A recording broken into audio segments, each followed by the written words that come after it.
8 minutes past the hour. Welcome into the Rick and Bubba Show. It's the kickoff hour, and we thank you for being with us.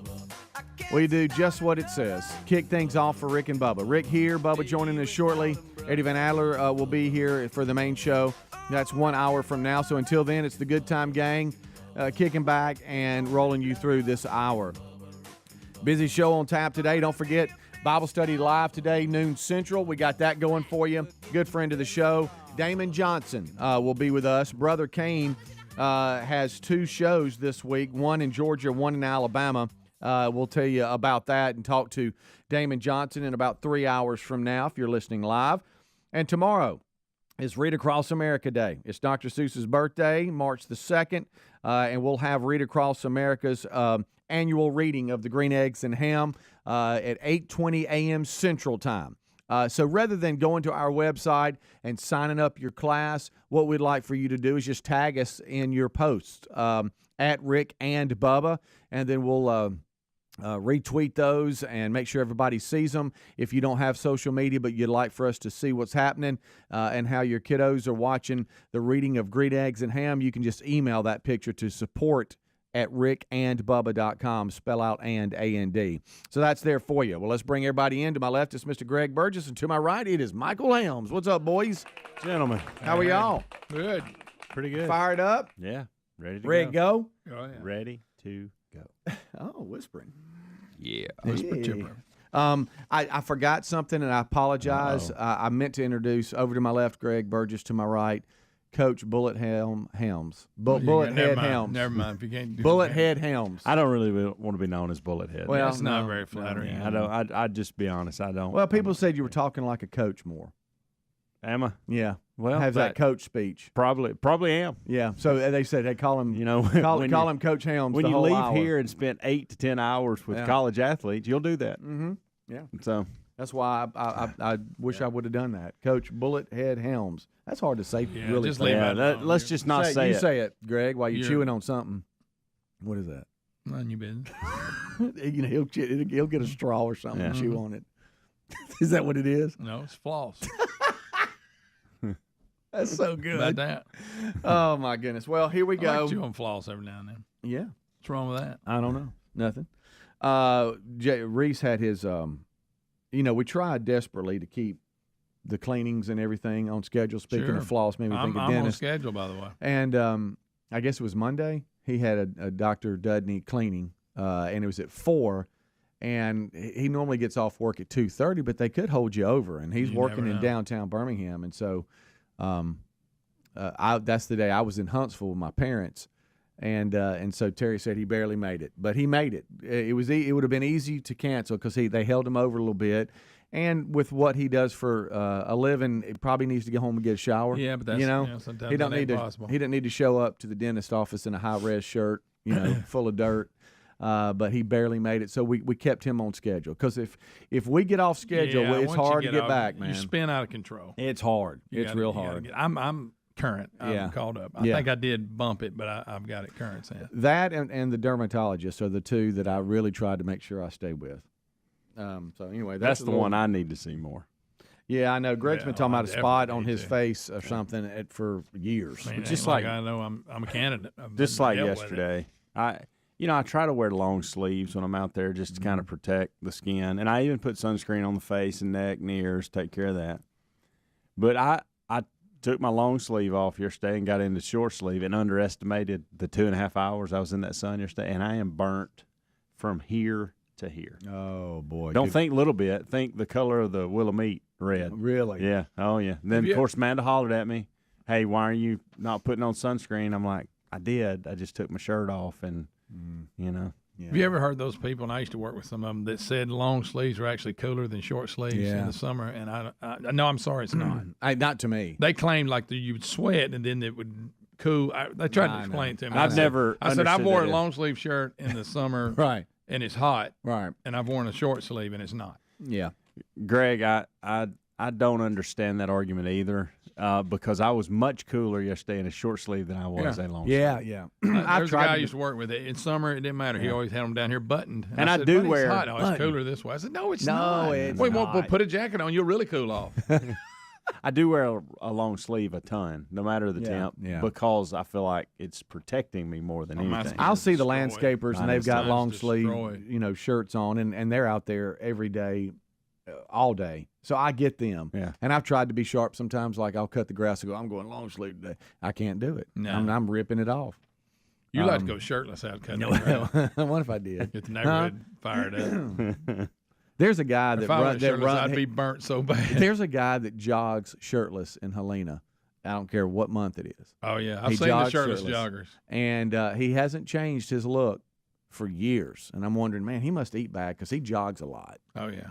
I mean, kudos to him. So you're saying He's not transforming, I guess. Is he not one of these Because people? as much as he runs, he ought to look like that's why I was him. supposed to ask you. You see, most of the runners with no shirts are in immaculate shape, and they want everybody to check them out. Right. But he's not that. No. He just no. doesn't have a shirt on. No, right, correct. Gotcha. You are all over that. So He's maintaining that. yes. I've been there. So, Helmsy, back to your sunburned arms. The last time I went to the dermatologist, it's not just my old noggin that they'll freeze little spots on. It's full body check. Oh, yeah. All right, down to your underwear, looking at your crack My and all arms that. are just ruined. And they found, and they ask you to help. Now, this is going to be funny for Greg's can't believe I'll do this, but they ask, hey, help before you come. Like check yourself out. Sure. And and you can kind of feel yourself, heads and if you up. feel some little scaly areas, and I put like a little get a Sharpie and put like a little black dot all easy. over, and it helps them. It really does. I'm like, I did a little bit of work. This guy's got black dots. I All had over. He like must I have had a terrible like skin 8 tone. little spots that felt weird on my forearm, Yeah. and they went to freezing them. Oh yeah, we'll What get about this, on your we'll get butt that. cheek? Did you have to put a marker on it? No, I didn't. I got Couldn't one get right around. here on my butt cheek. Couldn't get around there. One at the top of my crack. But they wanted me to come back, and I got out of it. Probably need to follow up. They wanted me to come back and do the blue light on my arms. That's weird. You've never had it on your know, arms. I which like when means- they do it on that head and your whole head peels. Yeah, which means I would have to like shave my arms like my head, Okay. and then do that. I just Bodybuilder. haven't. Back But when you was a bodybuilder, she said, "Now you look, did it. we got all this. I mean, we did. I mean, because it was probably about 6 They like to throw that spots. blue light on you, don't they? Yeah, they do. And she said, but I'd like to go ahead and let's zap them arms real Call it, quick. get me an appointment. Zap them. And I was like, okay, I'll let me get on that. Blue light special? Sir, do you want to make your blue light appointment now? Let me call you back on No, that, not really. if you don't mind. I because- always, no matter what the situation is, I always say I'll call you back. Yeah, I I know. never get the appointment right then and there. Now, my 6 Never. month, when they Never. said, you Because want to when go they ahead. do, I know I'm not going to live I with know. it. Yeah. I know. Now, the 6 month I'll schedule while I'm there because I Yeah. know I won't. Did you want to go ahead and schedule 6 months? Yes, I do. Yes, I do. What about the blue light? I'll call you back. Rick and Bubba, Rick and Bubba. We got you a free silver bar. Okay, we asked our friends at Lear Capital to do something special for our listeners. Look, highly respected financial analysts predict gold prices could soar as high as $4,000 an ounce. There's no magic 8-ball that guarantees that, but gold has outperformed the S&P 500 for the past 20 years. For the next 14 days, new Lear customers receive a free 1-ounce silver bar with every ounce of gold you purchase. Your free silver bar offer expires in 14 days, so hurry. Visit LearBubba.com. It's time to think about your tax refund. And Jackson Hewitt wants you to think biggest. As in, we guarantee you'll get your biggest refund or your money back plus $100. Who offers that? Come to think of it, nobody. It's one of the biggest guarantees out there and why you can't just file with anybody. For your guaranteed biggest refund, go to Jackson Hewitt today. Your wallet will thank you. When every dollar matters, it matters who does your taxes.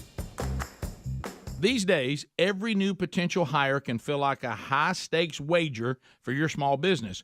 You want to be 100% certain that you have access to the best qualified candidates available. That's why you have to check out LinkedIn Jobs. LinkedIn Jobs helps find the right people for your team faster and for free. Post your job for free at linkedin.com/Bubba. That's linkedin.com/Bubba to post your job for free. Or visit rickandbubba.com under the sponsors for a link Terms and conditions apply. When inflation is this high, we're all pros at finding creative ways to save on everyday items. That's why I have to tell you about Upside. Upside is an incredible app for anyone who buys gas, groceries, or dines out. With Upside, you're not getting slammed by inflated prices because you get cash back on every purchase. Now, to get started, download the free Upside app and use the promo code BUBBA25 to get 25 cents or more back on every gallon of that first tank of gas. That's promo code BUBBA25. Get cash back today with Upside. You don't have to break the bank to make a big deal purchase like with Raycon earbuds, whether you're looking for a pair of everyday earbuds, low latency gaming headphones, or a speaker with a battery that will last all night at your next party. Raycons, they got you covered with premium audio at the perfect price point. Plus, they offer buy now, pay later options. Right now, you can get 15% off at buyraycon.com/Bubba. Buyraycon.com/Bubba. Or find a link at rickandbubba.com under the sponsors. Our friends at TheraBreath have some good news if you have bad breath. Try TheraBreath Fresh Breath Oral Rinse. TheraBreath is dentist formulated by Dr. Katz himself. TheraBreath doesn't mask bad breath like those burning alcohol mouthwashes that can actually irritate sensitive mouths. It's alcohol-free and free of gluten with no added dyes or colors. Find TheraBreath in all your favorite retail and drug stores. Look for the bright orange cap or online at TheraBreath.com. You can find a direct link at rickandbubba.com under the sponsors. TheraBreath, confidence in every capful. All right, folks, you've heard us talking about what Relief Factor can do for your pain for several years now. If you struggle with occasional aches and pains due to aging, exercise, everyday living, consider this. Relief Factor is 100% drug-free. It's made up of ingredients that simply help your own body deal with its natural inflammatory response. And we kid you not, Relief Factor is for real. And the majority of people who order the 3-week quick start for just $19.95 go on to order more. Try it at relieffactor.com or rickandbubba.com under the sponsors. Helix Sleep does it again with an innovative kids mattress made to flip. Why? Well, the firmer side is great for younger kids when they need more spinal support to aid proper development of their growing bodies. You simply flip it over when they're a little older, around 8 to 12 years old, when they want the softer side for sleep. Handcrafted and assembled right here in the USA, Helix is offering 20% off all mattress orders, including the kids mattress. Go to helixsleep.com/Bubba. helixsleep.com/Bubba. Would you do everything it took to protect your family? Of course you would. That's why we recommend Simply Safe Home Security. They make it easy to protect every inch of your home or even your small business with advanced security tech powered by 24/7 professional monitoring. Customize the perfect system for your home at simplysafebubba.com. Claim a free indoor security camera plus 20% off your order with interactive monitoring. That's simplysafebubba.com or visit rickandbubba.com under the sponsors. There's no safe like Simply Safe. Spring's almost here, and you can make mealtime easy with HelloFresh. Now, not only does HelloFresh deliver great tasting recipes right to the door, new dietitian win options under 700 calories and protein smart choices featuring 30 grams or more of protein make it easier than ever to stay on top of your wellness goals. Join in and save up today for 60% off plus free shipping with the code BUBBA at HelloFresh.com/Bubba. That's the code BUBBA at HelloFresh.com/Bubba, or find the link at rickandbubba.com under the sponsors.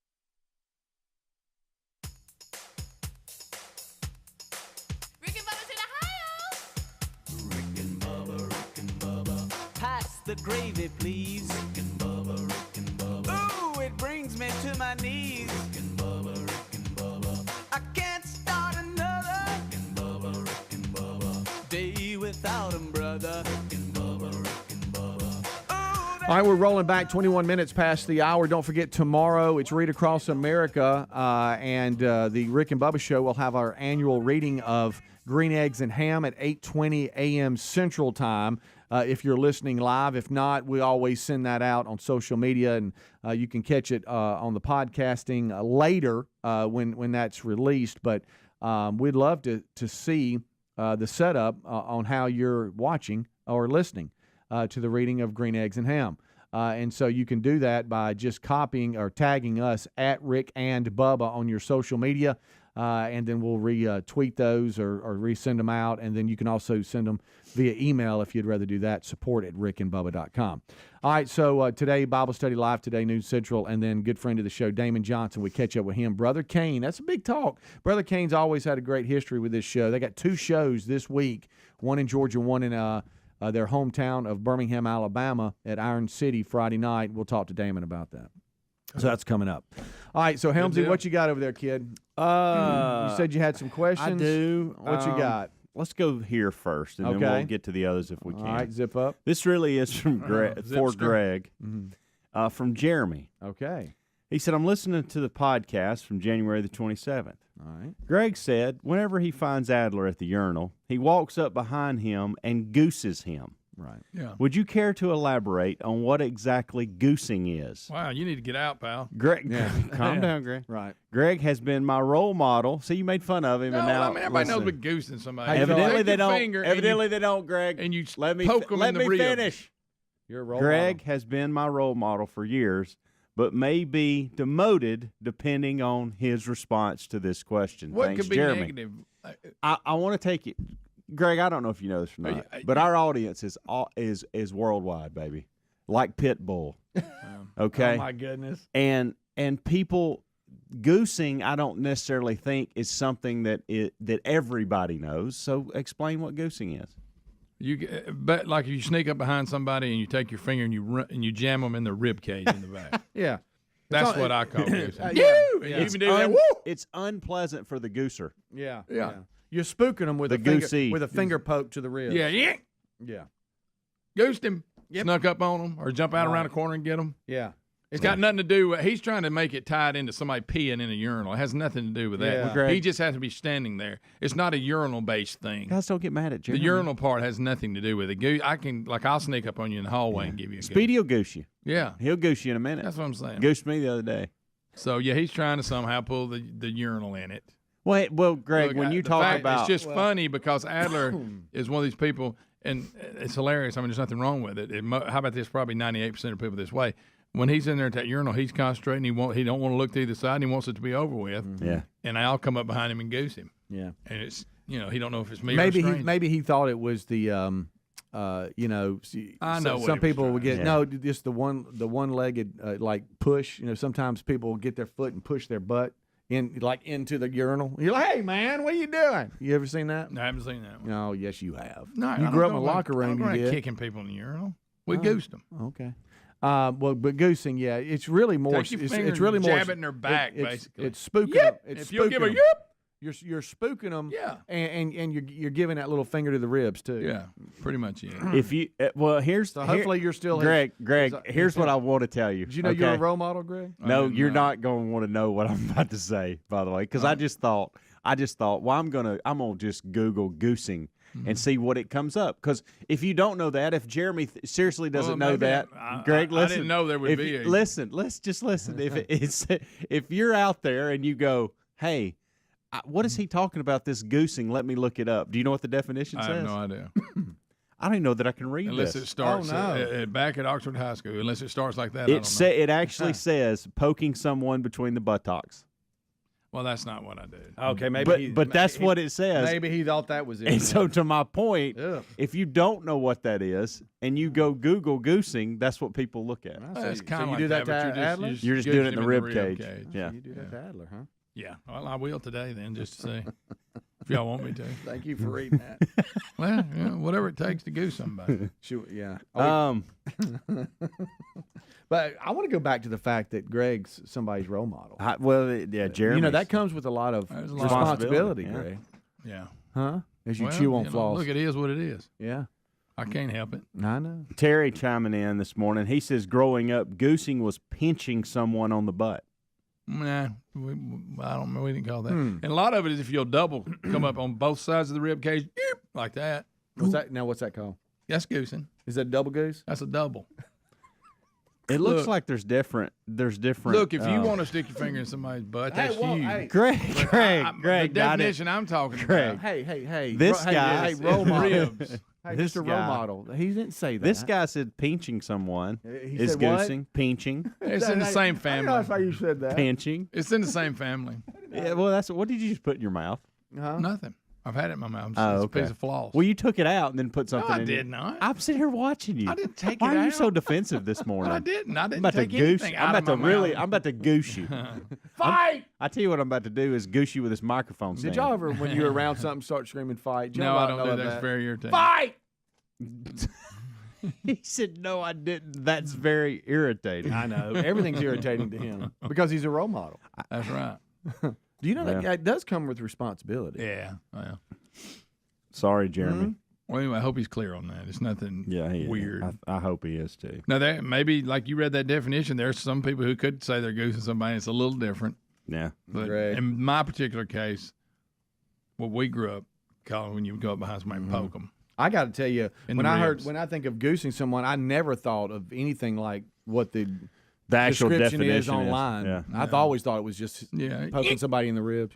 Yeah, Like the way you can do your hand like that, too. yeah, it gets them to turn a little bit. It's an unpleasant feeling. It Yeah, is. yeah, It kind of hurts a little bit. yeah.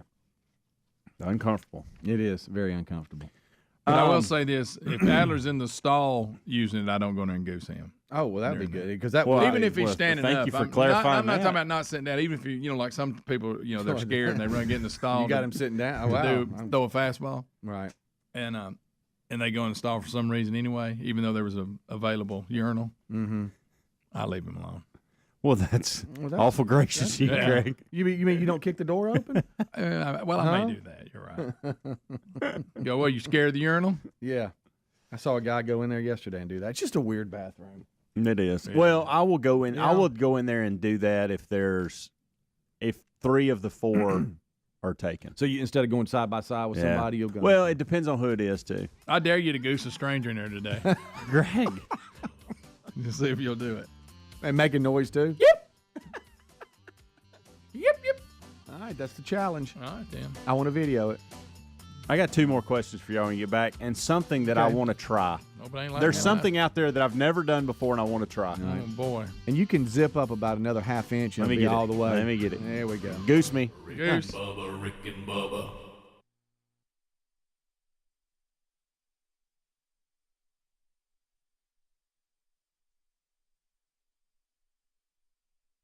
When inflation is high, we're all pros at finding creative ways to save, whether it's driving that extra mile for lower gas prices or grocery shopping on sale days. Saving money has never been so important. That's why we got to tell you about our new favorite way to save, Upside.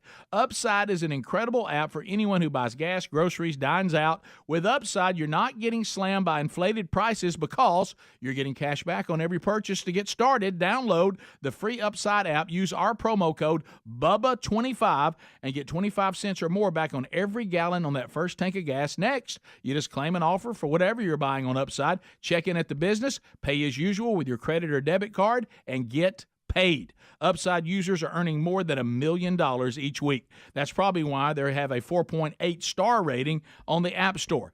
Download the free Upside app, use the promo code BUBBA25, get 25 cents or more back on every gallon on your first tank of gas. That's promo code BUBBA25. Spring is almost here. We're already digging into new flavors with HelloFresh. Not only does HelloFresh deliver great tasting recipes to the door, their new Dietitian Win options under 700 calories make it easier than ever to stay on track with wellness goals, or if you're looking to power up with protein, simply choose from the new Protein Smart recipes like one pot pork and bean chili or creamy Dijon dill chicken featuring 30 grams or more of protein per serving. We love to eat well, but hate the hassle. That's why HelloFresh delivers pre-portioned ingredients that cut down on prep time and food waste and save an extra trip to the grocery store. And since their produce travels from the farm to your doorstep in less than 7 days, I know what I'm eating and I know it's fresh. Why not taste it for yourself? Join America's #1 meal kit today and get 60% off plus free shipping with the code BUBBA at HelloFresh.com/Bubba. That's the code BUBBA at HelloFresh.com/Bubba. Have you tried the innovative Helix sleep mattress yet? Well, nothing beats a great night's sleep, the kind you get with Helix. So we love them, and Helix has over 12,000 five-star reviews with customized mattresses that fit your sleep needs because they know everyone is unique. They even have big and tall mattresses and mattresses for the kids. But how do you know which mattress is right for you? Well, Helix has you covered. Just take the Helix sleep quiz and find the perfect mattress in under 2 minutes. Place your order and your mattress will be delivered right to the door free of charge. And the best part, Helix knows there's no better way to try a mattress than by sleeping on it in your own home. That's why they offer a 100-night trial for you and a 10 to 15-year warranty. Right now, Helix is offering 20% off all mattress orders at helixsleep.com/Bubba. Best offer yet, by the way, and it won't last long. So if you've been waiting to try a Helix mattress, here it is. Now's the time. Head to helixsleep.com/Bubba for 20% off your mattress order. Folks, we've been talking about Relief Factor on our show for quite some time now. Do we guarantee Relief Factor is going to lower or eliminate your occasional aches and pains? No, we never make a claim like that. But what I can tell you is that the majority of folks who ordered the 3-week quick start pack for only $19.95 go on to order more. Now, what we really like about Relief Factor is it's 100% drug-free. It's a supplement that's made up of ingredients that simply help your own body deal with its natural inflammatory response. For a lot of us, that's very important. Getting older, working outside in the warm weather, even exercising can cause frustrating aches and pains, or maybe it's the occasional back, shoulder, or hip pain that's bothering you. Relief Factor has helped us and so many of our friends, so when you think of it this way, is $1 a day too much to see if you can get out of some of that frustrating pain? To order this 3-week quick start pack for $19.95 plus shipping and handling, just go to relieffactor.com. That's relieffactor.com. Let's see if we can get you out of some of that pain. Also, you can go to rickandbubba.com. Look under the sponsors button for a link. These days, every new potential hire can feel like a high-stakes wager for your small business. You want to be 100% certain that you have access to the best qualified candidates available, and that's why you have to check out LinkedIn Jobs. LinkedIn Jobs helps find the right people for your team faster and for free. Add your job to that purple hashtag hiring frame to your LinkedIn profile to spread the word that you're hiring. Simple tools like screening questions make it easy to focus on candidates with just the right skills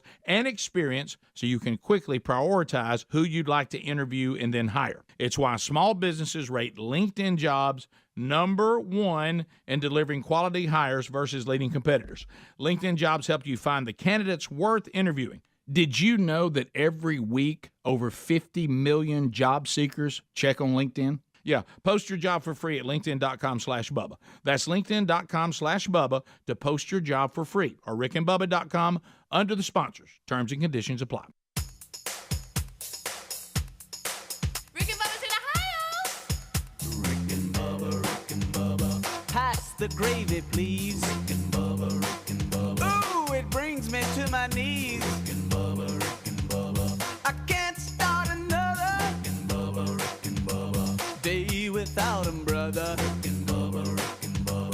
Ooh, there is no other. Rick and Bubba. Waking on the 25 minutes until top of the hour. Thank you so much for tuning in to the Rick and Bubba Show's kickoff hour. Rick and Bubba join us, as well as Adler, at the top of next hour for the main show. So last segment, we were in the middle of Helmsy, sending out some questions via email that y'all send in.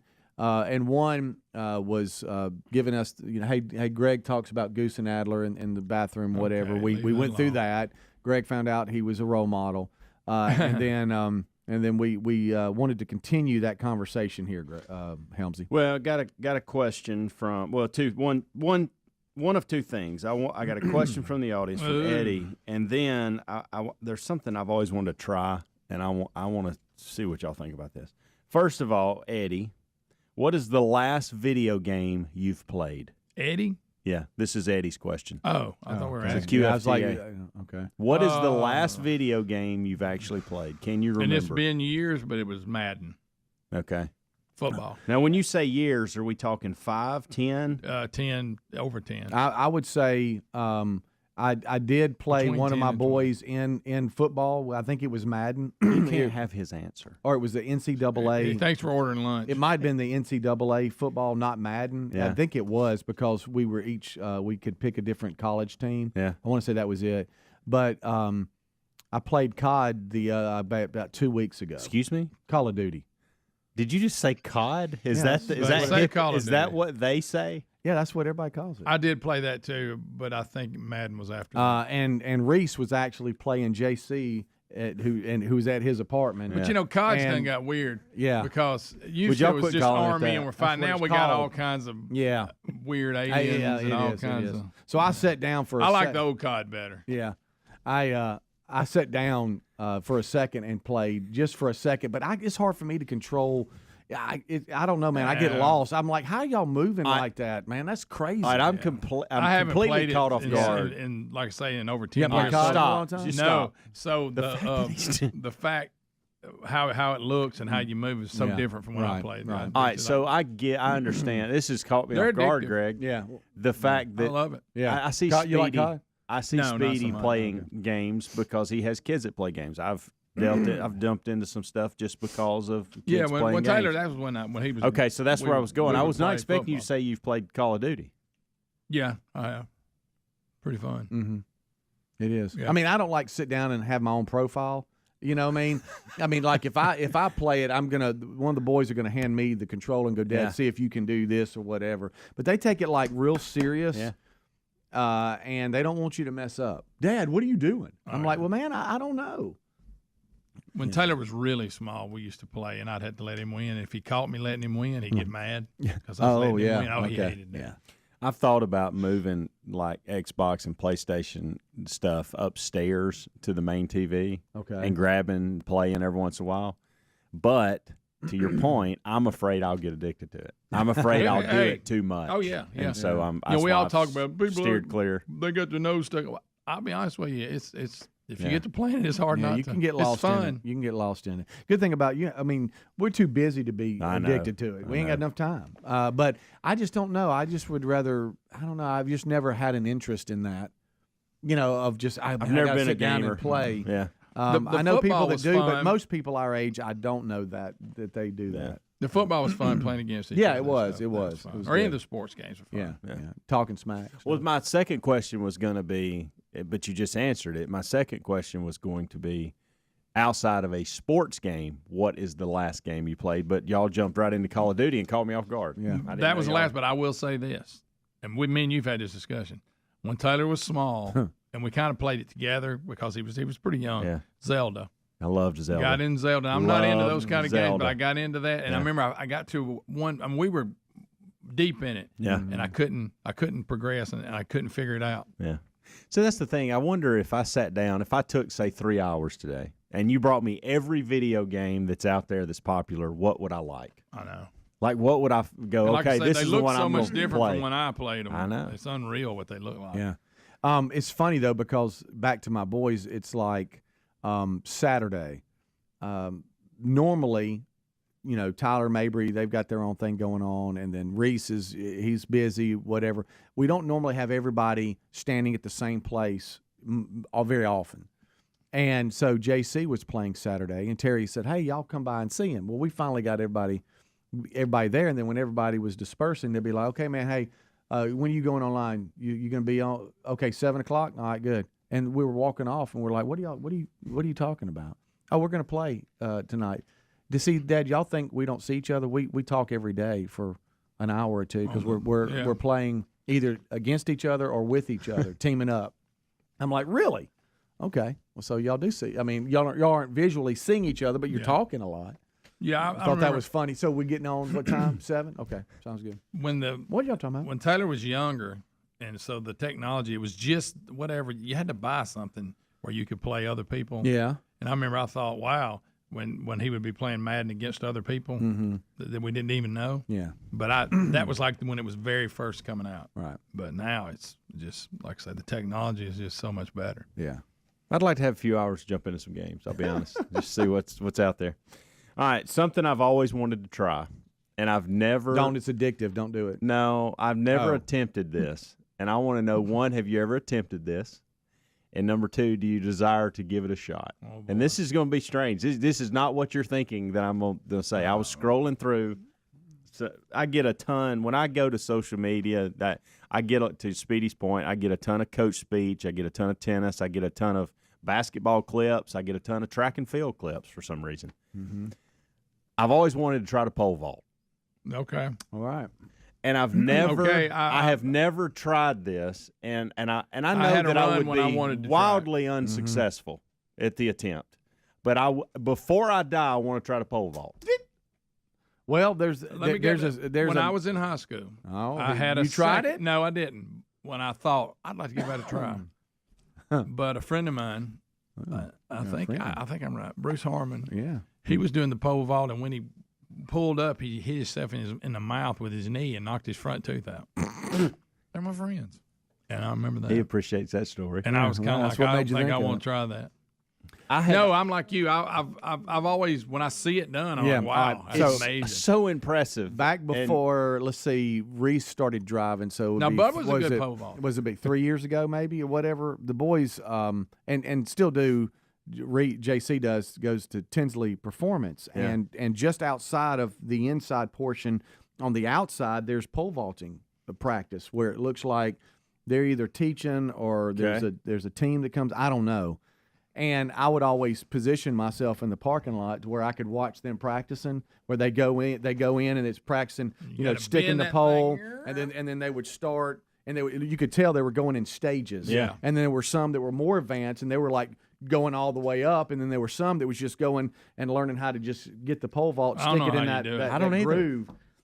And how to run with it and all that. They were practicing that, and I was like, "Now that would be kind of fun." Now, I also had a run where I was addicted to watching them. I actually attempted this doing the high jump.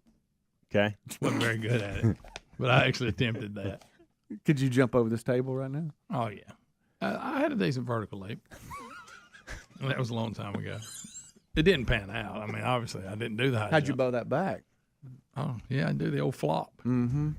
You remember originally? Oh yeah. How'd you practice that? Like used to they practicing? didn't they go head? Didn't they go like this first or something? Yeah, in the old days, when there was a guy. What was his name? The something flop. He was the first one to do backwards. Okay. Yeah. Okay. He had a funny last name, Mm-hmm. and now that's pretty much the way they do it. But yeah, So- you're right. I think the original high jump people would go forward. So when you first starting, was it like cushions in gym class? Did you go and just try to we jump? had a pole in the bag. And all How that. high'd you get? Not very high. Give me a number. I don't remember right now. I mean, it was okay. 4 feet? 5? I don't remember at all. I don't even remember how you measure it. But There's things that I cleared it a couple of times. Look, I put it this way, I wasn't on the team, so it tells you I wasn't very good. Okay. and maybe I don't know. You think about all the things we've tried and then we go, I'd like to give that a shot. I mean, little things like there are people actually out there that may shoot basketball for the first time or go fishing for the first time or whatever. I would like to pole. I'd like to try to pole vault. Yeah, I'm with you on that. Mm-hmm. And listen, it's going to go terribly wrong, but I still want to try it. I would like to be able to do it. I do too. I want to be able to go. I've tried that. It's pretty difficult. Yeah, wow. But I cleared the And top. I hate to every say time this, but I I see feel a- like we've missed that window. I No, think we're so probably- too. you're right. I think you're right. That's another thing that I missed it kind of bothers a me. real long time ago. Well, but you got to weigh the options. Do I try that at this age and get hurt? Is it worth it? I almost think it'd Greg's be over here. pretty dangerous, what if like I riding a do it bull. And we learned our mistake know. there. I don't know if you can actually I'm still limping. qualify mine as riding. I was yeah. off so fast, I Right. don't think I actually ride it. I Right. just fell off a bull. Yeah. But this is one of those.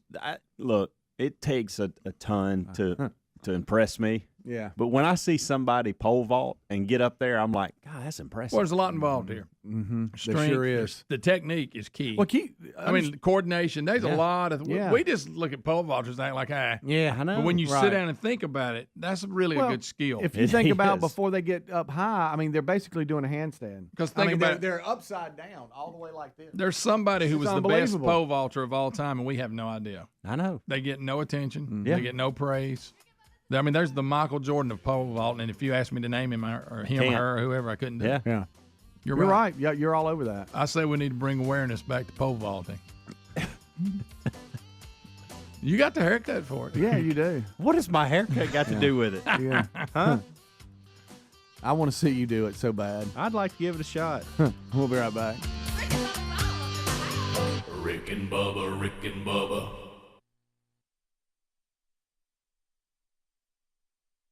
Paid for by Christian Care Ministry. Let's be real, retirement is expensive, and inflation is making it even harder with the cost of everything going up from pet food to a dozen eggs. Wouldn't it be great if the cost of your health care could go down? Well, MediShare 65 Plus is $99 a month for ages 65 to 74. And for many with Medicare Parts A and B looking at other options, that's 50% or more saved per month. No gimmicks. It's $99 a month, and you can use any Medicare-approved doctor or facility, and you get 24/7 access to telehealth from the convenience of your home. Better yet, MediShare is a Christian nonprofit organization. It's a community that'll pray for you and encourage you. And since we've cut out the middleman, you get to keep the savings. Call now. You can learn more about MetaShare 65 Plus. Here's the number: 844-SHARE-65. That's 844-SHARE-65. 844-SHARE-65. Oh, I can't believe tax season is here already. Look at all this info I have to enter. Phil's small accounting firm is growing in numbers. Why didn't I take that typing class in high school? A data entry specialist could really help him in a crunch. I got blisters on my fingers. Indeed can help him hire great people fast. I need Indeed.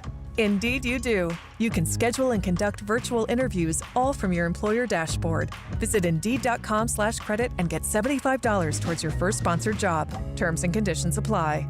Today on Hey Culligan, smooth skin and soft hair comes from where? Here's Mike. Hey Culligan, I've tried every conditioner, lotion, and body wash known to man, and my skin still feels like sandpaper. It could be your water, Mike. Oh, that's harsh. More like hard water. Are you interested in smart high-efficiency water softeners from Culligan Water? Huh? Want baby smooth skin and soft, luxurious hair? Yeah, can you hurry? I have a date tonight. We're already on the way, Mike. Let us help you out with the free in-home water test from a local Culligan water expert at Culligan.com. When you're an innovative business, every blinking cursor, every blank page is an opportunity. What will you do with it? Will you make something better or create something new? Our Dell Technologies advisors provide you with tools and expertise to do incredible things. Because we believe there's an innovator in all of us. For advice on smart PCs powered by Intel vPro that's built for business, call a Dell Technologies advisor at 877-ASK-DELL. Need weekend plans? Check out what's happening in your local Lowe's. Weekending at Lowe's gives you and your family the opportunity to make us your weekend destination. Stop by for free workshops, events, and activities for everyone to enjoy. We're getting active with fun local events like our upcoming Lowe's Bucket Ball Challenge and Kids Workshop. Visit Lowe's.com/events for our full event lineup. Count on Lowe's for all of your home improvement needs. And now, activities in your community with Weekending at Lowe's. These days, every new potential hire can feel like a high-stakes wager for your small business. You want to be 100% certain that you have access to the best qualified candidates available, and that's why you have to check out LinkedIn Jobs. LinkedIn Jobs helps find the right people for your team faster and for free. Add your job to that purple hashtag hiring frame to your LinkedIn profile to spread the word that you're hiring. Simple tools like screening questions make it easy to focus on candidates with just the right skills and experience so you can quickly prioritize who you'd like to interview and then hire. It's why small businesses rate LinkedIn Jobs #1 in delivering quality hires versus leading competitors. LinkedIn Jobs help you find the candidates worth interviewing. Did you know that every week over 50 million job seekers check on LinkedIn? Yeah, post your job for free at linkedin.com/Bubba. That's linkedin.com/Bubba to post your job for free, or rickandbubba.com under the sponsors. Terms and conditions apply. When inflation is high, we're all pros at finding creative ways to save, whether it's driving that extra mile for lower gas prices or grocery shopping on sale days. Saving money has never been so important. That's why we got to tell you about our new favorite way to save, Upside. Upside is an incredible app for anyone who buys gas, groceries, dines out. With Upside, you're not getting slammed by inflated prices because you're getting cash back on every purchase. To get started, download the free Upside app, use our promo code BUBBA25 and get 25 cents or more back on every gallon on that first tank of gas. Next, you just claim an offer for whatever you're buying on Upside, check in at the business, pay as usual with your credit or debit card, and get paid. Upside users are earning more than $1 million each week. That's probably why they have a 4.8 star rating on the App Store. Download the free Upside app, use the promo code BUBBA25, get 25 cents or more back on every gallon on your first tank of gas. That's promo code BUBBA25.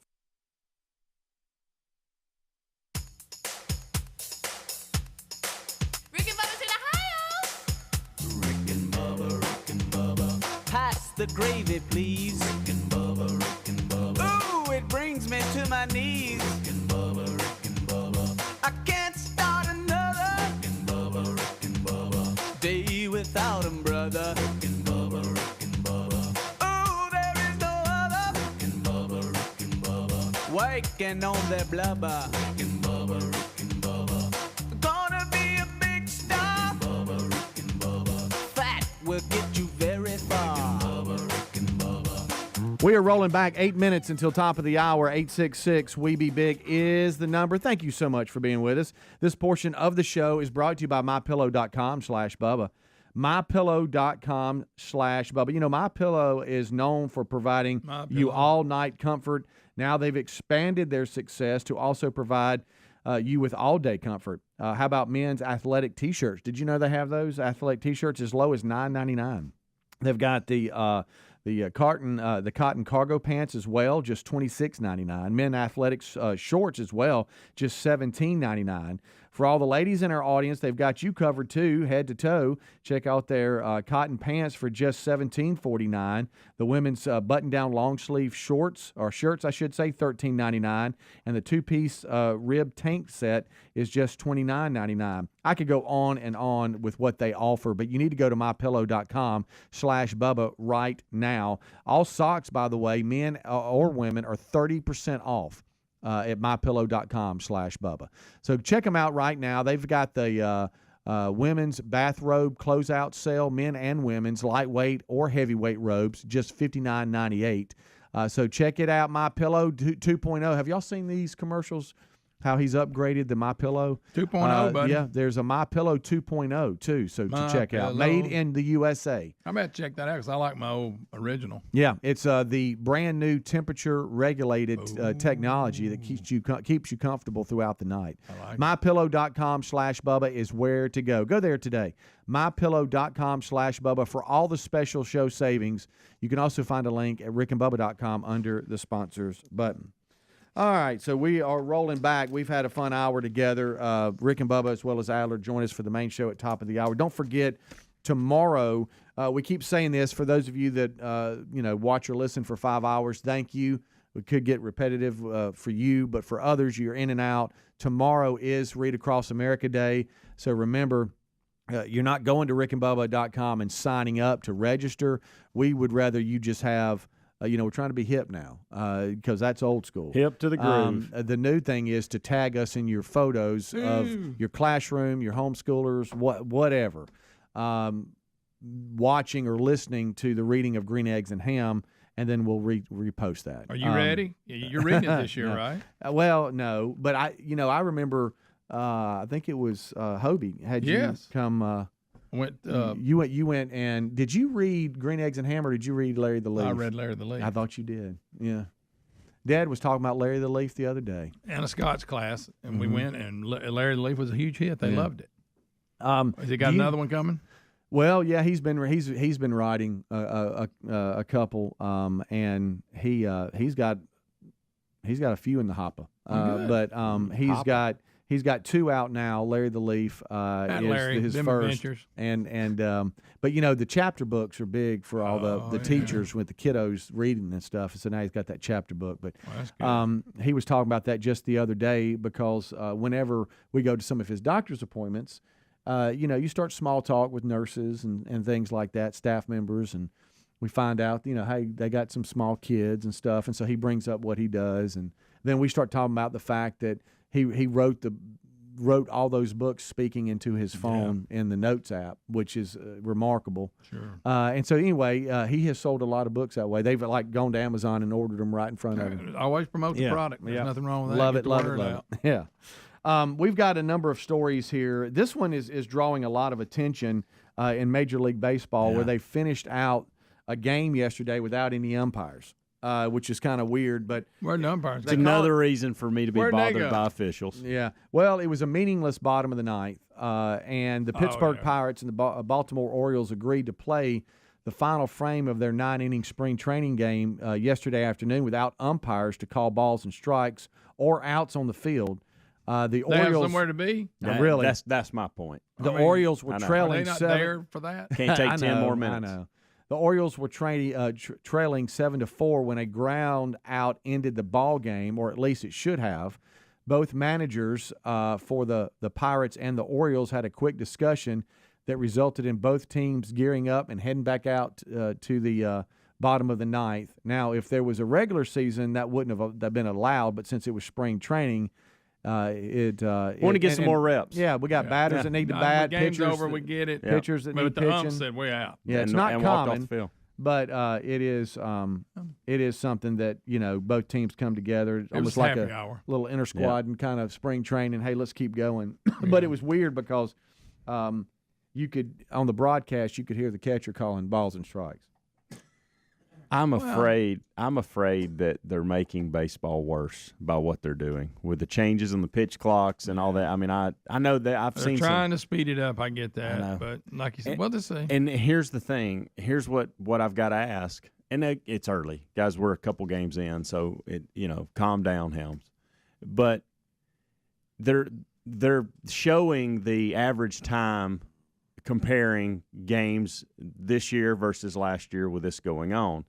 And I guess the question you have to ask is the time they're saving worth what they're doing to baseball? There you go. This is going to make that much And I don't know the answer to that. Did you go, we had to step back a little bit. It's paying off. And I don't know the answer to that, and I know that anytime you make big changes like this, there will be frustrations. So to Speedy's point, we probably just need to calm down a minute and let everybody get used to it. Right, it is going to take some time. And then see where we're at. But I'll say this, I don't like the direction it's headed. I don't either. Just at first glance. I do think that some of this dilly-dallying around just kind of gets drawn out, and clean that up. That's whatever. Yeah. But not everything has to be sped up to the point where it's like you're fast-forwarding through a commercial. Yeah. I mean, some things, they just should be what they are. And if you're a baseball fan, I've heard this about soccer, how we think it's boring, but people that are into soccer go, oh, no, there's tons of things going on that y'all aren't even seeing. I can MLS drawing big crowds now. They used to not. But there's a lot going on. But with baseball, and I understand you're trying to get that average viewer to be more interested, and I get that. I really do. But for baseball fans, a lot of times the pace of the game, there's so much going on, and it's a thinking sport as well, and so there's just some things don't need to be sped up to the point where it looks like somebody's in a hurry and they're not even comfortable. I know. You know? I know. Yeah. It is going to take a little bit of time, though, and maybe that But they'll dial it uncomfortableness- back. Yeah. Bubba, Rick and Bubba.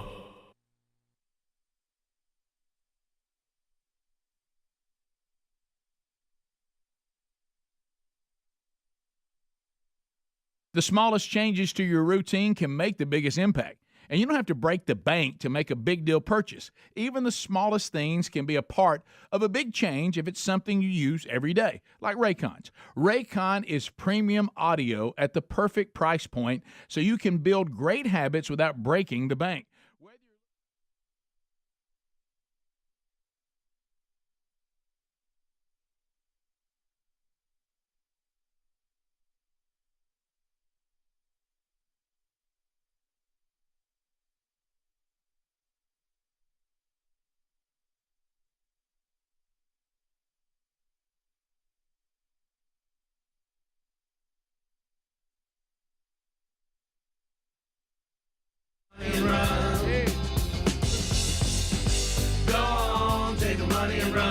There it is. Steve Miller Band. Bubba, we do have a lot to do going forward. Those of you around the country that are probably thankful that it's over, those of you that are in our home state of Alabama, the primaries were yesterday, and Scott Dawson, our friend, did not get the nomination or even make it to a runoff. No one made it to a runoff. The two candidates for both parties won without a runoff. And so Scott will drop by just to say thank you, and we'll chat with him briefly next hour as that run is over, and we'll unpack that a little bit just personally within the show and some of the things that we saw, some of the things we experienced, and hey baby, there she is. Yeah, the voters have spoken. Rick. Yeah, bottom line, the voters have spoken. I'm so proud of Scott and Tara for what he's done and the way he's done it, and as I was telling somebody last night, I said, I just, I hope we haven't missed a great opportunity. You look back at things in your life and the history of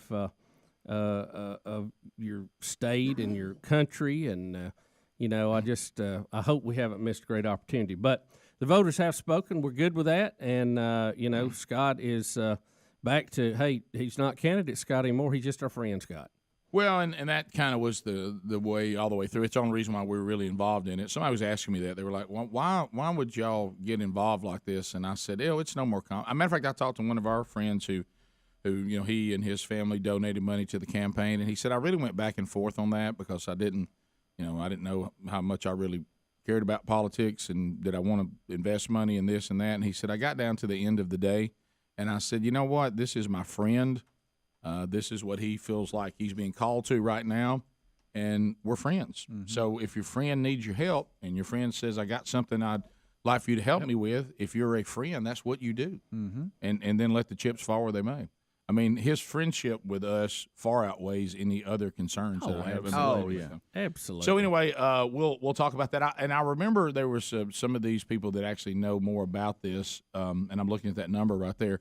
They were telling me that someone like Scott, who had never been in politics ever, had no name recognition as far as the political genre. This was back when it first started, and said, I'll tell you when this thing is over, he said, I know that God can do incredible things, and he does and has and still does. I don't know whether God's going to do anything with this as far as Scott being a gubernatorial candidate or what all is going to be worked out on that. He said, but I will tell you this, if a candidate in the position that he is in garners anywhere more than 10% of the vote, if y'all don't think that's a miracle, it just shows how little you know about politics. And I said, well, I don't know that much about it. I don't either. And he garnered about 77,000 votes in the state. And even though on the big picture that's only 13% of the people who actually voted, if you think about it, that's a lot of people who decided they would support someone who had never been heard of in the genre before. And mainly, and it was interesting because when it was over, I told Bubba I kind of got approached by some people that were talking about, well, next time this is what we need to do. And I just looked at him. I said, I don't know if you've seen the state of the world right now. And this was someone who said we need to do more faith-based and get a coalition and this kind of stuff. And I said, do you really believe in this state there's more than 77,000 devout followers of Christ that when they get involved in a political campaign, it is to bring light into the darkness of any said government, whether it be federally or statewide? Do you really think there's more than that?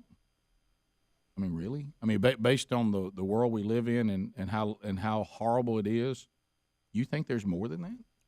And he just kind of looked at me, and I said, I'll have to go think about that. Maybe just give me some time, but I don't know that I believe that.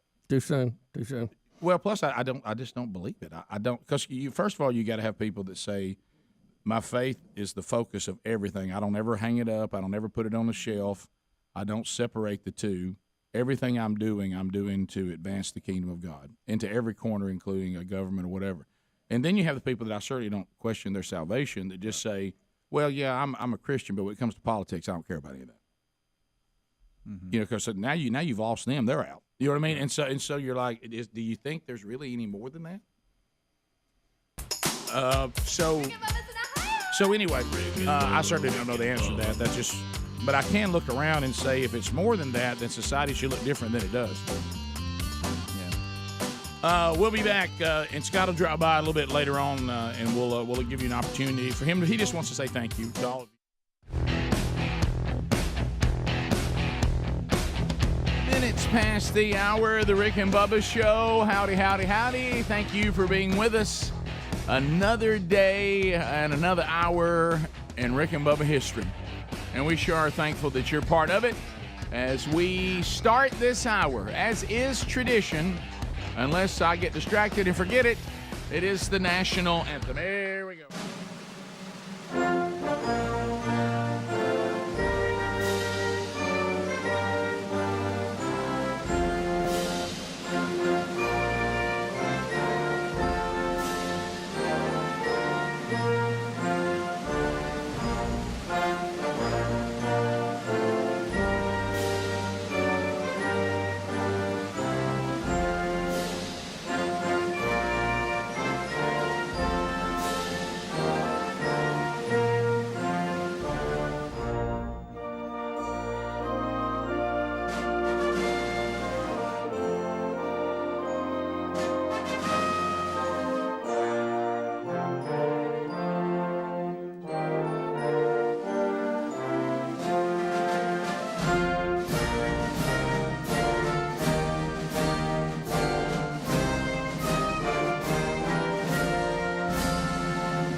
7.5 minutes past the hour, unpacking another one today. We look forward to chatting with you at 866 We Be Big. The gang's all here. Speedy, the real Greg Burgess, and Helmsy. They're already stretched out and warm. They've given you a kickoff hour on all the Rick and Bubba platforms. Kind of get you warmed up, ready to go. Let's move it around. Let's go. Eddie Van Adler settles into his magic booth in there. He's ready to show you what it looks like. Remember, it's one thing to eat sausage, quite another to see how it's made. You can do that on the Rick and Bubba YouTube channel. Subscribe today. It doesn't cost you anything, but you'll get alerts when the live show starts. And today we have another Wednesday Bible study. You get an alert on that too. But you can also watch the archives if that works better for you, or you just want to go pick up things you missed. You also can get audio-only archives on the Rick and Bubba podcast channel. So you can go back and pick up parts of the show you may have missed live. If you're saying I'm live, all the way live, I don't want to miss it, then you catch one of America's boldest radio stations all across America, or you can go to the 24/7 TuneIn app, or just be sure you catch the live option on our YouTube channel. Also, every day, a best of hour pulled out for you. You can watch that on the YouTube channel. You can watch it on Blaze TV, or you can listen to it on our podcast channel. So there's all your options. They can be found at rickandbubba.com. Across the way, the silver-tongued one, the man with a golden voice, professional lunch eaters man of the year, the inventor of pizza and a cup, Shakespeare's worst nightmare, and the master of the King's English. Ladies and gentlemen, put your hands together for Bill Bubba Bussey!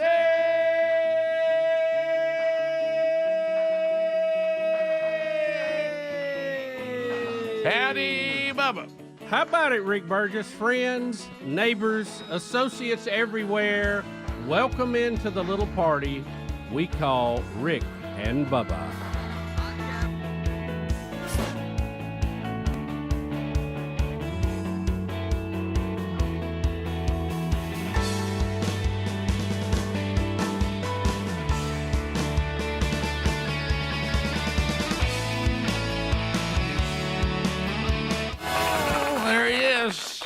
Bono, Sunday, Bloody Sunday. Bubba, how are you today, sir? I'm good. How are you? You know what? I'm ready. I know you're coming in here just riding high today. I mean, you graduated 40 years ago from Jacksonville High School in Jacksonville, Alabama, and you of course are the face of many things.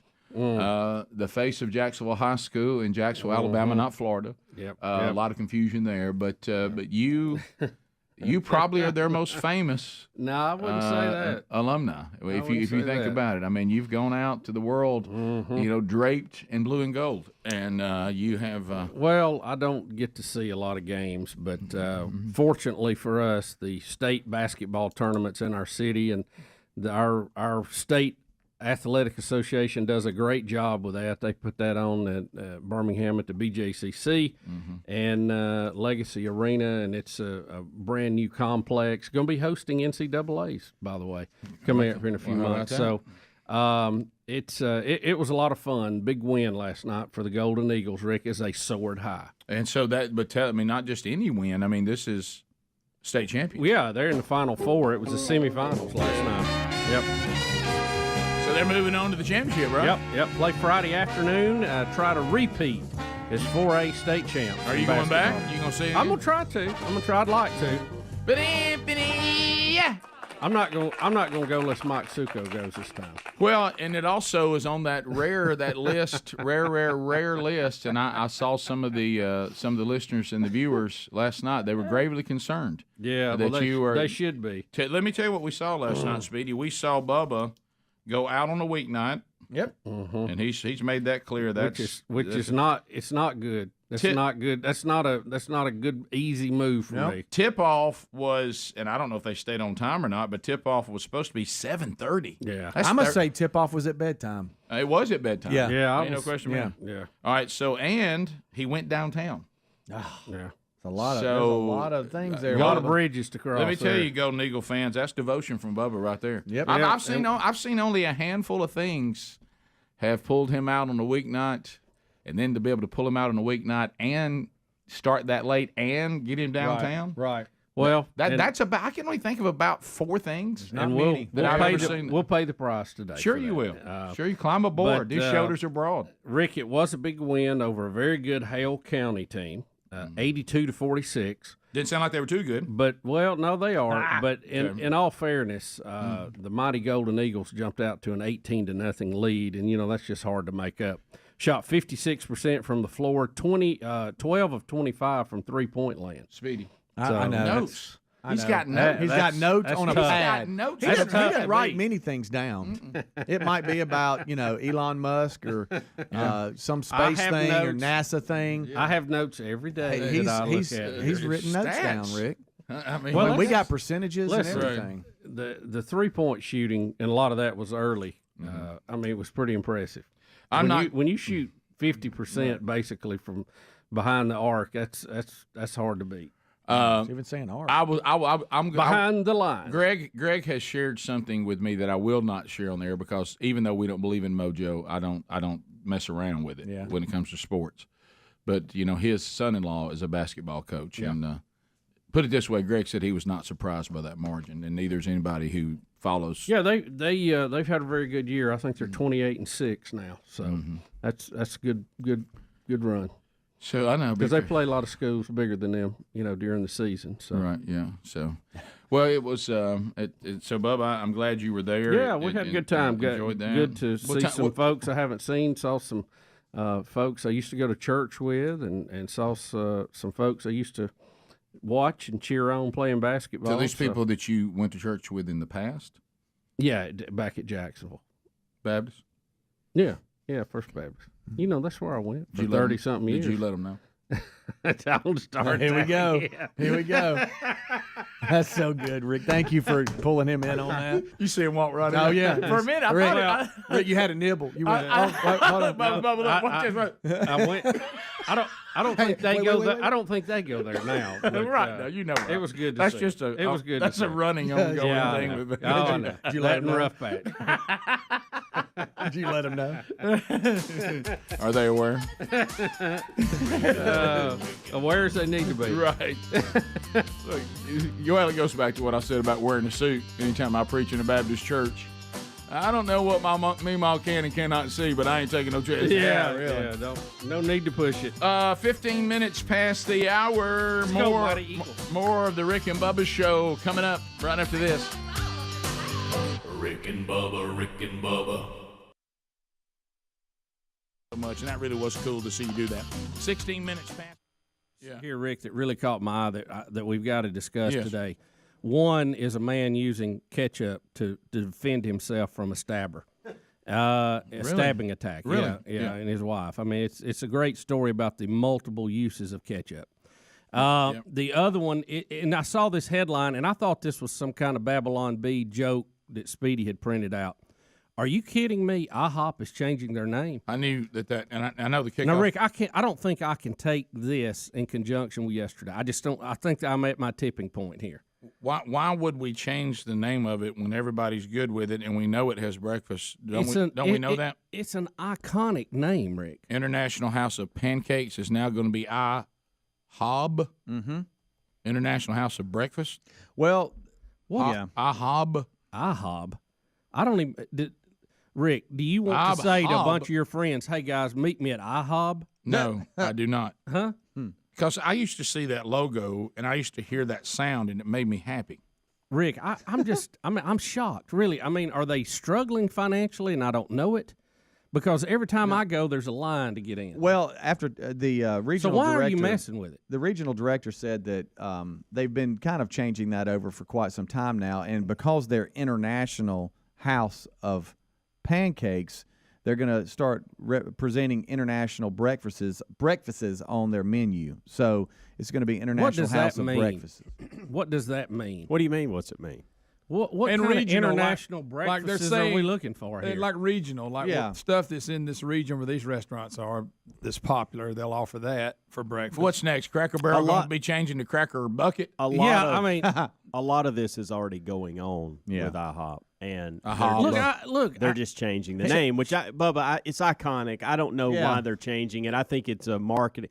I think that what they have going now is awesome. Who cares if I love it the way it is. Don't change. And I think the menu items that you love are going to still be there. Oh no, they're not going away. Yeah, it's just the name change. It's what the guy said. It's disrespectful. It's disrespectful to pancakes. Right. I don't care whether your region eats a pancake or not. Yo, I know I don't have to have a disrespect a pancake. When IHOB doesn't even sound like a restaurant, it sounds like some kind of device. Like, hey, y'all go get that IHOB. It'll take care of the job. Yeah. You know what I mean? Yeah, like you're right. IHOP sounds like, hey, I'm gonna go get some good eating. Yeah. IHOP. I'm up. I'm moving. I never It even doesn't think. flow. It doesn't. Y'all, IHOB sounds like something like the doctor. Sounds like a robot. Well, don't forget the doctors too. Oh yeah. We got bad news. I got you a prescription for that IHOB. When I hear hob, I think hobnob.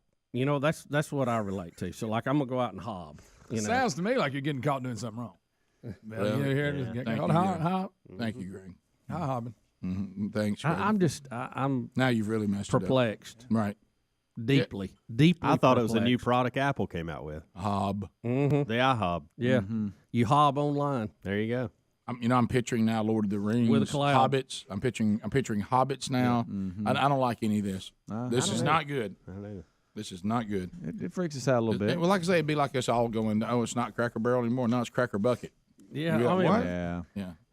And I'm afraid we got a guy fired this morning to kick off our. Well, good. I don't know what he was thinking. They said in the article. I'd like everybody in that announced. meeting to be fired. It was Every single one on of them. June 11th, and he just called in and told everybody. He said, "I'll tell y'all what it is." I mean, and we're like, we don't have to wait. A big announcement. Should we wait, sir? No, we ain't got to wait. Oh Right. boy. The International House of Breakfast. He may be an imposter. Applebee's has changed their name to Apple Keeb. Yo, what in the world? No, I don't. Is this some new guy in that had to make some change? Yes, this is the new Coca-Cola. Same all guy. over. He's again. moving from company to company. Yeah, Coke's changed his name to Oak. Yeah, I mean, what? the same guy. What? The same guy that's doing right now policy at Starbucks. It's all the same guy.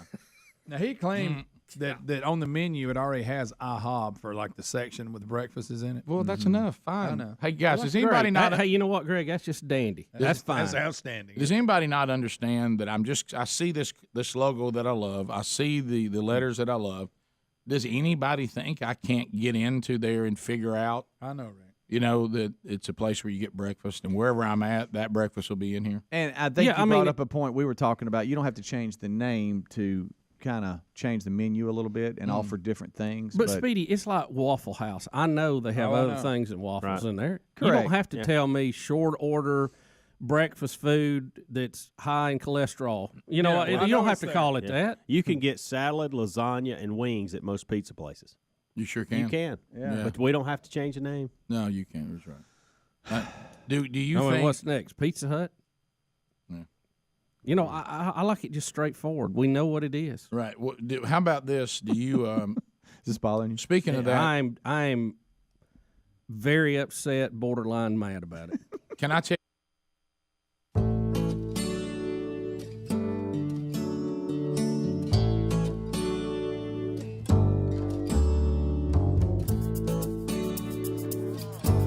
21 minutes past the hour.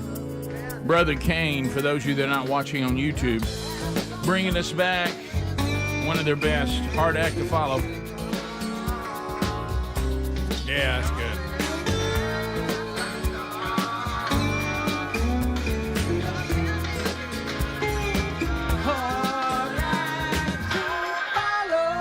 So the reunion, sort of, the Brother Kane is back. They're back, Rick. They're back, and we'll talk to Damon Johnson about their tour coming up a little bit later on. And everybody's guitar player for hire, Damon Johnson. Oh, Rick, he's played. Don't forget, he's played with Lynyrd Skynyrd. He's played with all the great ones. He's played with everybody. Yep. So that's coming up a little bit later on in the program today. But we will played with Mr. Lucky one time. Played with Mr. I'm sure Lucky that was one on his time. top of his list. I'm sure that's really meant the world to him.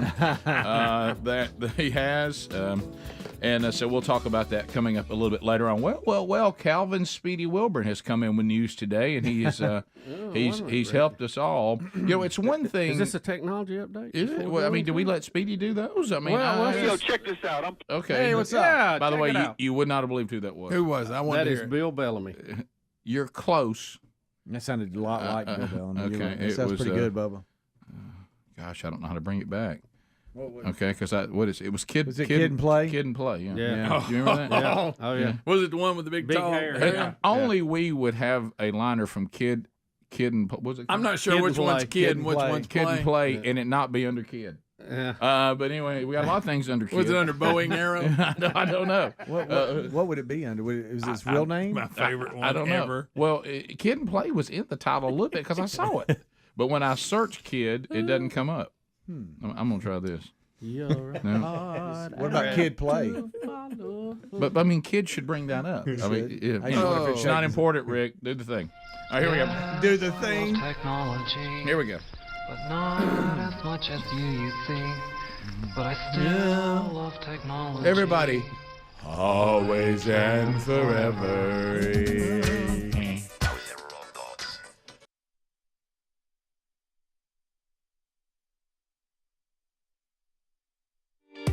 I mean, it should be. I want an iPhone. Well, same company. Right.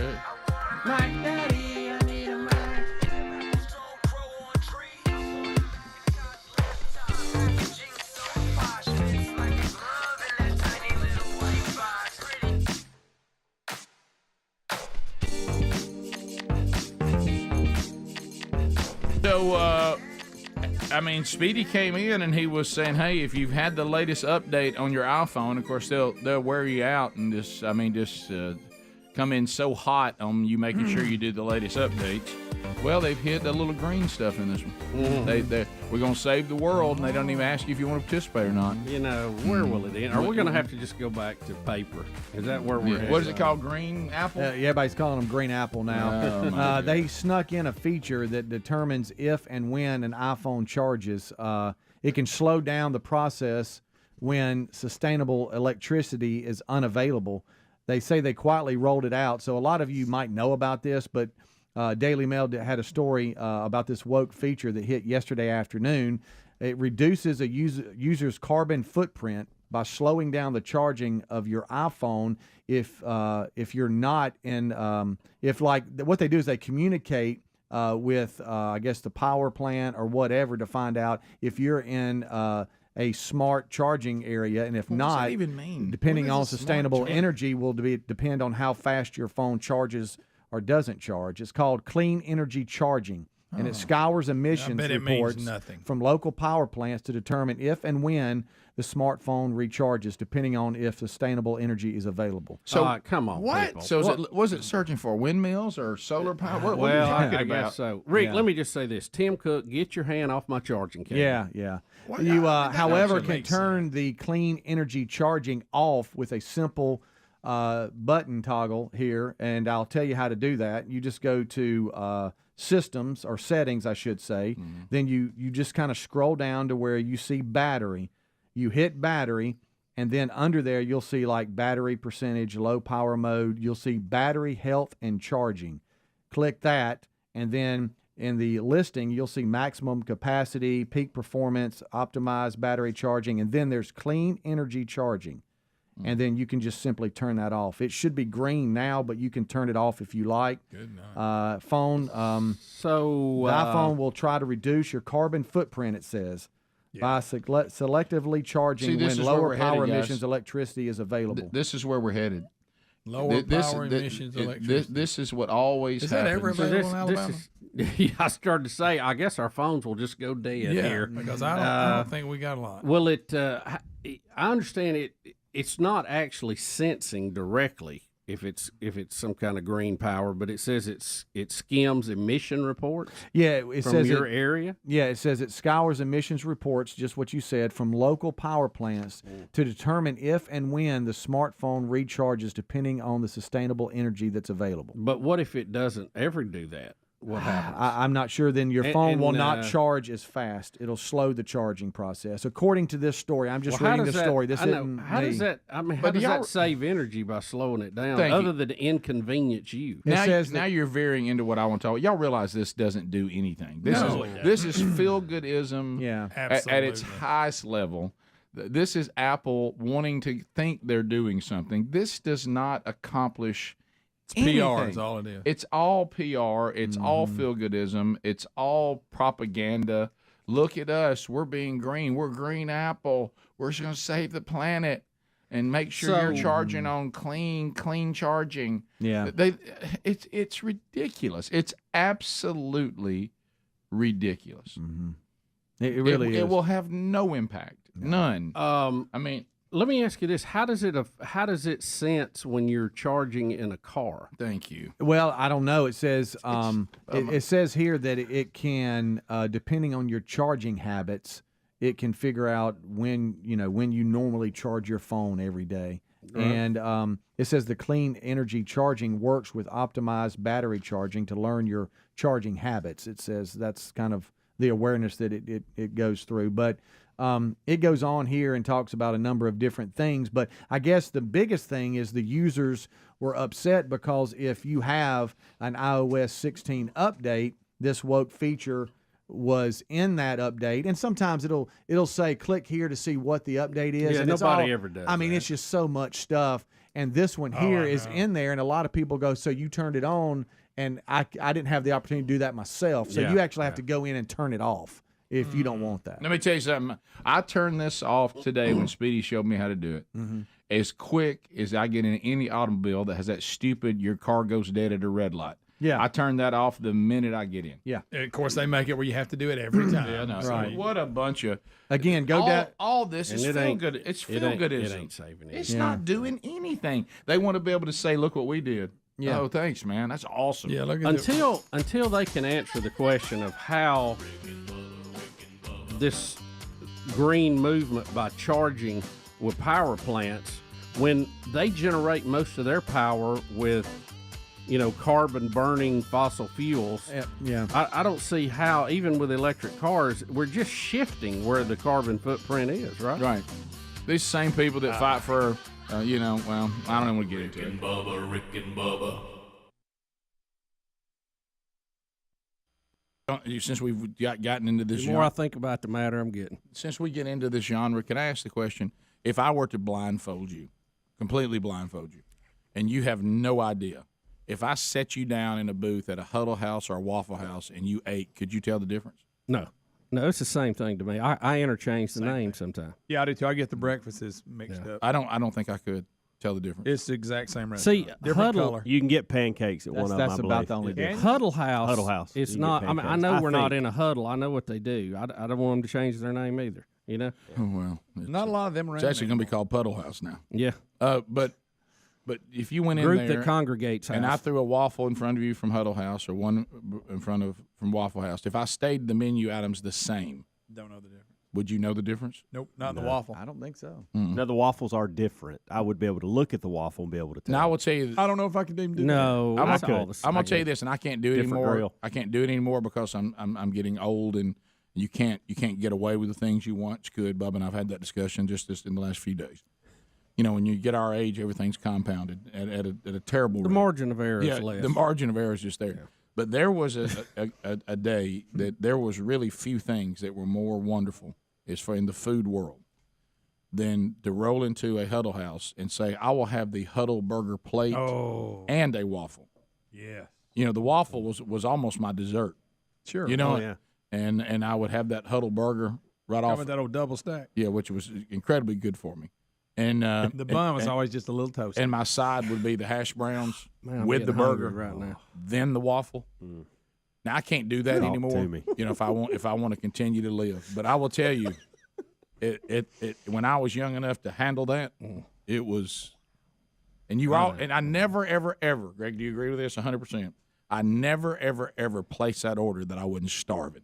Oh, just famine. And you didn't get hungry for a long time after that either. No. You had plenty of energy. At one time, I thought, do I even need food again?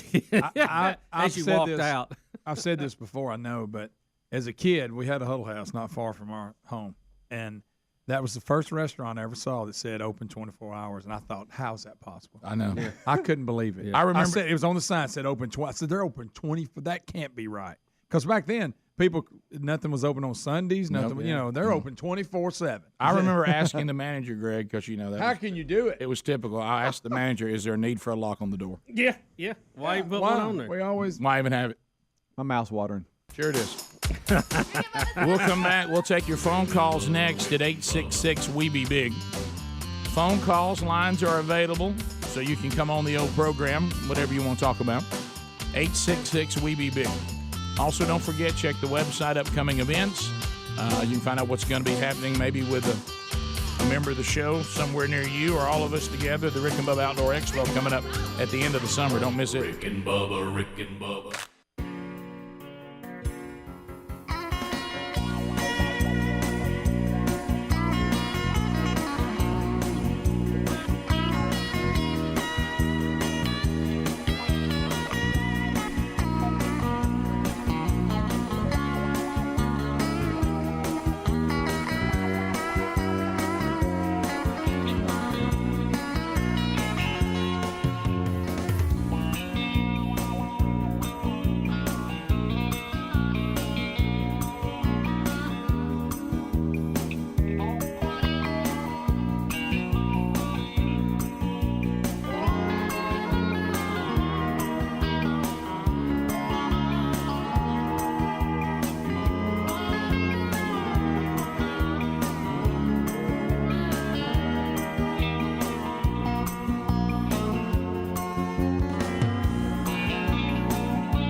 35 minutes past the hour.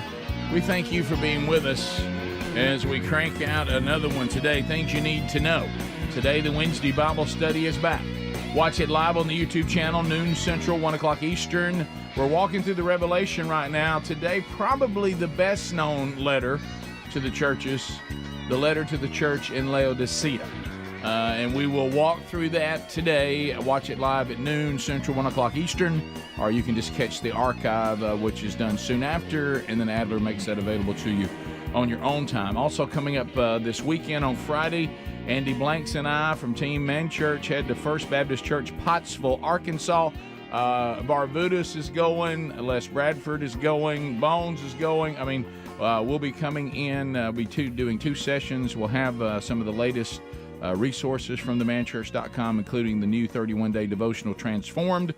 So we'll be there coming up this Friday. If you want to go, it's free. You can, but they need to know. First Baptist Church, Pottsville, Arkansas. Also Friday, Westview Baptist Church, Opp, Alabama. They've been doing the men's discipleship strategy for a while now, and they jumped in early when we first came out, and they have gone through our curriculum. They're in one now. Brian Gunn will be there at their next man church, their next gathering, and then they'll go back into their small groups. So look for him coming up Friday. And then Sunday, Winfield, Alabama, ladies. Sherry will be there. There's a ladies event. The tickets to the dinner are all gone, but there's still room for you to come and actually be part of the service and hear Sherry speak, and she is working on a great message. Talked about that with her yesterday and prayed over her this morning about that. So she's looking forward to being in Winfield, Alabama on Sunday night. Those details at burgessministries.com under events. So Bubba, we came in today. You know, we kept thinking to ourselves, can now former Mayor Lori Lightfoot, can she do anything bad enough for the majority of the people of Chicago not to vote her back in as mayor And apparently, finally, that answer has been yes. Yes, Lori Lightfoot finished third, meaning she will not be in the runoff for the Democratic nomination for mayor. And she is out, Rick, primarily based on the spike in crime in Chicago. In 2021, homicides in Chicago rose to their highest number in 25 years, outpacing other crime-ridden cities like New York and L.A. So she's always had a poor relationship with law enforcement, and the city's police department lost a significant number of officers in recent years amid the rise in crime and lack of support. Yeah, from what we were kind of watching and gathering, this is somewhat historic, modern day. They say it is rare for a Democrat to be in the office of mayor, and pretty much they get to be mayor until they don't want to be mayor anymore. Right. And they said this is somewhat unprecedented for a Democrat in that office to be removed by their own party, and like you say, not even finishing second, third, not even getting to the runoff. That's how bad it was. And I think, there are some things, we were talking about this in the break, that I hope they do, should not have a political agenda attached to those. And one of those is feeling safe in your home. One of those is feeling safe on your streets. And we, Speedy was always very good to bring in the number of people shot and killed over each weekend in Chicago. The numbers were staggering. Oh, yeah. And as you all have said, and I think correctly, I just think that is hard to overcome. I don't care what party that you're a part of, and no matter how entrenched your party may be in any city, if that party cannot keep the people safe, they look for somebody else. And I don't mean another party, but another person. And we had talked about too the number of stores that had moved off the Miracle Mile, and that tourism is a big deal in Chicago, and it's just not happening when when you don't feel safe. So they've made a change, and there's a lot of comments from national commentators on it. One on Fox said the Lori Lightfoot experiment is officially over. Marjorie Green Taylor, always with a word to come in, said Lori Lightfoot, crime doesn't pay. Former Georgia State Rep Vernon Jones, who lost his election for the U.S. House in November, said the mayor just got the foot. That's well, and I don't know, because I don't really remember about her rise to power to be the mayor of one of our largest cities, but I wonder, and I can only wonder this, and maybe not. This sometimes is the problem with wokeness. Is someone like Lori Lightfoot who checks a bunch of boxes of wokeness? I'm female. I'm a person of color. I'm LGBTQ plus. Sure. And sometimes that can blind. Is this person fit for the office? Can they do the job well? Look at us. We're Chicago. We've got a female, person of color who's LGBTQ. Look how forward we are. Look how woke we are. And that works for a while until, back to what we said earlier, to people don't feel safe. And they don't think you're doing a good job. And really, you can do a bad job in a lot of things. People's safety is one that'll get you. Well, that's what we were talking about in the break. Being safe is not a Democrat or Republican issue, or it shouldn't be a liberal or conservative issue. We all want to be safe. We all want to be able to raise our families. We want to be able to go to businesses. We want to have businesses. And if you can't do that for the criminal element, then what's the use of any of it? Without that, there's nothing. Right. Yes. During the debate, one of the things they were hammering her about was she suggested to Chicago people to increase their safety was to not carry cash. Right. She said, try using other forms of payment. Right. Just don't carry cash. If you guys want to hear her kind of, what's it called? The concession speech. Here's a couple quick clips from it if you want. And you can hear the crowd is really sad as they chant, we love Lori. Well, push enough of you didn't. It doesn't sound like a big crowd. We were fierce competitors in these last few months, but I will be rooting and praying for our next mayor to deliver for the people of the city for years to come. Obviously, we didn't win the election today, but I stand here with my head held high and a heart full of gratitude. And her hand on her wallet.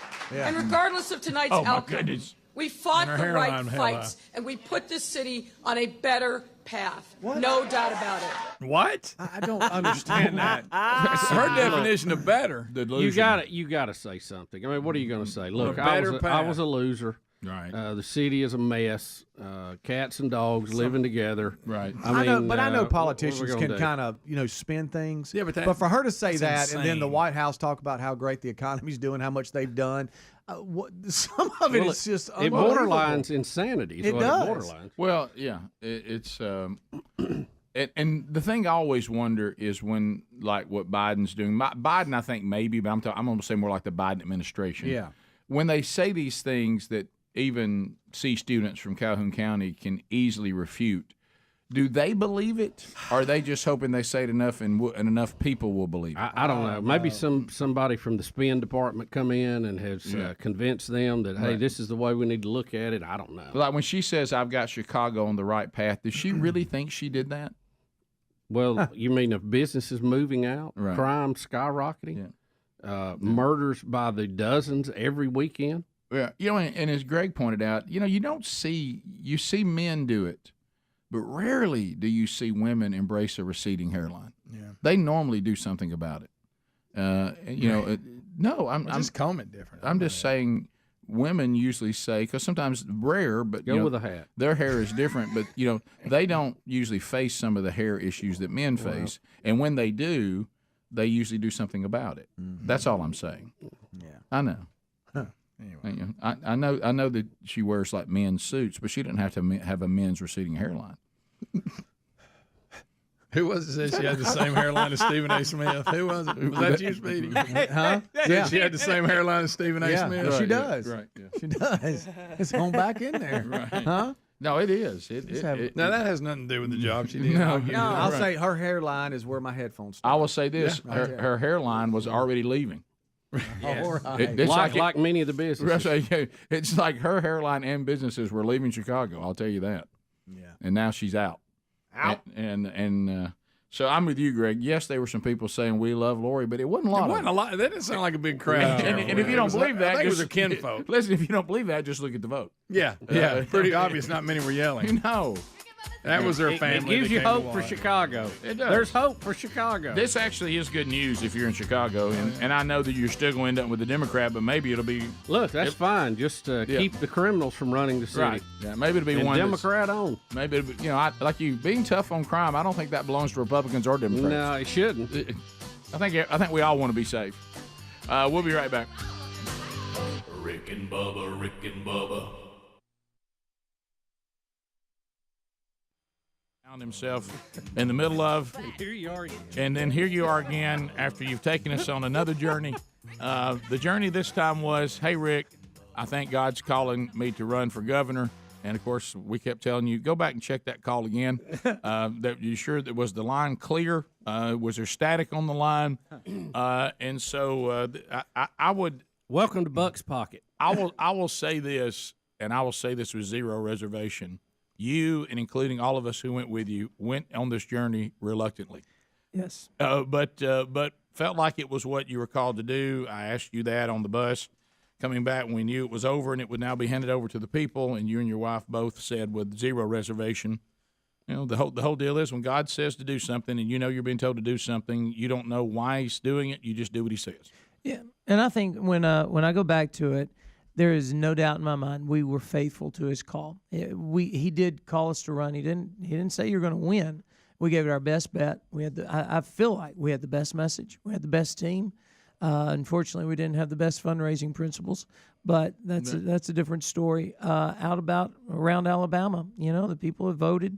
I'm reminded of what Mike Huckabee told me. He said, if everyone who says they're going to vote for you votes for you, in a state of 4.8 million people, you may get 10 million votes. I mean, it's just everywhere you turn, people are, I'm voting for you, I'm voting for you. Well, evidently they didn't. So, and that's all right. Well, I have a different angle on that. Okay. And I've been talking about that, and I actually had to talk to someone about that. I actually and Speedy talked about it. And again, I understand in a state that has as many people as we live in a big state. It's not a small one. Right. That's not Texas, but it's also not, 67 counties. It's also not Massachusetts. It's a big state, bigger than other countries. So it is a lot of people. However, when you say it's almost like in our minds we know the truth, but then we kind of forget the truth sometimes. If you look at Scripture, and there's no doubt about it, you're a devout follower of Christ, and you went in saying, I'm doing this because the disciples of Jesus are supposed to try to go everywhere and bring light into darkness. But Jesus himself said, those that are really with me are few. It's not a lot. I don't know if you know this. You don't win elections with the word few. Okay?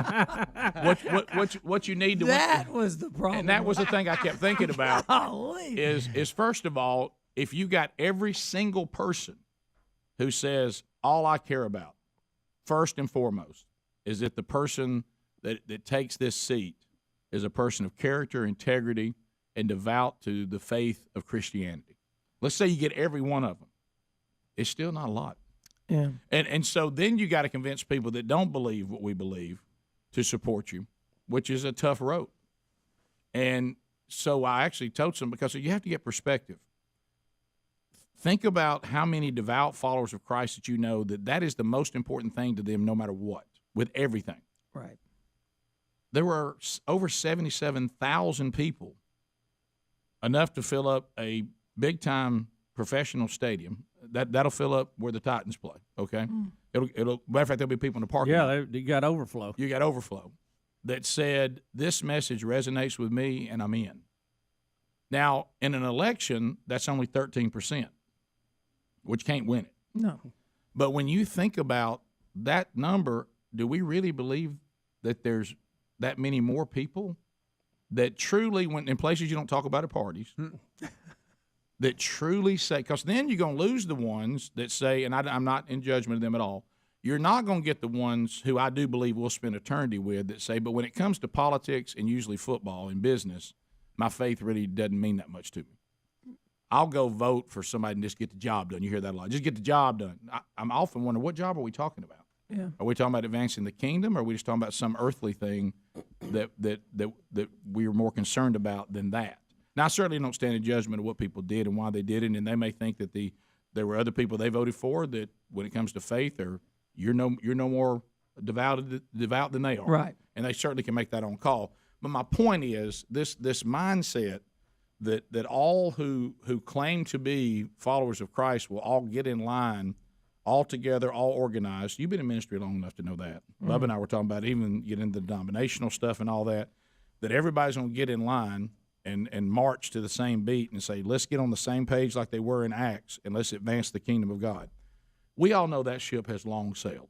Yeah. But so don't lose sight. I'm just trying to encourage you, like Bubba was talking about.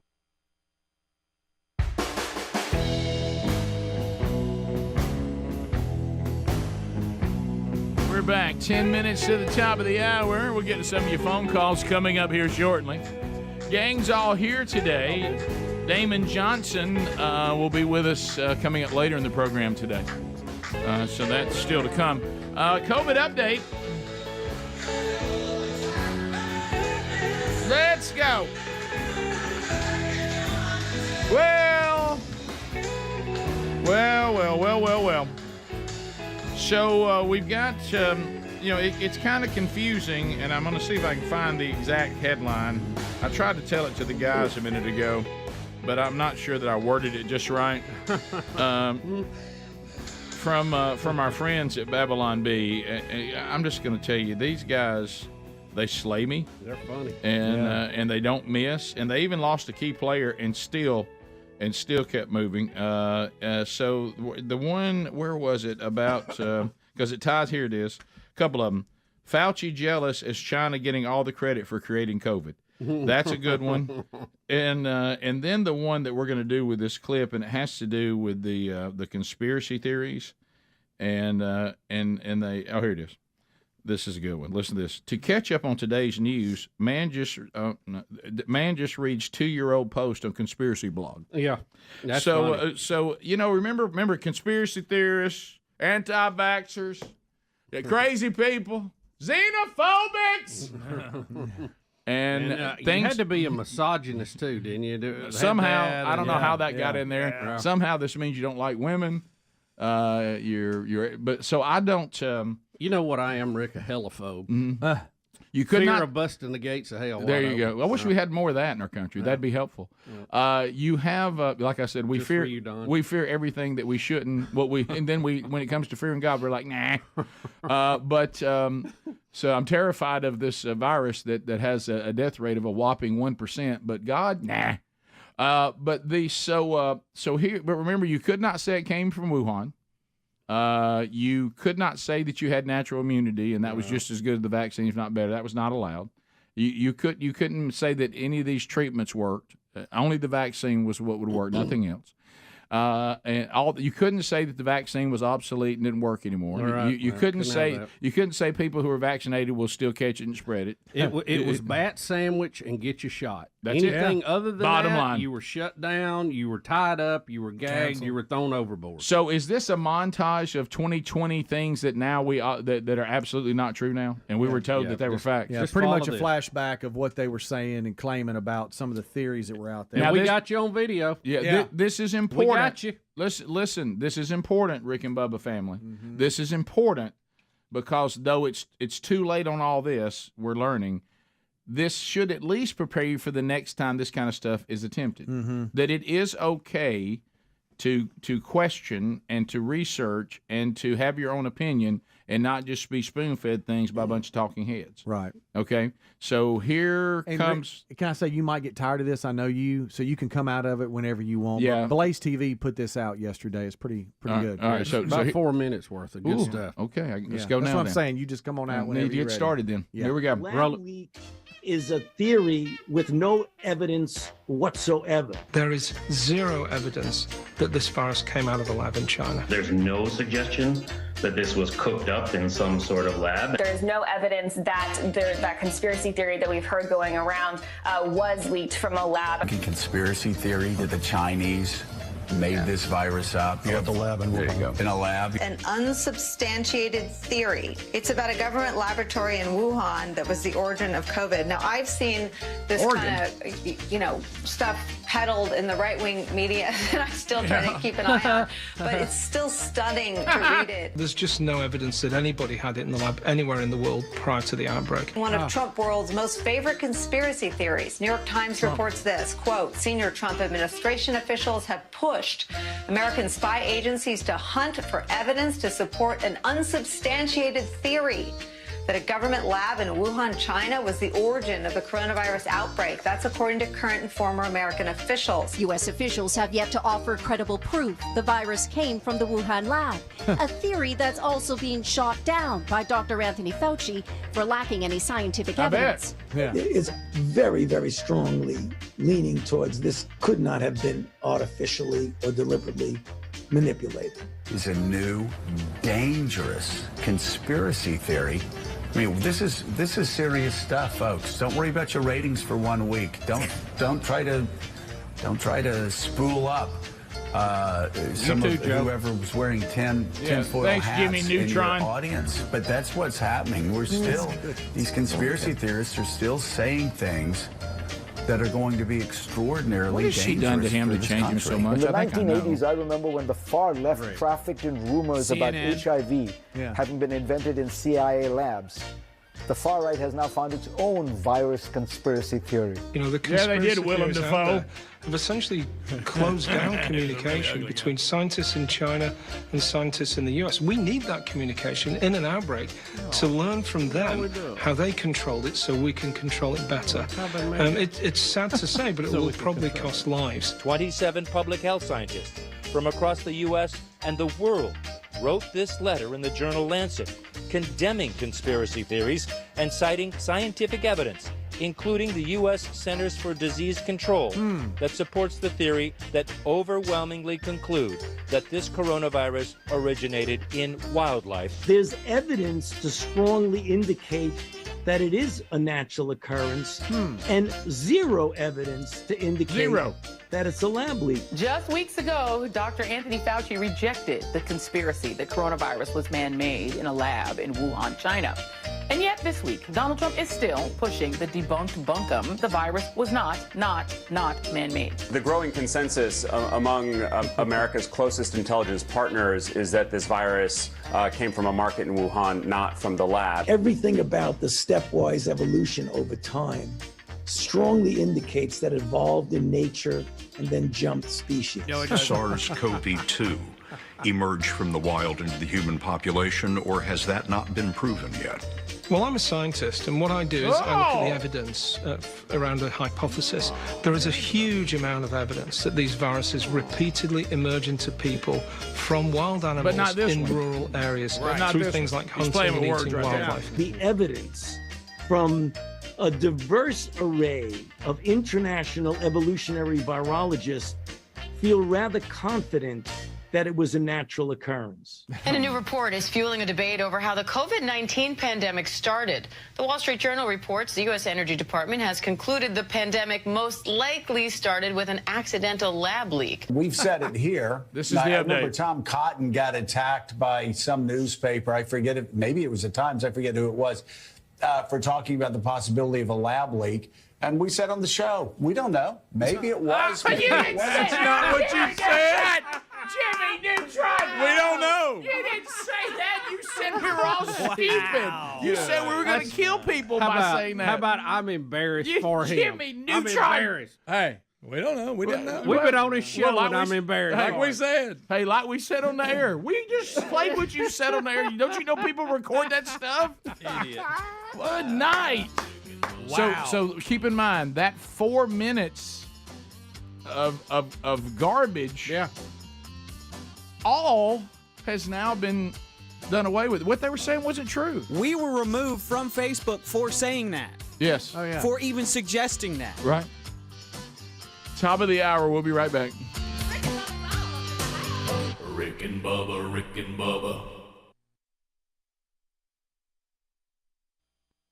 Don't lose sight that you never heard of before in the political realm ever, which, by the way, is a compliment. And that there were over 77,000 people in your home state that said, I've never seen him be in politics, but if a man like that wants to get in, there's over 77,000 of us that would love to see that happen. Yeah. It's small percentage compared to the other two, Right. but it's a pretty impressive number when you think about that. Jesus said, I want you to know that the road that I'm on, it's a narrow gate and it's hard, and only a few really ever dial it in. Yeah. 77,000 is probably, I had somebody ask me, and I said, do you really think there's more? that I'm talking about that politics has a faith base to it to them. Because some people who even, believe what we believe, they don't care about that when it comes to politics. I mean, they just don't. And I'm not saying that's between them and God. But I'm just saying, I know what your focus was, and you made that focus clear, and I think it resonated with a pretty good number of people that can change things. Yeah. And person to person, obviously trying to get down to Montgomery that's a hard place to break into, and it's a pretty dark place. But anyway. Well, I hope our message was one that resonated with the people that we got to. I mean, I knew we weren't going to outraise them, but because they're seasoned politicians. But I knew they would never outwork us. And, I mean, we came out guns a-blazing all over our state. I prayed that we finished the line without compromise. I mean, that was the clear word I had from the Lord to myself, to our family, is just no compromise. If you have to play the political games, it's not for us. And unfortunately, there are games out there that people know how to play that I don't know the rules and never want to learn. I just want to be Scott, and I want to be authentic before everyone. People started trying to read your motives, read your mind, instead of just reading the paper, reading what was before them. And unfortunately, that's just in the society we live in. We raised about 20% of what the incumbent raised, and we were able to get, I think we maximized every penny to the full benefit, because in ministry, like we've discussed, I knew it wasn't my money, and we had to be a good steward of it. So I'm praying that the message we have, evidently it did resonate, because some of those were taken by other candidates, and that's fine. I want them to take the baton and run with it. We've got to be principled conservatives, not just conservatives because it's a preference. We've changed from D to R. Apologize for the voice. It's just been a little tired, aren't you, buddy? Hey, well, I want to come back and just thank you guys. Yeah, we'll come back, and if you have a something. And I want to thank you for what you did, Scott. Yeah. Man, that's awesome. 866. We'll talk about it when we get back. We Be Big is our number, too, and we'll give you a chance to weigh in, too. As Scott Dawson, friend of the show for now 20 years plus, and just came off the latest journey. And a lot of you got involved with that, and he certainly wants to say thank you, and we'll let him do that when we come back. Amen. Rick and Bubba, Rick and Bubba. All right, so Scott, you're back. Which one do y'all want to go first? I just want to say this. Scott, I want to thank you and Tara and your kids for being faithful, answering the call, and going out there and doing what you did. That was not easy. It was not easy. And I know the quote, I think it's been credited to Mother Teresa. I don't know if she actually said it or not, but it's true. God didn't call me to be successful. He called me to be faithful. Amen. And that you did. I mean, because, you went to Nineveh, brother, yes. And went with a great attitude. Yeah, Which Jonah didn't pull off, but you did. Of course, you found out pretty quick why Bubba and I wanted no part of it. But anyway, go ahead. I understand. I realize why y'all are running backwards now. I mean, everybody said, it would be a tough road. Yeah. It was, but I felt like we had a great message. I feel disappointed for Alabama, only because you would have had a phenomenal first lady. I mean, my wife is the rock of Gibraltar. Our kids have done so incredibly. They've hit every mark. And so for me, it's one of those things where we knew we were up against a mountain. We made no bones about it. When people were stealing our signs, all over the place, from your yard, from polling places yesterday when we'd show up, they were all gone, which now we feel kind of comforted because we don't have so many to go out and pick up. But, so I hope those same doing people will get out with their truck today and get busy. Yeah, you can have them all. You can every one of them. I was going to bring y'all some shirts, Scott Dawson for Governor shirts, so we could, slash up, because I felt like even in the political realm, I gave y'all a best of segment for your CD. You did. And I know we're gonna talk about this years from now. Yeah. If the Lord tarries and allows us to continue to sit around and make fun of people. But and one of those, and now I don't have equal access. Take someone's terrible evening and turning into a best of bit. I mean, we don't have that fair access thing that they were throwing at us. That now I can just be Scott again. I can come on the show when we got something going on. We don't have to play those stinking games. Yeah. But I'm reminded when we got into this, Mike Huckabee again. He said, you're going to have so many people say, hey, I'm behind you, I'm behind you, I'm behind you, that when you get into it, you're going to look behind you and see how far behind you they really are. You can't even see them. And that was the case, but there were some people that stood with me. So many of those people are out on the front lines. We had some of the greatest college minds, conservative college minds. Well, they were a breath of fresh air to meet those young people that were, man, that was great. Man, I mean, Connor Cameron, Will, Seth, Chad, Clint. I mean, these guys, and I probably left out a couple of them, but these are the guys that I feel impressed about our future, encouraged about them. My kids, and then I'll say this, David and Barbara Green of Hobby Lobby, who said they almost lost their business because Christians were leaving government. They stepped up to the plate. Mike Huckabee, he's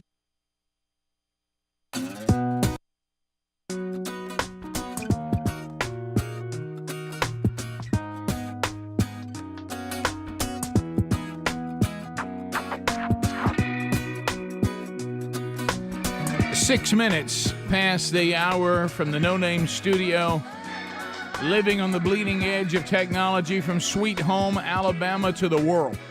Thank you for being with us. As you hear, the gang is all present. And Bubba, so what we just heard last segment, if you did not hear it, I hope you did. Blaze TV put out a montage of 2020 and how you were not allowed, and we could do a montage on misinformation about the vaccine, misinformation about natural immunity, misinformation about masks, but the one they focused on was you were not allowed to say, and you were you were said to be dangerous and killing people. I don't even know how that ties in. About why would the origin have anything to do with that? But anyway, if you said that this thing leaked out of a Wuhan lab, and you, well, you, and then of course we've had those conspiracy theorists now be legitimized as a very real and now likely reason that the worldwide pandemic started.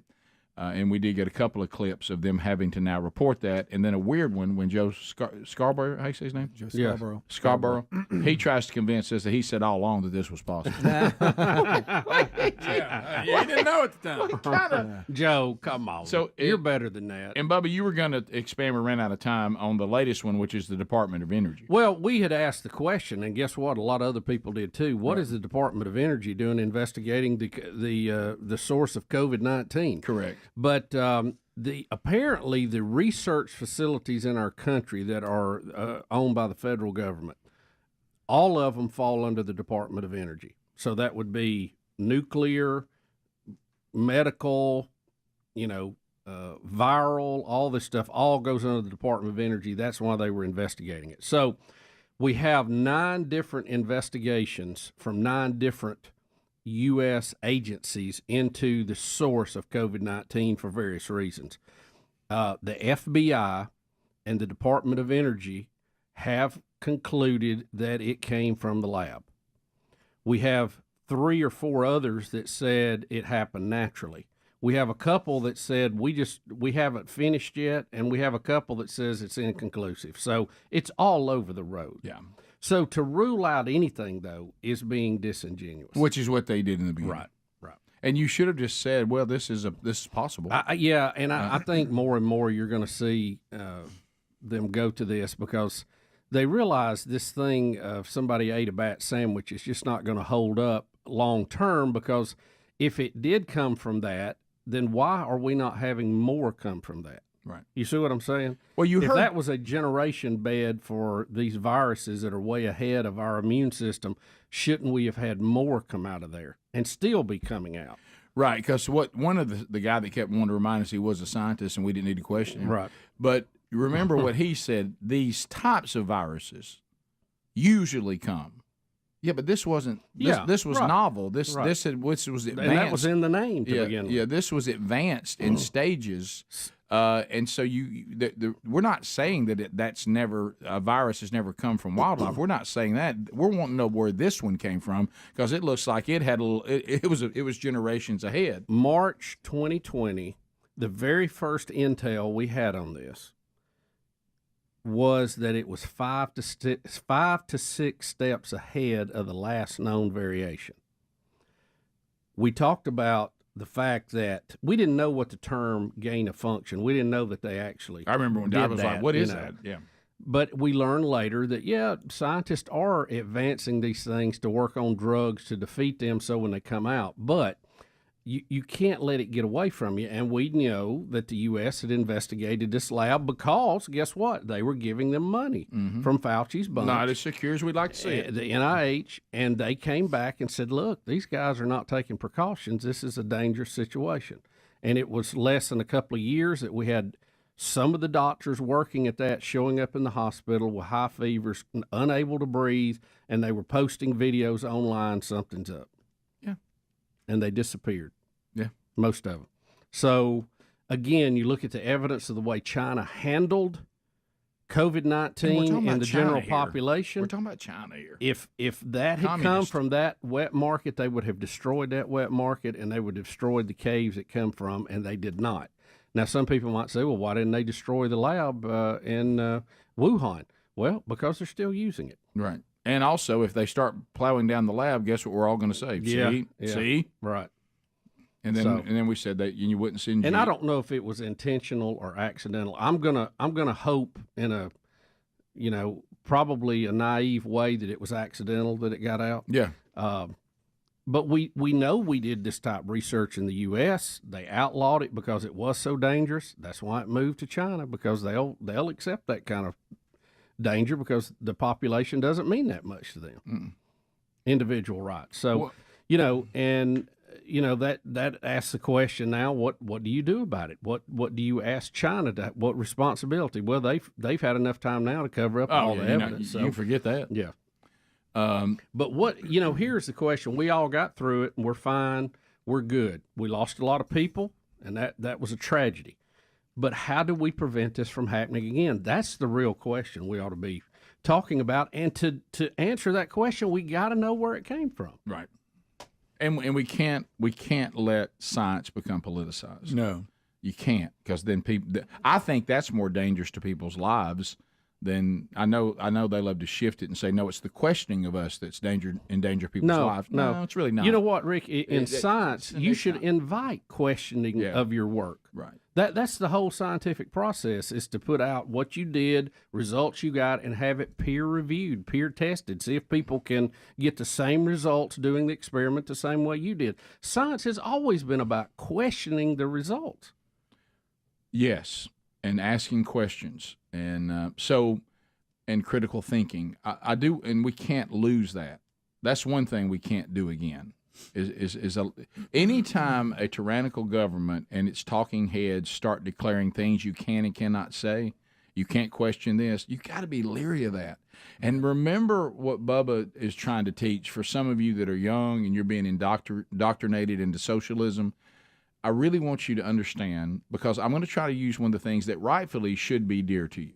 And it is, and it should be. And I applaud this. Now, worshiping it and then using that as being more important than the quality of someone's character, I think you're in error there. That's where your emotions get away from you. But the civil rights movement in this country, the only reason that slavery was abolished in this country and the civil rights movement was successful was because those that were screaming that this is wrong pointed to the Constitution and said, what this country claims to be, you are not being to us. You claim that we were all equal, but you're not living that. You claim that we're supposed to have these rights, but you aren't giving them to us. You claim this, you claim this, you claim this. Well, what if all of that screaming was toward a tyrannical communist or socialist government that said, we never said that. Mm-hmm. We didn't say everybody's equal. We didn't say that you have these rights. We didn't say you could say that. We didn't say you could defend yourself. We didn't say you should be treated equal. So take your little protest and go somewhere else. No, the reason why it was successful is because the government and the country was saying one thing and they were hypocritically living another, but it was there for them to win the case. What if it wasn't there? I mean, right now you go up to China and say, you endangered all of us. You know what they say? So? The state is more important than the individual. Right, yeah. And saving face. Y'all locked us in our apartments. So? You had no rights under this government that we wouldn't lock you in your apartment. Go back to where you came from and shut the door. And we'll weld it shut. So you got to be careful embracing this giant central government thing, and that the government takes care of everything that you need. As was it Jefferson? One of the founders said any government that gets large enough to give you everything that you want and need can also take it all away. Yeah. All right, we'll be back. Biden with another odd quote, and then your phone calls coming up too later in the hour. We'll be right back. Rick and Bubba, Rick and Bubba. A mentor, he's been a friend. And then you two. I don't know if words will ever be able to describe my personal gratitude to you guys. So thank you for standing with me. Well, and wait, Scott, hold us together. Hey, I mean, but he's just hoarse. But you know, one of those things last night, I talked about it earlier, and it's another one of your good friends, who was trying to help out financially, and I went and talked to him, and I said, hey, I noticed that you and your wife really got involved and financially there when we needed it right there at the end. I said, tell me. He said, I struggle back and forth with the process about, just like all of us. Right. Did we any of us really want to do this? Did we want to get in this realm? I worried about whether, Scott, is this a good move for him as much as God has used his family? Is this really a better move? He goes, and I went back and forth, just like we all did. We had meetings after meetings about it, and you kept coming back. You said, I feel like it's what God's called me to do. And I think this, what you just said was it, and that's the reason why there's no need for a thank you in our situation. He said, I just finally came down to it is, you know what, Scott's my friend. Mm-hmm. I mean, we're pals, and if one of us needs help, we go help each other. Yeah. And it's really, and he said, because when all this is over, if we don't still have that, what do we really have? And it's really no more complicated than, oh, is that what you need? Is that what you feel like God's calling you to do? Okay, we'll help you. We're in. And it just, and you know, somebody texted me the other day inside your group that said something about it, and I said, Scott Dawson, if roles were reversed, would do exactly the same. Yes, absolutely. And that's what friendships do. That's how it works. I would talk you out of it a little bit harder than what y'all talk to me, but that's another thing. I'm just telling you. Well, we tried. You got to remember, we did try. I thought y'all were persuasive speakers, but evidently y'all missed that train or something. Let me tell you what happened too. It was a great journey. Well, last night, because there is another. There are some things that, you know, you showed incredible restraint, and you kept saying, "I'm not going to play these games." Obviously, you know, there was some things that we tried to reveal to the people of Alabama concerning the ADECA grants and all that I think, regardless of where we're going now, the people of Alabama need to demand that there's some light illuminated into that. It's just such a place of corruption. And you really should ask some hard questions on, you know, if nothing else, the vetting and the responsibility of money just being wasted. Let's say you don't even get into the different worldviews and biblical views. What if you just said, I just don't really like federal money coming into our state being thrown around so haphazardly to an organization that disappeared and took it? You know what I mean? And you know, you can just stay right there. That's still a pretty important thing to try to make sure it doesn't happen, you know. But anyway, and hopefully that was something that was accomplished as well, you know, even if it was not something that people thought they cared enough about to try to, you know, say, oh, well, that switched my vote or whatever. That's all between people and God and their own decisions, and we'll see how that goes. But so last night we were all laughing because, you know, we were tired, we were run down, and there was some disappointment and really more frustration, like you're talking about, of people claiming they want something, but then when they get the chance to actually prove it, they kind of go a different way. And so you came over to me and says, hey, would you mind just getting up and just kind of and Sherry looked at you and looked at me and was like, I don't know why you want to give Rick that mic right there. I don't know about this, but I mean, it was I made some points I wanted to make, but the thing that I wanted to say for sure is what we've already said on the air. I sure am glad that my son got to vote for the first time for somebody like you. I mean, yeah, I'm so glad he didn't have to have his first vote and vote for some of the garbage I've had to vote for. You know what I mean? Yeah. Or didn't vote for. So I was thankful that he could. I mean, he didn't have to compromise anything to vote for you. Right. And that's rare. And I told him, I said that'll be a rare moment right there. Yeah. You know, yeah. Well, to us, you know. Again, I know you say there's no thank you needed, but there is a thank you that's needed because you guys got us to the table. I said it all across our state and across the nation whenever I'd travel. The Rick and Bubba Show couldn't win it for me. They just brought me to the table. There wouldn't have been a viable candidacy. 30 years of crisscrossing this state, preaching in churches, doing revivals, having student conferences with 12,000 kids. We wouldn't have been a blip on the screen without you guys. And we ran a viable campaign with 20% of the funds. We got our message out, and I'm not disappointed in the messaging. I'm not disappointed in the team. Personally, I take responsibility because that's what a leader does. A leader doesn't duck from the responsibilities. You take it. You say, I'm the head coach. We missed it on this mark. But you know what? We've learned a lot. We'll continue on. People are now asking, what is your political future? What is, you know, Huckabee texted me and said, hey, I lost my first race, to which I responded back to him, I am in no way in the mindset to even think about.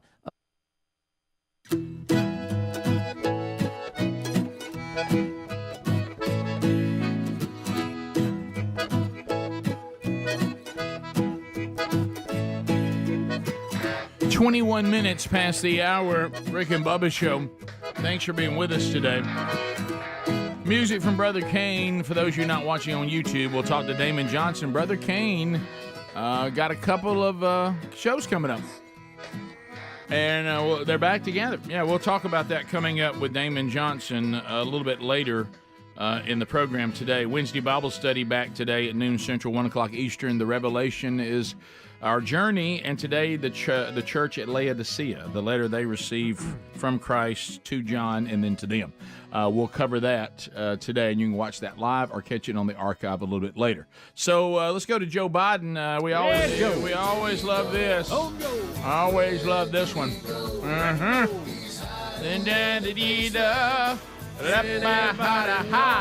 Basement Joe.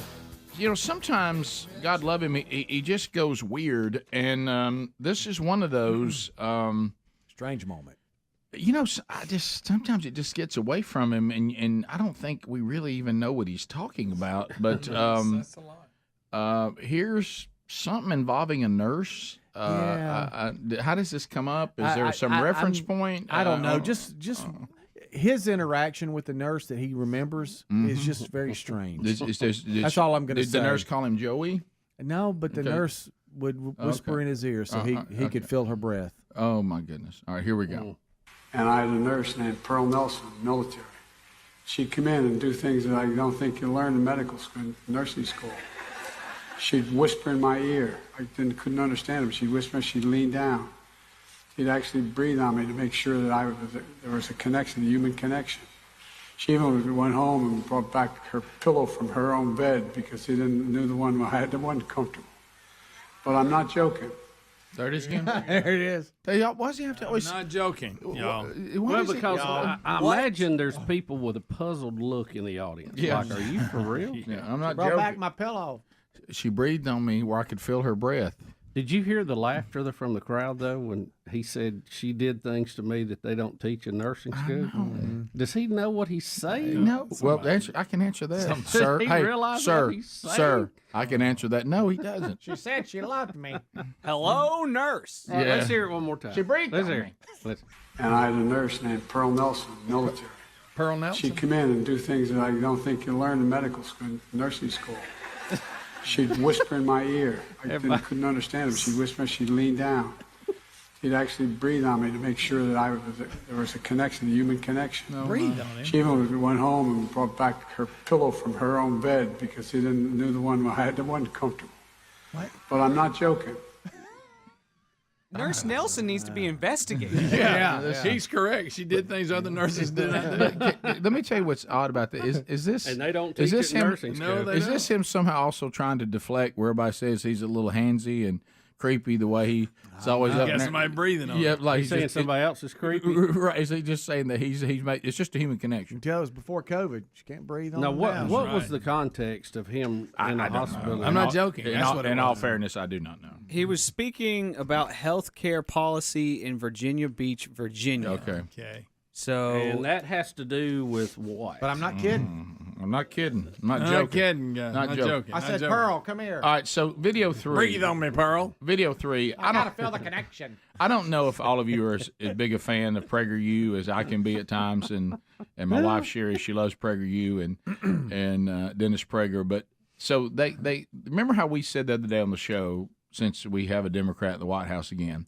that they have done a masterful job of being history revisionists of their own history. But again, now anything you have in your history cannot be. No, it cannot they'll be go back overcome. 45, 50 years. Yeah, so PragerU loves, and they're there trying to say, let us see if we can offset some of the indoctrination of young people, and we're going to teach them the history of the country, the truth of the country, the Constitution, all this. And so they have a lot of young folks, and they send one of them out on the street that's going to ask somebody some questions, and I want you to catch these answers. Here we go. Which political party founded the KKK? The Republican Party, of course. Wrong. Wrong? It's the Democrat Party. Are you serious? For real? You know which party abolished slavery? Which party? Yeah, that was the Democrat Party. It was actually the Republicans. Republicans were the anti-slavery party established in 1860 with Lincoln. Abraham Lincoln was a Republican? Uh-huh. Yeah. I didn't know that. Which political party gave African Americans the right to vote? You can go with the Democrat. Republican. Republican. Yeah, well, all right. Okay. See there? Do you see that? Did he not ever see how this was going? Right. This was always Republican. Right. I think after the first 2 rounds, I had it. So Wait a minute. No, that's got to be the Democrats. Nope. So, This time. Yeah, so the Republican Party did not create the KKK. That was the Democrats. Republican parties abolished slavery. The Democrats were fighting to keep it. And the Republican Party gave African Americans the right to vote. And this person of color thinks, because this is what he's been indoctrinated in, that all those things were given to people of color by the Democratic Party. But they weren't. That's historically incorrect. So, but do you see how propaganda works? and indoctrination works. Now, I don't have any problem, hear me out, of the Democrats saying we learned from our wicked ways and we are not those people anymore. Yeah. I'm perfectly okay with that because I can say that about my own life. But when you then deny others to say that, make the same claim, that's where you got problems. You know, if anything was ever done wrong in our opponents' lives, then that's who they are forever. Anything we've ever done wrong is either acted like it didn't happen or we've changed.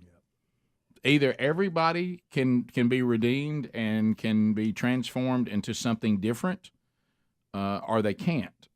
And if everything you did in the past can now be brought forward into presentism, then what the Democratic Party had in their past can be brought forward. By the way, I don't think they should be. We should be able to do that. I think the Democratic Party and the candidates should just stand on who they are today, and we can debate on whether they really care about the things they claim to care about or not. But I'm not going to sit here and hang on them for the rest of their lives, slavery, KKK, and denying black people the right to vote. But they want to hang things on everybody else's life and not ever let you out from under that. So anyway, I thought that was very interesting. Yeah, that's good stuff. But not surprising. No, it's not. Not surprising. That's so, research the history a little bit. I was watching last night. Did you know that, speaking of Kelsey Grammer in the new Jesus Revolution movie, have you seen the thing that Fox Business does with him where he narrates and talks about the battles of American history? Yeah, they had one on the Civil War. I like his voice. They had one on the Civil War last night, and I watched a little bit of that. Oh, that's cool. Yeah, I didn't realize, I guess I did know this, but how he said how delusional our country was on how bad this was going to be, because we hadn't fought a war since like the Mexican War of the 1850s. He said everybody thought this was going to be and they interview all these historians, that it was going to be over in just a few minutes, when maybe not even people getting killed, that people were sitting on the hillside at the first battle eating snacks and picnicking. Oh, yeah. And then all of a sudden they started watching people being slaughtered, and they're like, what in the world? And at Bull Run, but they were talking about that the weapons had advanced since the last time we fought, but then when they started fighting the way we fought when the weapons weren't as good, and that led to people just getting filleted. Just the cannons especially. And the bullets. The bullets had been upgraded. We went from being able to shoot you with a little pumpkin ball at about 50 yards to be able to shoot you with a bullet that rip you to shreds at about 400 yards. And we're still marching in groups. It's a bad plan. That was it. Bottom of the hour. We'll be right back. Your phone call's coming up. Rick and Bubba.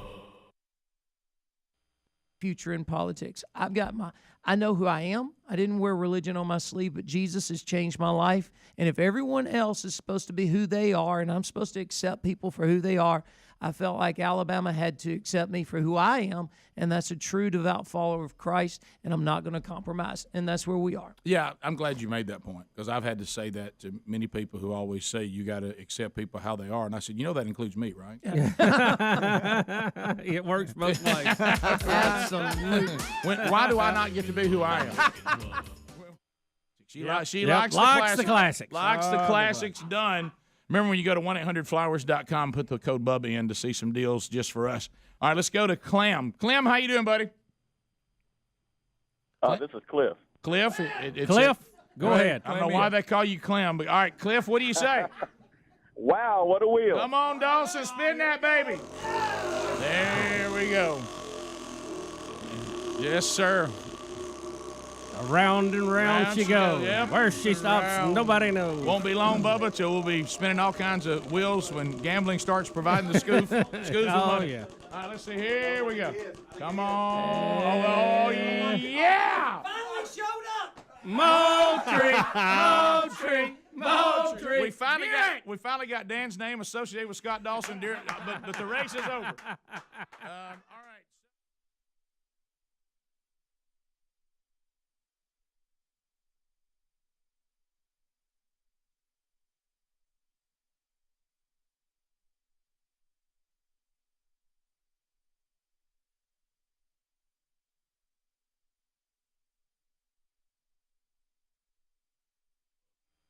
Every time I look over. Doing CVS. Would you like to know why? Considered a violation of that. Don't you put down things of people in your family that can know what's going on? Yeah. CVS, because he said a pharmacist blabbed about this. Well, So easy. his wife said, "What was he need that for?" So I guess she was saying, why is he getting that prescription when I'm not seeing any of that activity here at the house? There you go, Bubba. That's the way to put it.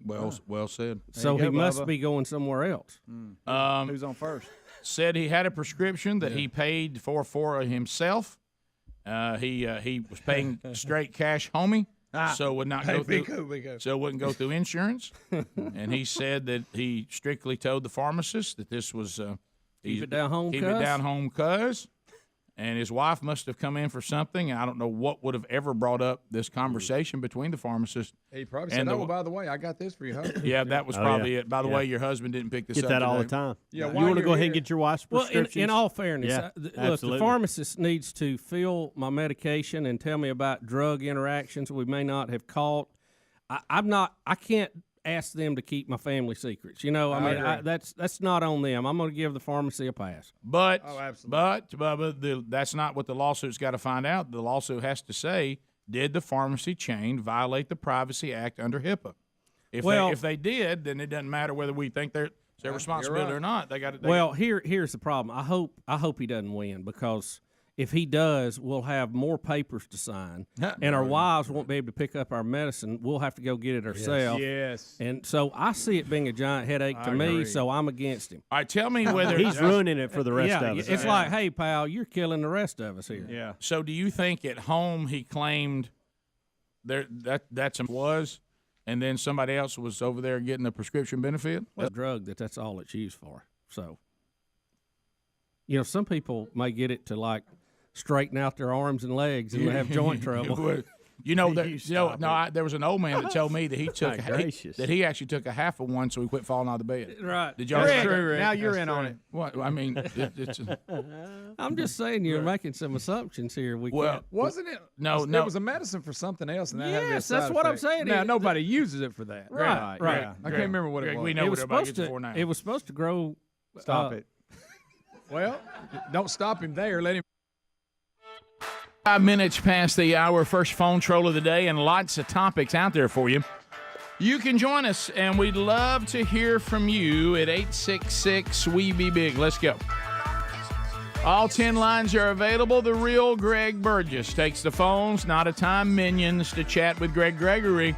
It's time for you to tell him what you want to say and then get right to it. It's as if a plate is being served with no vegetables, no fruit, no bread, just meat. We get right to our point. We don't chase rabbits. We're not awkwardly trying to get started.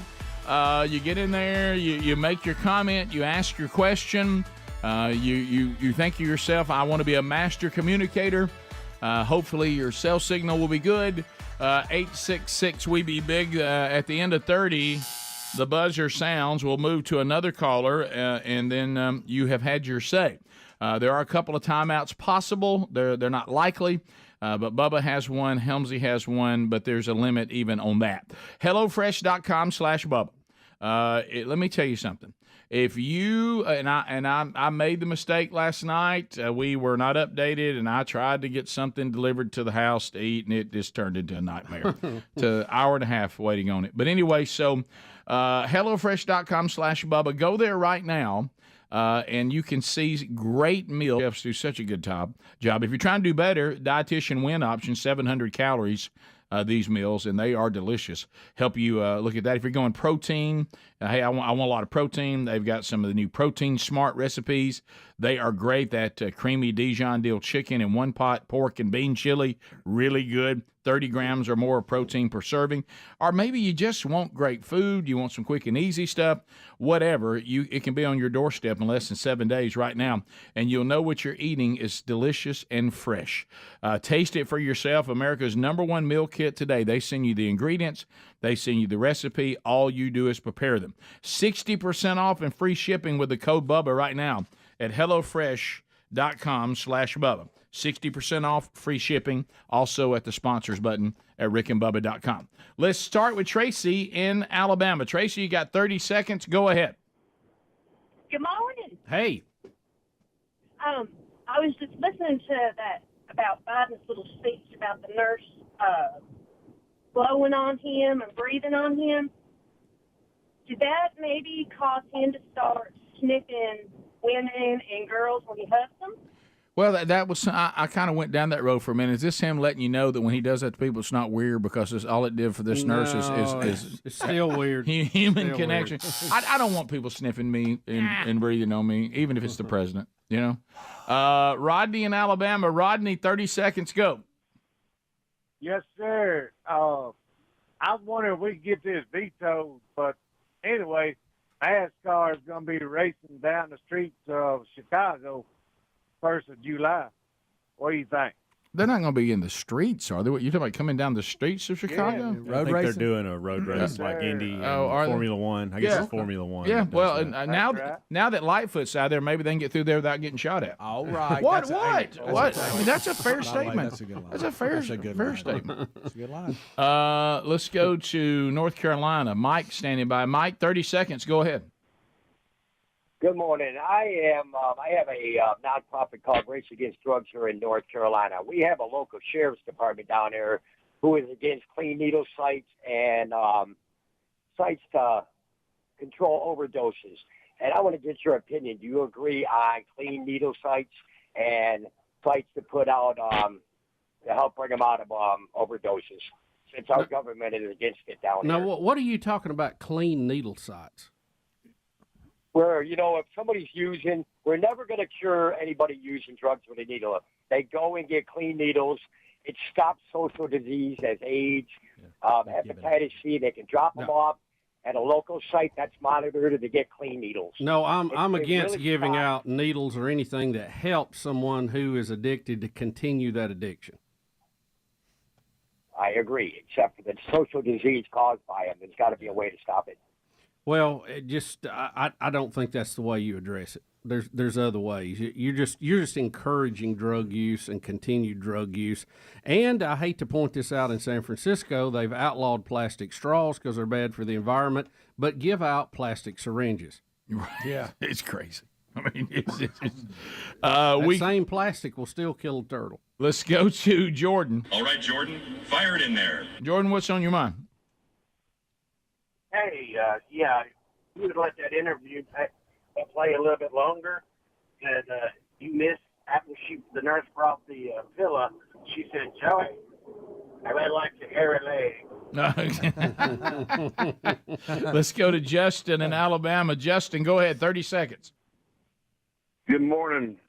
Hey, on this student debt cancellation deal going on right now, right? Couldn't the colleges? Should we let the college get the money to repay back? Let the kids pay this college back, and if they don't pay them back, then they won't have any money to operate on. No, you're right. It would be a whole new ball game if the colleges weren't guaranteed their money, and then the government chases that debt. Yeah. If the college had to chase it, it'd be a whole different ball game. And the colleges make out like bandits. I mean, they get their money. Rick, this is ridiculous. If you think there's a problem with a student loan program, fix the student loan program. Right. Don't go back and crash the books by forgiving debt. That doesn't even make sense. And what about the people that just paid off their student loan last year? What about the people that paid it off the year before? Right. It's not fair. It's not fair. It's a political stunt to buy votes. That's all it is.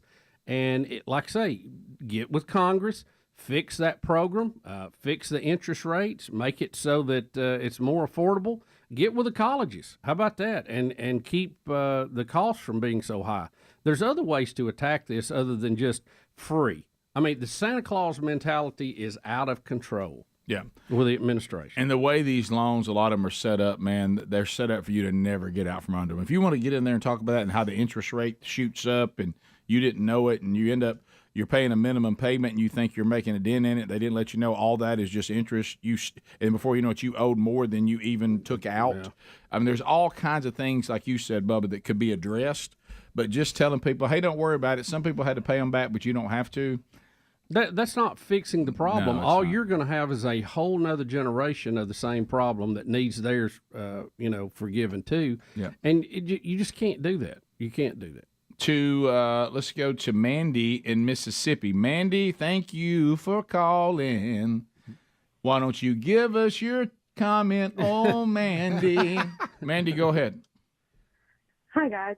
So I know that y'all have complaints about cell service, and I was wondering if you've thought about the fact that people are using their speakerphones or their headphones. Yeah, I do think there's something to that. Bluetooth devices. Yeah. I didn't really, of course, then you want them to be safe because a lot of people do call us from their vehicle. But I left a message the other day for somebody, and I thought I was being sharp. I thought I'd covered everything. I get a text back. I've got a message from you. It's garbled. I can't understand any of it. And I didn't know it. I thought it was happening on my end. I thought, hey, I got it going on. Just by screening, sometimes you'll answer the phone and it's and I'm like, I just can't hear you, and they'll go, hey, is this better? Yeah. And they're taking it off the speakerphone in the car or something.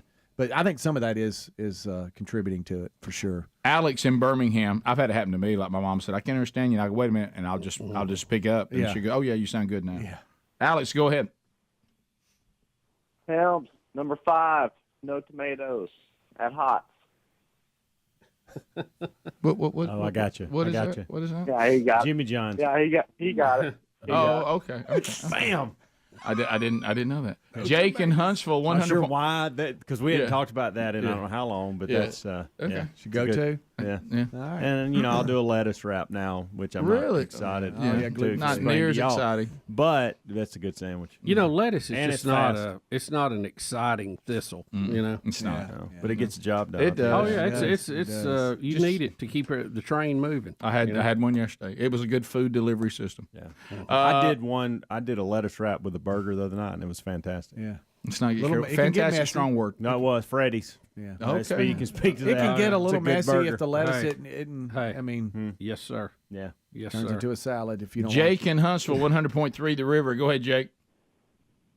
Rick, morning, sir. Monkey Grass, Green Acres. Thanks for the About call, buddy. Question. Hey, Rick, up here in Huntsville, we have a promotion called the Dr. Scanlon, the Somnodent. And my coworkers and I were wondering, are you under the weather during that promotion, or are they actually making you wear the Somnodent, sir? I can't understand. We don't know what you're saying. What is that? Let's clear this up. Time out. Yeah. What are you saying? We can't understand what you're saying. Okay, so in Huntsville, you guys do a promotion for Dr. Scanlon with the Somnodent. It's supposed to help with your sleep, instead of wearing a Darth Vader mask. What is he saying? He's saying insomnia. Yeah. You're saying the insert Insomnodent. that helps Sleep. keep you from snoring. That's correct. Local yes. endorsement that runs on the river. Okay. Yes. Okay. All right, We I got understand. you. I got you. Yeah. Well, my coworkers and I, we work construction, but we're always joking because during that promotion, it sounds like, Rick, you're either A, under the weather, or B, they're actually making you wear that unit. Okay. I don't remember when I cut that. It could have been that I was stopped up that day. I don't know. Yeah, probably so. Yeah, I guess that is possible. Rick on your life. Yeah, I've heard those. Like I'll hear commercials sometimes, and we record them if we're under the weather. And and Bubba and I try to say, look, today's not the best day for production. Yeah, I'll have a sore throat day in a minute. And sometimes they'll go, we got to have it. Yeah. And you go, okay. All right, I enjoy playing best of bits because I'll start it and it's like they're like real old. I go, oh wow, okay, Yeah. so and so was sick then. Somebody didn't feel so good. Yeah. Oh, well, stopped up. Okay. Okay, all right. We'll be back. 866 We Be Big. Elon Musk update. Uh-oh. Also, Major League Baseball, an odd finish yesterday. More Rick and Bubba coming up right after this. Rick and Bubba, Rick and Bubba. Let him finish. Please. That sounds really bad. Tell you what, I better just. What is wrong Let with me y'all? research. Can this I for a tell minute. you something that's I was going to say grow hair, but that may be wrong. I don't know. First of all, let me say this. Y'all stopped me. It wasn't me. Everybody Right. put their hands up. Right. Scared to death. Wow. Don't you know when they were testing the drug, they go, hang on a minute. I know we could really make some money here. We've I've got noticed a a side effect. We got we got a side effect here. We can really capitalize. Who stumbled on something here?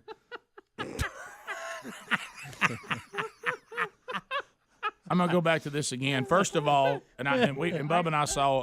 I got a good one. Dang it! You don't know how to spell it. no to research it on there. Let me go back to this again. Quick, bring Because journalism is so terrible, and journalism is dead. It doesn't exist. It's awful. You can't. The story doesn't really explain. Could it also be that he's just mad? Not that he had anything going on the side. That's what you think. It doesn't say that in the story. But That's what he needed for, Rick. Well, Greg, listen to me. Let me Selling finish. it to his buddy. Led to a divorce. Let me finish. Good point. Could it be a pride issue too? that he was at an age still performing well, and he wanted his wife to think he wasn't getting any help. I got you there. That's a good point. That's what it's not unreasonable. It's not unreasonable at all. Well, again, she'll be the one that can answer. Saying this was this. Well, did you say they were getting a divorce? Yeah. So evidently that wasn't it. Okay, let me take my theory right off the table. Yeah, I think your theory is now null and void. Evidently at the house he wasn't participating in that game. Right. Yeah. He was starting, selling it to his buddies for the Yankees outside. That's part of the lawsuit. That not only did they give information to his wife about him, but it's led to them splitting up. And so that's one of the. But that's kind of back on him. Just if you want. I mean, well, Bubba, you remember there was you learned about you said it was about hair loss to begin with. You learned about transferring hair from one part of the body to the other. Do you remember that great joke you used to do? It was one of your best jokes. It was one of your best jokes ever. Are you okay, buddy? I'm just trying to read the history of Viagra, and oh my gosh, we can't read it on there. Thank you, buddy. Pharmacist blabbed. You ain't gonna believe this. But I'm with y'all. But if I'm not mistaken, and maybe you HIPAA experts can help me. From what I gathered, and this is what the case is going to boil down to, folks, whether we talk about how life's going to be affected or not, when you get in a courtroom, it's about what legally is the situation. Yeah. I've been asked by the doctor, by the pharmacist, who do you want to have access to this information, and you tell them. So if he didn't have his wife on that list, it wouldn't really inconvenience us because our wives are on the list. Right. And she might have been on his list. He just forgot about. But the case is going to boil down to that. Yeah. Was his wife on his HIPAA list or not? Yep. And if she was, the pharmacist didn't do anything wrong. That's right. If she wasn't, the guy's got a case. There it is. Yeah. Right. And he's going to mess it up for everybody. Well, Greg, if you've already got your wife on the list, you won't be affected. But I'm like Bubba. He said now everybody they're going to make it where nobody can get their own. Your wife can't pick your stuff. If you put them on the HIPAA list, they can. But I understand what you're saying. No, Rick, they say people faked it. Well, I know, you're right. It will mess us up. There's no way it won't. No, because when we go to correct something, we go too far. You're 100% right. Boy, we'll throw that poor little baby right out with that bathwater. Yes, we will. God, we will in a second. You okay over there, Bubba? How's it going over there? Good night. Need a break? Yeah. Does it mention that? No, I got a good one. Boy, that was growth right there. I know. You see how much we're. I had a really good one. Yeah, we are getting a lot better. Yeah, we really are. If you think we're bad, and you're like, wow, y'all went too far. Just imagine. Let's do a best of show. I have to tell people all the time. The sad thing about best of shows, if you've been redeemed, it's supposed to be as far as the East is from the West, and keep playing it back. Then it doesn't disappear. It keeps coming Rick, back. I can tell you this: I will add bits to these CDs to the TuneIn app that I've not listened to yet, and I will get emails that like, "Hey, I can't believe you put that on," and I'm thinking, "What's the big deal?" And I'll go back and listen to it, and I'm like, "Oh my gosh!" Yeah, I've got to tell you, what in the world? A lot of growth. Speaking of growth, there's growth in hosting a best of. Believe it or not, I pull the CDs out and I'm like, I can't play that. That is growth. Which is sad to say for what makes the air, but there is a cut list. That's I figure made. if it's here, I can play it. You know who's got the ultimate best of show, don't you? Satan. Yeah. Oh, yeah. He'll keep that best of show for you, won't he? Rick and Bubba. So you can find them under the sponsors button, rickandbubba.com. I hate to do this to Speedy. I really do. And we'll get back.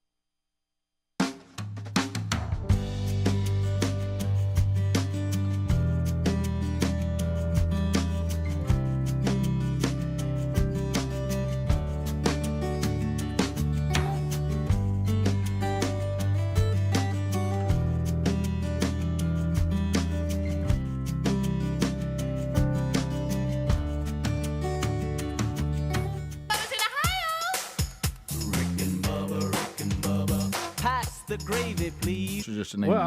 Let's research it. Yeah, okay. Because I was just about to say it, and I thought I'm gonna wait on Rick, that. we said a lot of things that aren't no, I'm gonna wait.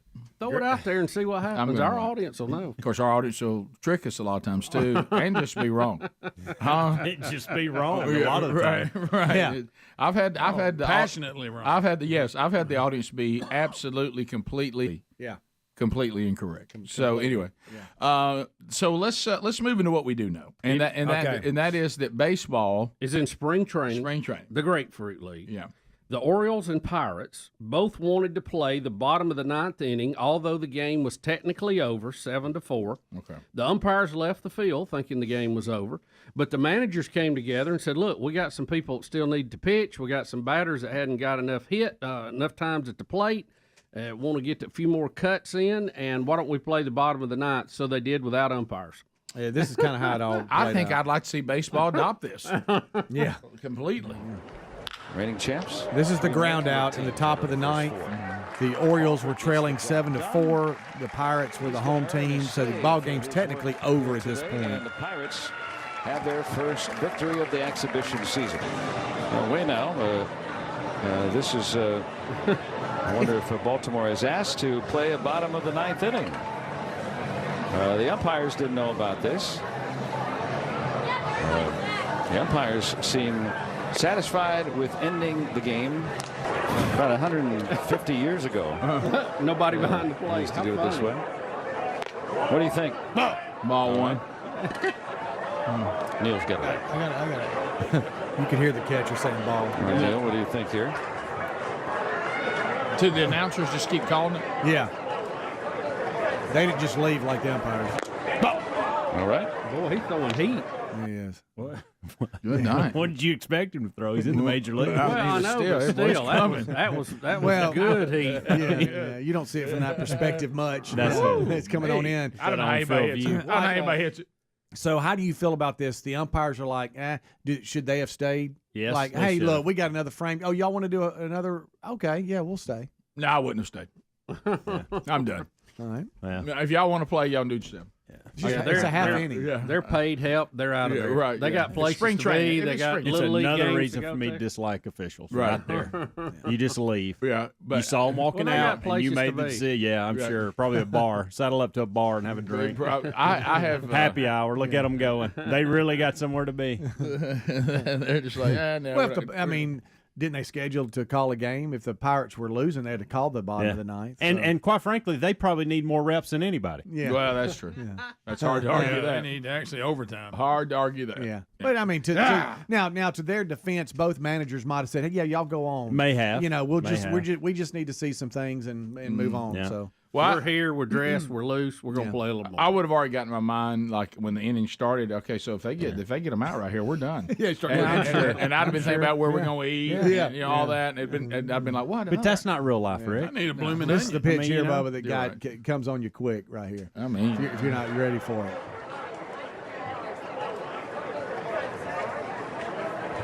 All right. A lot of it has to do with the resolution of the video too. Sure. But he's bringing it. No, yeah. It looks so weird without the ump back there, by Yeah, the way. it I does. didn't realize how used to that I'm seeing. Well, and another thing, Rick. Hey, didn't seem to need them. Right. No, I would prefer us play baseball without them. I mean, what if with we technology, played, we may someday. Yeah. What if we played the first 3 innings without them? Just let them show up later. Yeah. Well, they know how to call a check swing. I know that. We still on that. You know what? We really Thought you'd be over it by now. We really have a I just thought better it was a view good time of the field it without in them there. back there blocking the view. You know. Yeah, absolutely. Yes, it is That a is much better true. view. Yeah, It is. especially the ones that don't like bend down. It's like, especially the ones that don't bend down. Oh, no wonder your strike zone high because you don't bend down. Right.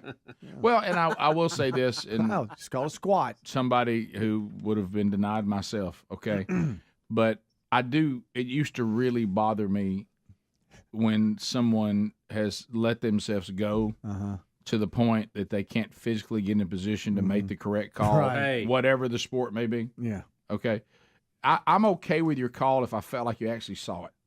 If I don't think you could see it, that really bothers me. And because now I'm like, I don't think you could see that. You weren't in position to see. Just get in position to see it.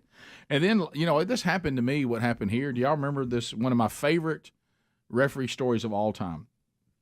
When this young official thought he was going to try to, shame me and make a scene and be dramatic. Mm-hmm.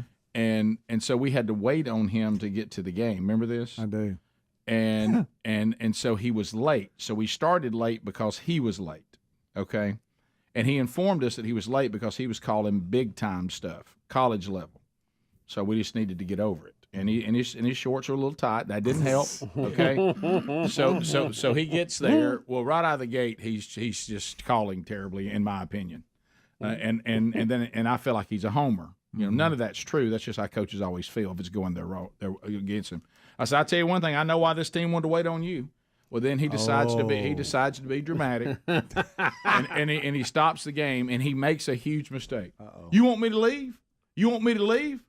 And I said, wait a minute, do I have that authority?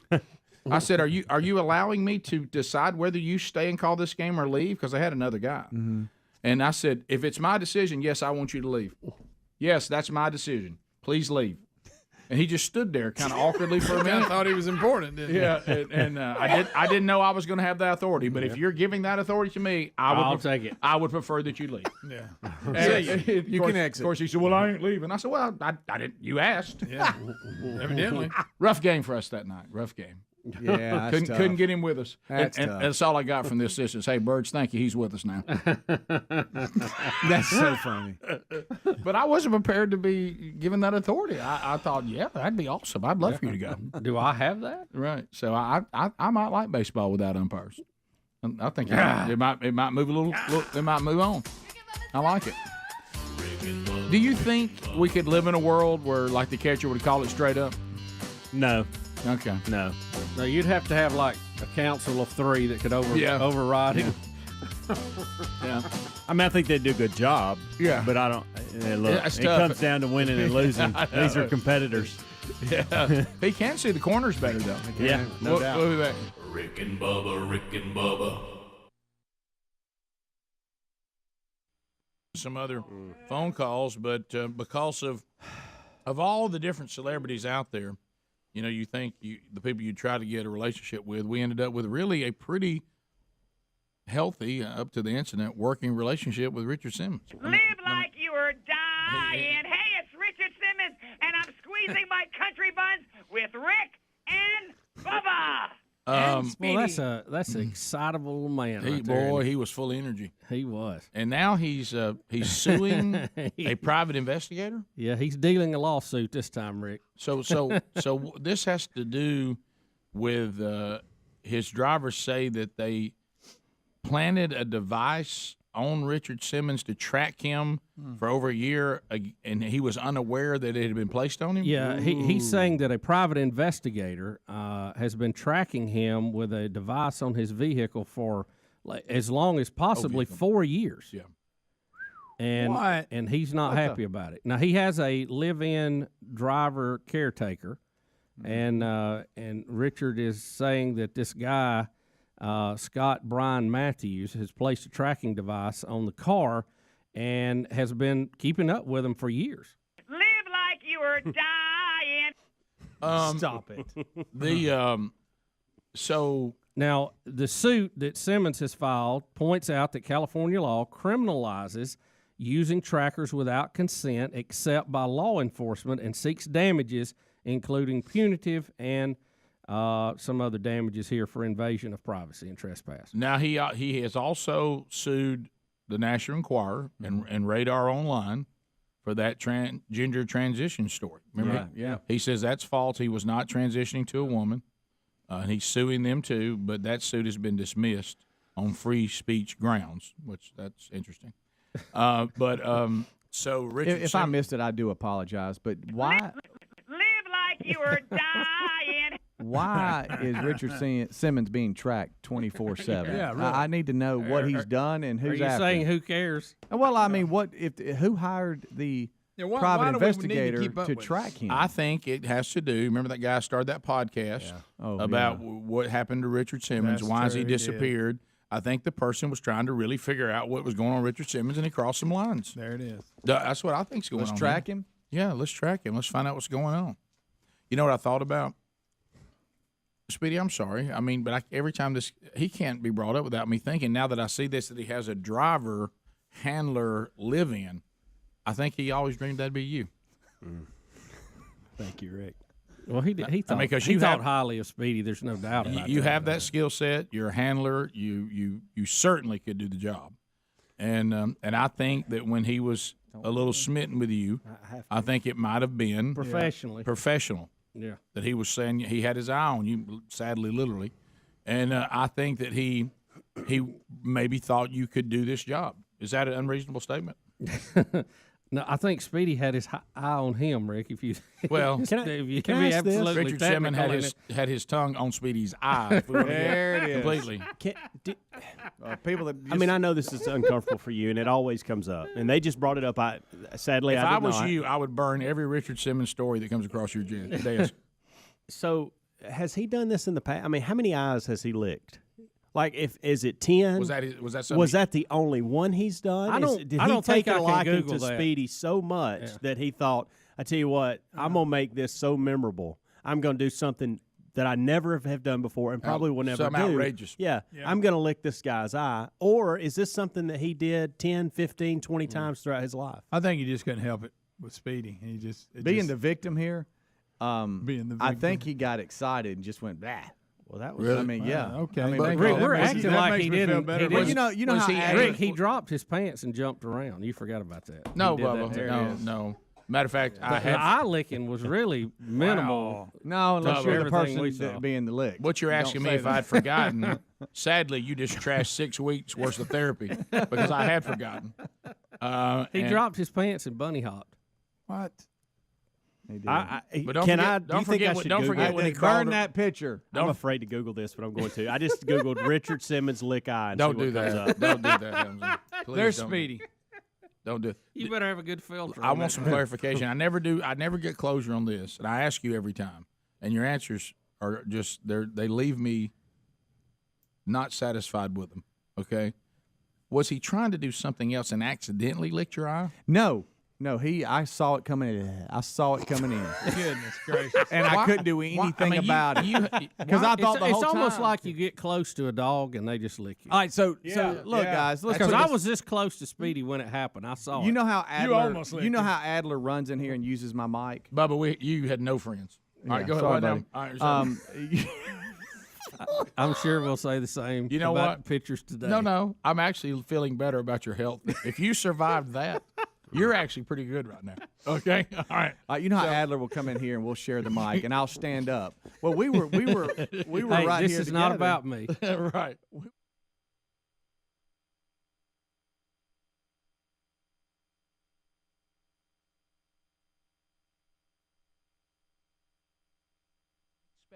Call 1-800-465-6550 or go to carshield.com/Bubba. That's 1-800-465-6550. Save 20% today or go to rickandbubba.com under the sponsors.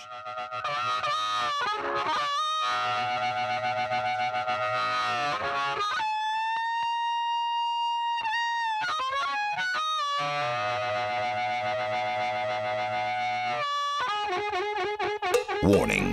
This program may be found offensive by pencil-pushing, bean-counting, research-loving program directors and radio consultant gurus. Welcome to the Rick and Bubba Experience.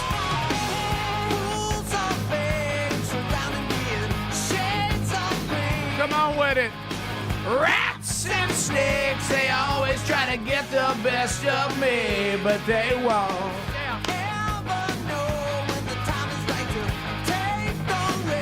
We come back from the No Name Studio on the bleeding edge of technology from Sweet Home, Alabama to the world. The track we're loving is Brother Kane's Got No Shame, their first #1 rock hit. Somebody say this. I need some cowbell right here. Got no one to blame. Come on with it. All the same. Gonna taste so white, cause it's right there in front of me. Damon Johnson on lead vox and slaying guitar on this track now joins us. Damon Johnson, welcome back to Rick and Bubba. Fellas, you honor me. I can't even speak right now. That's so incredible. Well, look, you know, you guys have had such a history with the show. Did you know that is theme music we play every time we update an evil dictator? I actually do know that, Rick. I'm getting text messages or phone calls from friends and family. They'll go, hey, they just played Got No Shame on Rick and Bubba. Well, and the catalog, we love Hard Act to Follow. We love Fools Shine On. We just love it all. And so those of you that may be new to Brother Kane, you were young, you don't know the whole deal. But then More the ones that are really super excited are people going, "Oh, he's bringing up Brother Kane. What's happening? What's going on? What's happening here?" We've been waiting. We've been waiting on this. You've done so many projects, Damon. You've been part of so many, been around so many talented people. But you made a comment that some of the most passionate fans you've ever played in front of are those that bought in on Brother Kane. So talk about that a minute. That's a real thing. It is just true, Rick. And, I really got to see that up close and kind of reinforced over the last 2 years that I've been also playing guitar in Lynyrd Skynyrd, filling in for Gary Rosington. Because I would see people at the hotel or at the venue sometimes, and they were always so, happy that I was helping out the Skynyrd guys. But I'm telling you, man, it blew my mind. So many people would say, "Hey, man, we love Brother Kane. We saw Brother Kane open for Van Halen in '95," or "I love that song, I Lie in the Bed I Make," or yeah, "Got No Shame." Was they played, our football team would come out onto the field to start the game to that song. It just kind of got my wheels spinning, and that's what kind of kicked off the start of where we're at now, man. The band is back. We're playing shows.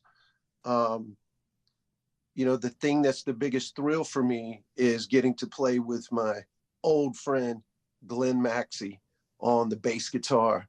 Again, Glenn and I were the ones that started the band. I don't think I would have gotten behind the microphone, guys, to also do the lead singing had it not been for Glenn's encouragement. So we're just having a ball. We're having a ball. How long has it been since you guys played together? The Bubba, first time. Let's see. Glenn Maxey and I had not played music together since 1994. Wow.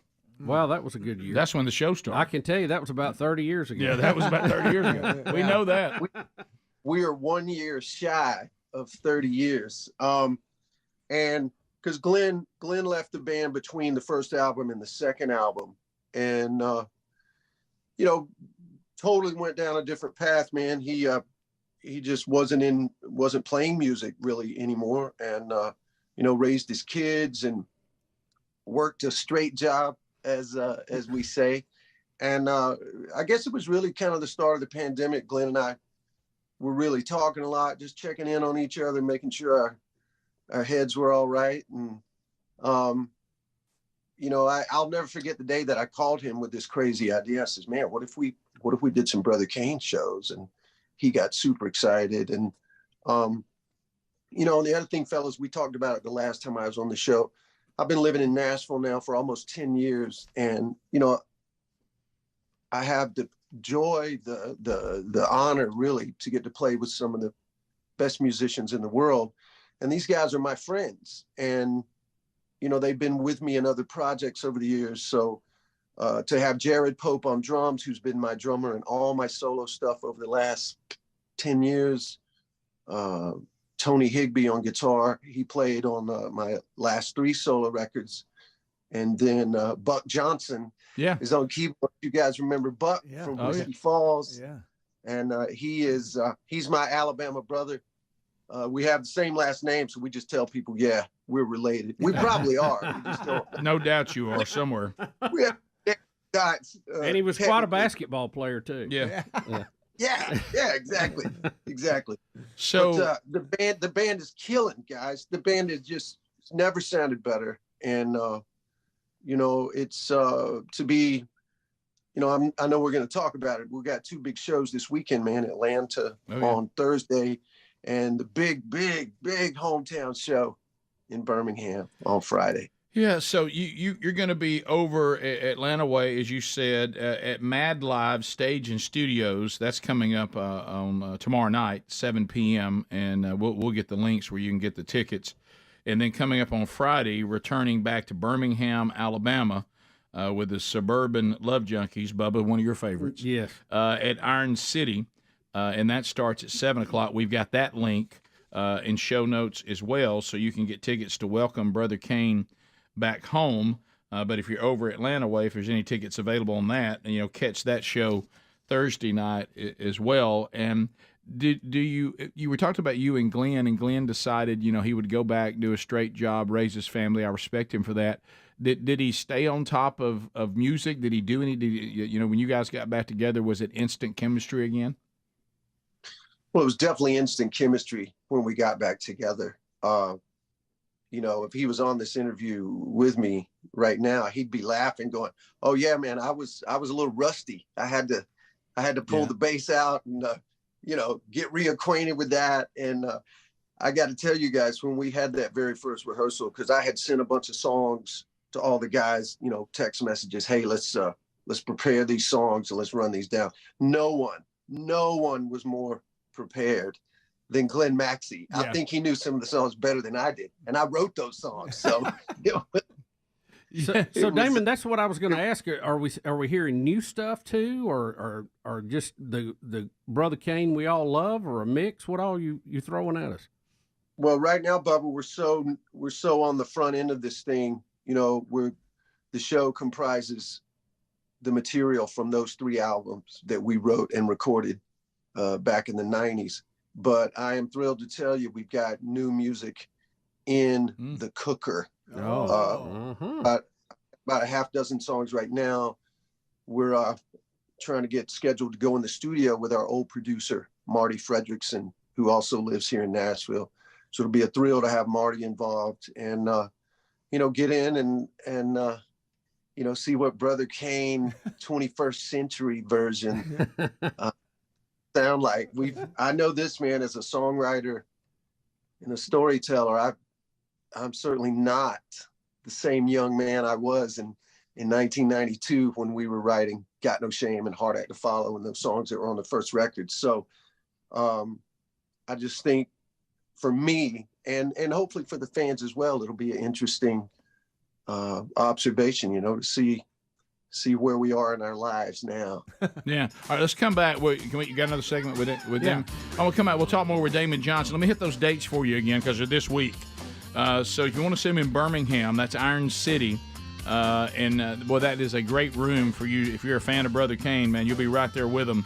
March 3rd, that's this Friday, 8 p.m., IronCityBham.com. We have that in links. And then Thursday night, Mad Live Stage and Studios over near Atlanta. We'll be right back. Rick and Bubba.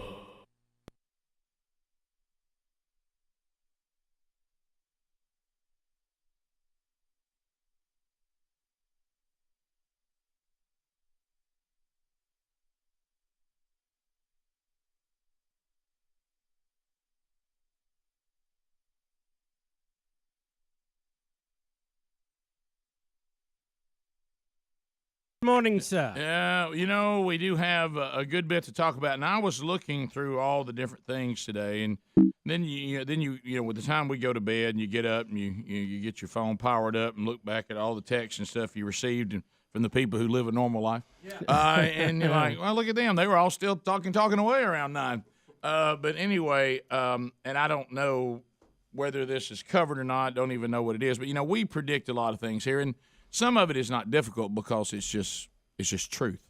When you're saying, well, look at me, I predicted truth. Well, no, you didn't predict it. Truth just happens because it's truth. Right. But anyway, I was looking at one of the groups of people that I interact with, and they were saying the following. Said, I noticed that only a few months after they had been disarmed, that Iran lets us know that they are moving forward with their nuclear program. Sure. And I was like, we were saying back when that terrible deal was cut that if anybody thinks Iran is not just trying to find a way to continue to develop nuclear weapons, that's just insane. If you think that you're just looking at a life truth and saying it doesn't exist.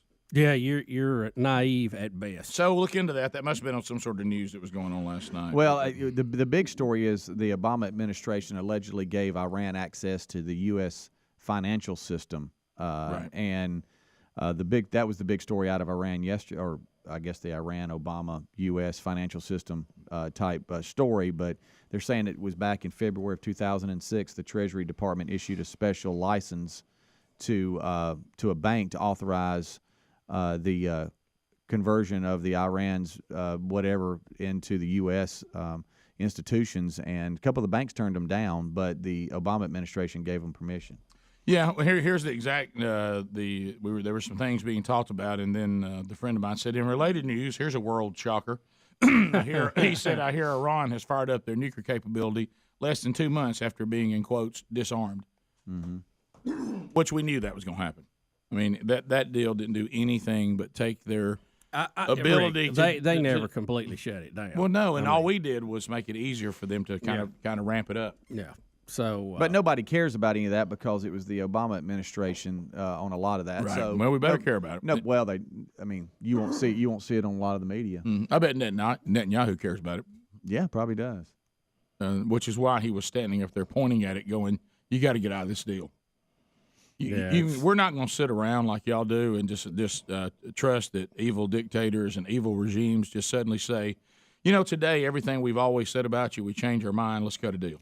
I don't understand the Obama administration's thought on this, other than they think that there is too big of a difference in military strength between Israel and its neighbors, and they wanted to even the score, and they thought evening things up a bit would make it more stable, but I don't know that that's the case. Well, to me, there's two things you have to look at in the way things were done for 8 years.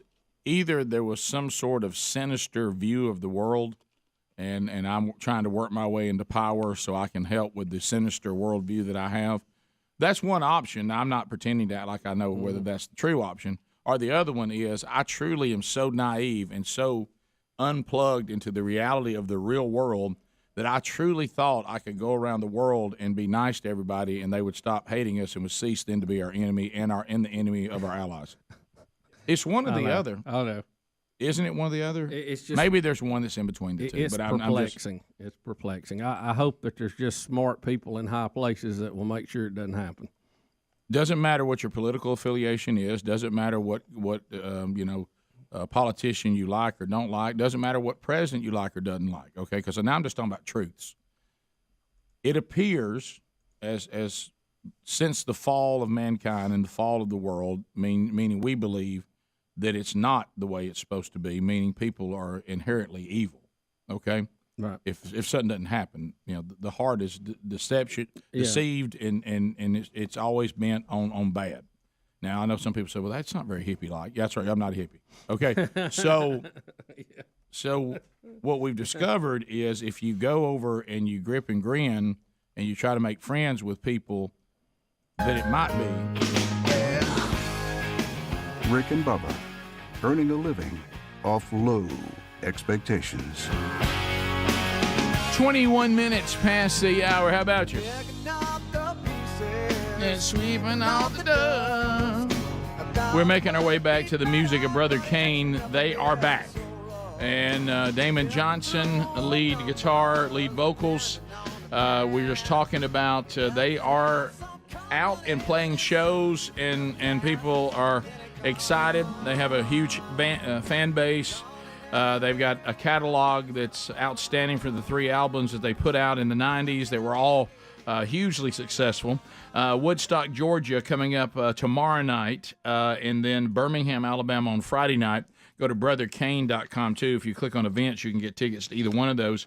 Damon, I was going to ask you, as we're, as you guys are doing things here in the present, and we're excited about the idea there could even be new music, but looking forward to right now seeing this tour with the all the music from the first 3 albums. But looking back over your incredible resume, you have been allowed, brother, to be part of some pretty cool things. But let's stay with Brother Kane right now. So when you had the 3 big albums that happened, it enabled you guys to tour to begin with a lot of the biggest acts out there, Aerosmith, Robert Plant, and then you got to tour as Brother Kane with Van Halen.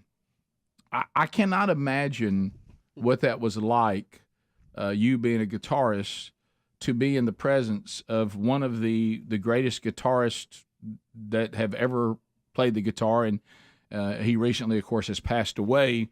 Where does Eddie Van Halen belong in guitar history? Yes. As you were telling that story, Rick, I thought about the day that I got the phone call that we got like 14 Van Halen dates. Wow. Stopped to fill up the van with gas at some truck stop. And the tour manager said, hey, you need, call the office. And I went to some payphone and they told me we're going to do a bunch of Van Halen shows, man. I mean, I probably turned a backflip in the middle of, a Lucky's parking lot or whatever the truck stop was. Yeah. Listen, man, no question that Eddie Van Halen is the GOAT. Okay. Greatest of all time. He's certainly on the Mount Rushmore of the greatest of all time. The thing about Eddie, is he did things with the guitar that us mere mortals, we could not pull it off. We could attempt it. I could get close. I could play along and get excited and think, oh, I'm doing it. But I know it wasn't really. He was like a jazz saxophone player, man. He thought differently. He interpreted music differently. There's not a contemporary rock guitar player making music today that wasn't influenced by Eddie. He's and that was such a thrill for us, man, to tour with them, to become friends with them. So many great memories hanging out with Ed, hanging out with Michael Anthony, their bass player, Sammy. I think, Sammy Hagar probably was the reason we got that tour. He was a huge fan of And Fools Shine On. He loved that song. And I don't know if you guys remember this, but right after that tour, 95, 96, that's when they had their big breakup. Sammy left the band and he immediately started working on a solo record. And he called me and invited me to his house, and we wrote a couple songs together, both of which made that solo album. So just heady stuff, man, for a kid from Geraldine, Alabama. Yeah. So Damon, who are the other three faces on the Mount Rushmore of guitar my play? goodness. You played with a lot of them. Great question, Bubba. Great question. Listen, I got so many friends, man, guitar players, that have taken a similar path that I have, or much greater. Hot debate as to who those other three are. And for me, it kind of changes, I think, from time to time. But the first ones that jump into my head would be Hendrix, Stevie Ray Vaughan, Jeff Beck, Eddie Van Halen. Ask me next month, Bubba, and I would probably have Malcolm Young. Yes, I said Malcolm. No, what? Yes. Angus's rhythm playing brother. Yes, sir. Malcolm Young.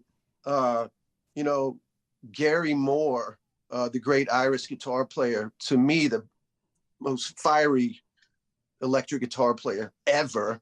Jimmy Page. We haven't even said Jimmy Page. Come on, what's wrong with me? Right. That's a tough one, man, to just pick four. Maybe we need a bigger Mount Rushmore. Would you say this though, that Throw some on Chi Hall too. The other three may rotate, but Eddie Van Halen never leaves it? He never leaves it. Okay. He never leaves it, Rick. Thank you for clarifying that. Yeah. No, Eddie is always there. Well, for me. You said when someone's an original like that, it's one thing to say, I think I've gotten pretty good at mocking them, but because you're mocking someone, you never can quite be them. And those are the great ones. Yeah. Yeah, man. Well, talking about Ed and talking about trying, learning guitar. Listen, man, when I began to learn some of those Van Halen licks, I'm telling you guys, it was helping me socially. Like girls started talking to me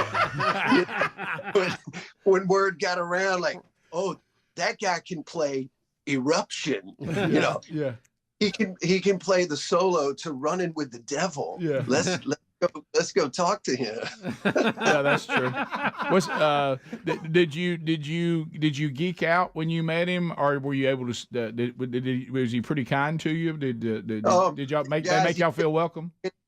He couldn't have been more fantastic. I'll tell you the story. Our first show was in Dayton, Ohio. as we always would do, we pulled up to the venue. Everybody piles out of the van, goes straight to catering because we're starving. Oh, yeah. And their tour manager, the great Scotty Ross, he came over to the table, introduced himself, and he said, "Hey, Damon, I understand you're a big fan of Eddie's." I said, "The biggest, Scotty, the biggest." He said, "Well, listen, go down to the dressing room and say hello. He's down there right now." Guys, I literally dropped my fork and sprang up the table, burn it down to the dressing room. I'm knocking on Van Halen's. They had like 5 different dressing rooms. Sure. So I'm knocking on the door, stick my head in.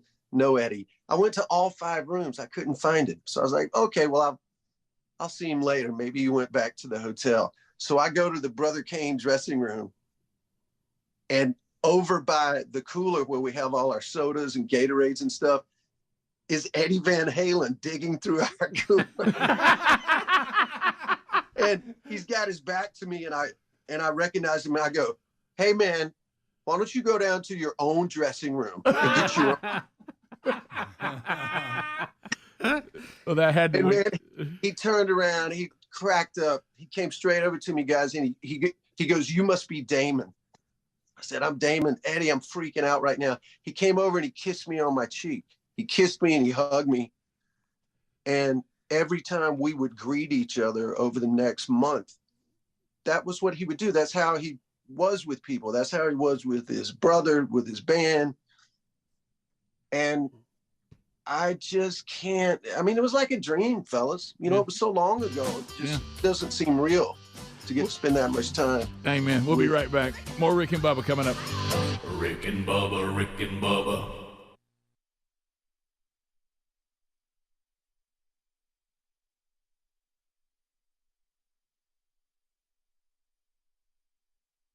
This is a strategy to make you less likely able to stop them.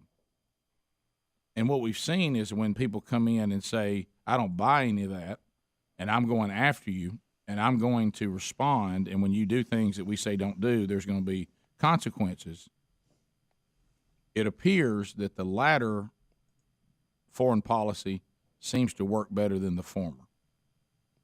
I'm not using letters. I'm not saying names. I'm just saying strategy. It appears that it's possible that the evil regimes in the world are just evil. So you can't trust them. You can't take their word on anything. You can't cut deals with them. There's a history of that, yes. You have to do what you have to do to break their will to continue it, or they will continue it, either financially or militarily or both. Yeah, you try to put them in a box. Everybody okay with that? You try to put them in a box so they Right. can't hurt you. Right. You know, that's. Yeah. And sometimes we even say we're not coming in to try to force our will on anybody, but we will get you in a position where you can't harm us. Right. And we've tried to go in and force our will and try to turn your country into something similar to ours or some of our allies. That hasn't always been very effective. It's worked in some cases. Some cases, but the other one seems to have a really good record. Yeah. We'll be back. More Rick and Bubba next. Rick and Bubba, Rick and Bubba. There's Bill Bubba Bussy. There he is. I'm trying to see here. We were trying to think if we have theme music. I remember we did this one. Would this one work?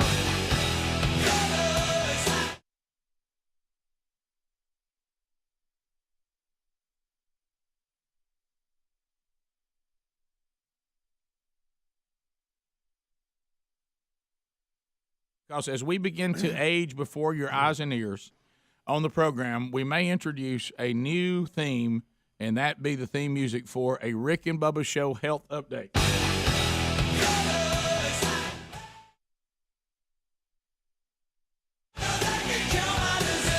What Rick and Bubba Show member is aging and having to confront health issues in their life? Today we focus on old number 2, Bill Bubba Bussy.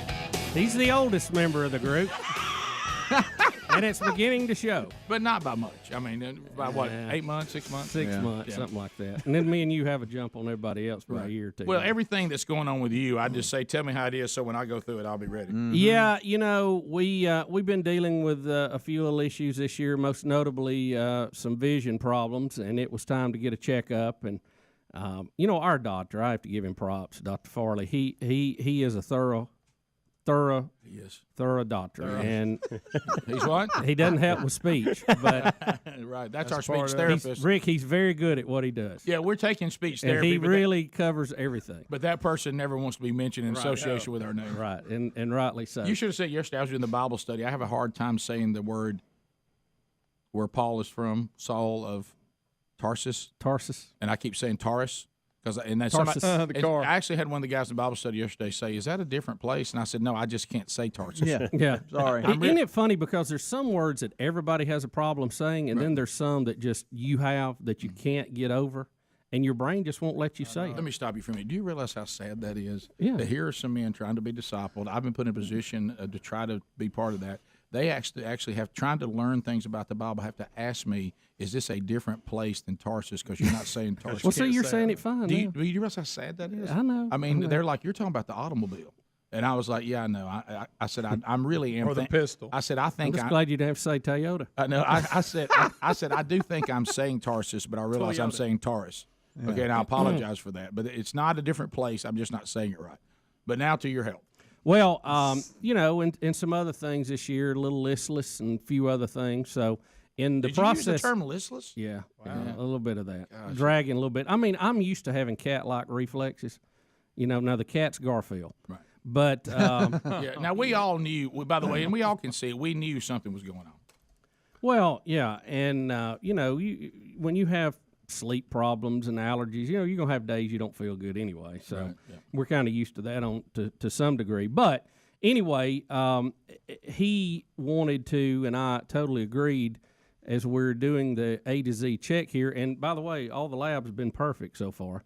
That we're going to start with the heart and look back, and go from there. And we did a test that we have done here before. All the members of the show called a calcium CT scan of the heart.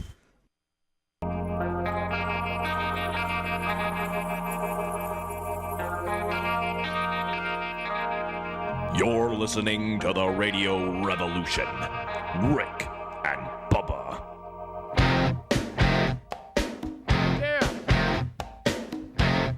35 minutes past the hour, the Rick and Bubba Show. Finishing up our conversation with Damon Johnson. What a really, really cool story about when they toured 14 dates with Van Halen and meeting guitar hero Eddie Van Halen, who was rummaging through their cooler, which is hilarious. So, Damon, let's get back to our original conversation. Brother Kane, you've done so many projects. Rick, can I ask one thing? Sure, though? you can. How did Eddie enjoy going to Geraldine? you carried him home for like Thanksgiving or something, right? Man, wow. What those girls from my high school class would have thought about me had I shown up with Eddie Van Halen. Wow. And if he could have just kissed you on the cheek right in front of you. Right in the pep rally. Yes, and please. Yes. Yeah. So let's talk. So Brother Kane, looking back over the history of Brother Kane, obviously, you released the self-titled album in July of '93. 3 singles. We've played 2 of them today on the program. Got No Shame, That Don't Satisfy Me, Hard Act to Follow. That got you on with Aerosmith, Robert Plant, Lynyrd Skynyrd. But Greg wanted me to ask you, is Rosington back in Skynyrd yet? Are you still doing stuff with him? I am still playing with Skynyrd, guys. Gary's health continues to improve, and he will absolutely be coming to any of the shows that he feels like coming. Okay. I think we talked about it a little bit last year, but the challenge with Gary is his stamina, his endurance. After what was essentially his second heart attack, it's just such a challenge for him to get enough energy, to get his blood pressure up enough, to travel. Playing guitar is not an issue at all, but planes and buses and in and out of hotel shuttles and things like that, it's tough. Damon, what is it like being on stage with that band and the first few notes of Freebird come out, and the audience responds to it. What is that? What is that energy like? And as Greg said, they're underappreciated on how phenomenal they are as musicians. That's a talented bunch. Bubba, I love your question. That is like the quintessential question that any classic rock loving male from Etowah would ever I'm not exaggerating when I tell you I still get goosebumps every single time we take the stage. I certainly get goosebumps every night right before Freebird.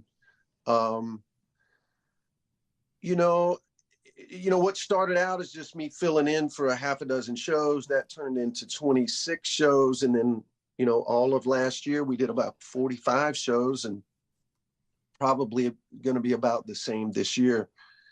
It's just, forgive me for sounding redundant, fellas, but it's just an honor. It is the biggest honor of my career. It's such a thrill, to look at the faces of the people in the crowd. I mean, they love those songs so much. They love that band so much. Johnny Van Zant deserves so much credit for the job he has done for now 35 years fronting his famous brother's incredible band. I'm loving it. I'm just loving it. I get to play my Les Paul guitar. I get to play loud. Guys, we are so loud. It is so much fun. It is so much fun to take the stage. We open the show with Working for MCA. Yeah. And that PV amp of Gary's, I'm playing through Gary's amplifier. And I'm playing my own guitars, but I'm playing Gary's amp. And that very first sound check, my first day, I hit a chord and it was, it just peeled the back of my head off. And I turned around to everybody. I was like, "Oh, guys, you want me to turn that down?" And they're like, "No, don't turn it down." Everybody kind of never. Hey, Damon, turn it up. Gary, crazy, crazy. Well, turn it up. But you talk about those moments, and because I can literally, no exaggeration, I remember where I was. He has gone on now. He passed away. It was a guy that I was always the youngest guy on the football team because of the way we kind of moved up to varsity, and me and the four other younger guys, that because there was a senior class that they had a fall off, and they tried to bring some of the young guys up. So we were always playing with older guys. And Glenn Thompson, Bubba, one of your favorite Oxford legends, he's given me a ride because I can't even drive. He's given me a ride to Oxford Lake in Oxford, Alabama. There is a Lynyrd Skynyrd 8-track in his 8-track player. And he's like, I hear Billy Powell, because I always thought the live version was superior to the recording version of Freebird. Because he's on piano, they're not doing the organ there. He's playing it on piano. And that slide guitar over that piano, to me, sounds better than over the organ. And so I hear this, and I look at him and I go, what is this? And he goes, "What is this? This is Freebird, man." And I was like, I'm hearing one of the greatest songs of all time, and I don't know what it's doing to me, but I want to sit here and I just want to dig it, and the way it just captures you. I can't imagine, and that long lead run at the end. Nobody's worried about how long it is. It's as if it will never end, and then all of a sudden you're transported to a stage with Gary Rosington's, amp behind you, and you're trading licks with Lynyrd Skynyrd on that run. I can't even imagine. I mean, it's like, because I know you had the same experience first time you ever heard it as a kid. Oh, totally, man. 8th grade, Monroeville, Alabama. We had marching band practice. Some guy pulled up in a Dodge Charger, 8-track tape, Rick, of the Second Helping album, and Sweet Home Alabama, and it just transformed me. I'd never even really heard the song, and of course I love the lyric being from Alabama, but that guitar, I was just like, that whatever that is, I got to go buy that. I got to get my mom to take me to the Woolworths and buy that. So now all that's great, and you have so much. My goodness, you've co-wrote songs with Stevie Nicks, Carlos Santana, Steven Tyler. It just, I mean, Geraldine, Alabama has given a gift to the world. Yeah, there's more than UFOs there. But then the Brother Kane tour, which is back, all of that is great, okay, and it is, and it's historic, and it's an honor. I'll let you get your breath back, but good one, Bubba. Yeah, Bubba is. Well, is it true that the next albums are going to be called Cattle Mutilation? Yeah, and we're gonna record it in Fife. Fife is where the cattle mutilation happened. Right. Let's don't get it twisted, Bubba. Yeah. That wasn't. That was in Fife. Near. That's true. But anyway, then there is still this, and I know, especially since you were able to, whether you had success or not, but you did have success. There's still nothing quite like what's going to happen tomorrow night in Woodstock there in the Atlanta area, and then Friday night in Birmingham when you are rolling through power chords and about to get in that mic and sing songs you actually wrote. They're yours. They don't belong to anybody else. You guys put them together. You wrote the songs. I'm singing, even though you're right, what you wrote at that age in 92, 93, 94 would be different than what you're going to write now, but they're yours. Tell me about that feeling. That ownership, that creative, artistic ownership, guys, is what's fueling all of this for me. It is a blessing. It is a blessing that we have the fan base we have. I'm so proud that those songs have a timeless quality, that they're still here. And I'm just proud, man, as a songwriter. You know, I went in such different directions when the band broke up in 2000. You know, you just kind of take it for granted. I tell you guys, I won't ever take those songs for granted ever again. It is euphoric for me to get to go out and play those songs and to play it now with Glenn again and a band full of my friends. And I'm very fortunate, fellas. It's not lost on me how much I have to be grateful for. Amen. Well, Damon, thanks for visiting with us. It's always fun. We could talk for hours. As a matter of fact, at times we have. Yeah. So here it is. If you want to see Brother Kane, they're back. They're doing shows. Woodstock coming up tomorrow night. They're in the Atlanta area, and then Birmingham, Iron City coming up on Friday night. BrotherKane.com. Go there, hit events, get your tickets, and go out and enjoy the show. Thank you. Rick and Bubba, Rick and Bubba.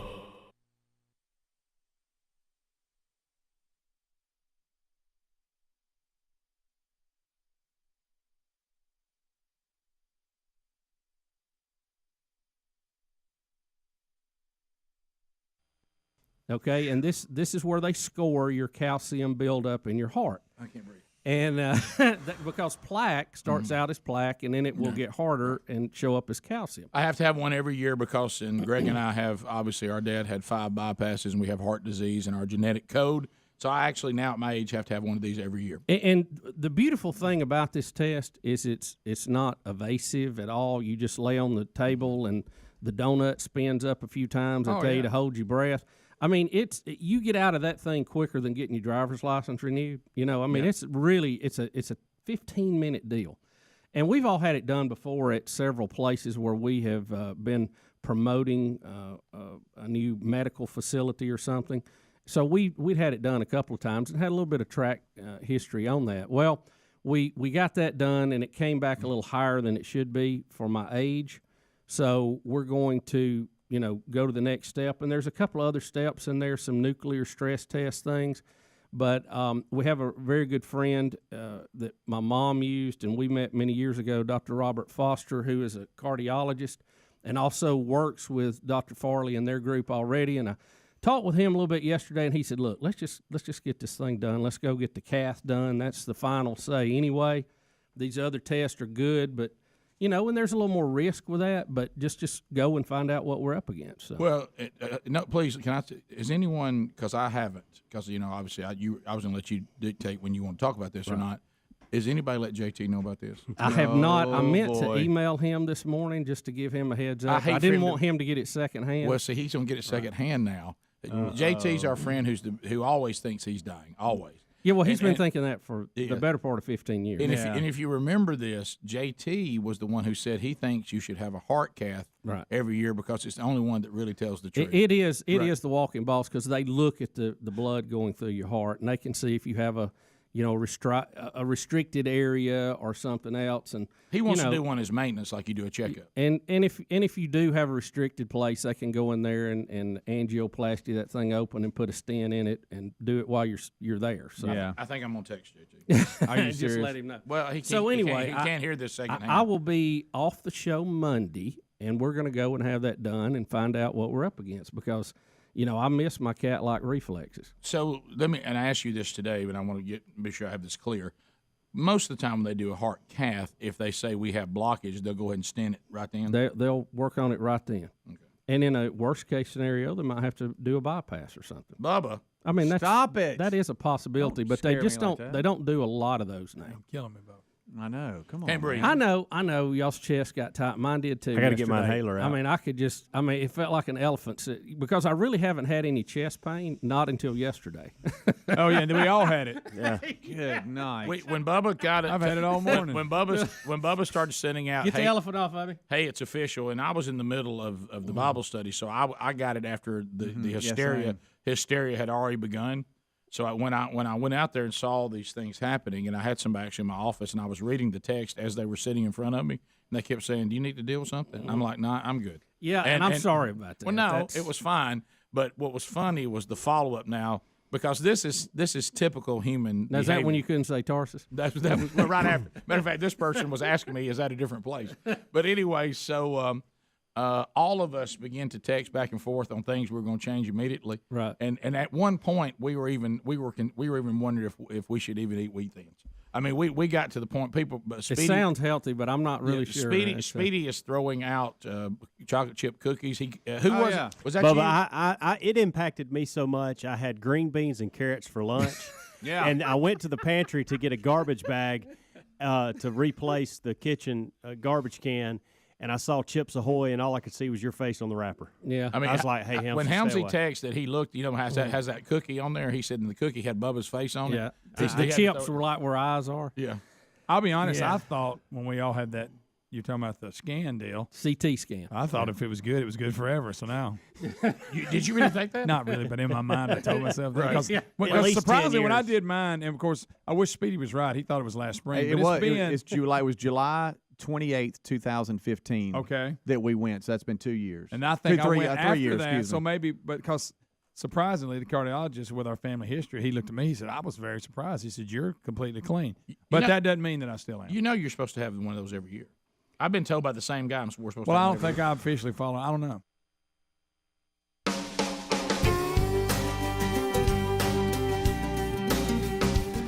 10 minutes to the top of the hour. The Rick and Bubba Show, 866 We Be Big is the number. Our thanks to Damon Johnson for being on the show today. But keep on turning. Greg and I were discussing on the journey to the restroom. Brian Regan with his famous comedy bit, Me Monsters. The people that wait for everybody to tell their stories, and how he wished he'd been an astronaut who walked on the moon, and he just waited. Can you imagine thinking you had some stories to tell of all the different people that Damon Johnson has been on the road with? Oh, I know. I mean, if he just went to his Ted Nugent catalog alone, or Alice Cooper, or Thin Lizzy, or Lynyrd Skynyrd, the times of the tours they had with Brother Kane. I mean, you really would just say, "I'll tell you what, I don't have any stories. Why don't you just take them?" Yeah. I mean, I bet he has so many stories that he's almost had to group them into groups of type of stories. You know, too. He's We were forgotten talking about stories. it in the break. He's always so gracious. Mhm. He's always so just honest. He tells you how his feelings are, Mhm. and He's an open book, Bubba. He's just a good guy. And I told the guys in the break, I said, getting to know him and Mark Phillips, people that were at that level of performing. Oh yeah. And how nice they are has Yeah. been one of the many blessings of this It job. has been. It has been. So moving now, we did hurt Greg and I, and we voiced this in the break. We look at his bio, and once took the stage with Mr. Lucky at Fat Fest is not there. It's not. I can't believe that. And I'm sure that's right on top of his list, right up there playing with Thin Lizzy. But I will tell you that it was one of our great moments when he did Rebel with us, and then we did Brother Kane's Got No Shame with him. That was a wonderful moment in Fat Fest history. It was. But now we go to worship leaders. You know how we love worship leaders, and I've been having to talk to Eddie Van Adler all week, reminding him that drummers don't cry. That's right, Rick. Yeah, y'all got a big week, huh? Is his dad, who is one of the best, gifted worship leaders, is retiring this Sunday. This is his last service. It is this Sunday coming up. Shades Mountain Baptist Church, last one. It is. Drummers don't cry. Drummers can't. How long has he been there? Yeah. He has been at Shades for over 22 years. He's been a music minister for over 40 years. Wow. So he, and if I'm not, well, never mind. I think I was about to give things away. It's going to be special. It's Well, gonna we be probably a need great to have Sunday. a- I'm playing drums. It's going to be a great Sunday. We need to have a segment on that. I'll be overplaying the drums. It's going to be a great Sunday. I've asked you not to. I've asked you not to overplay.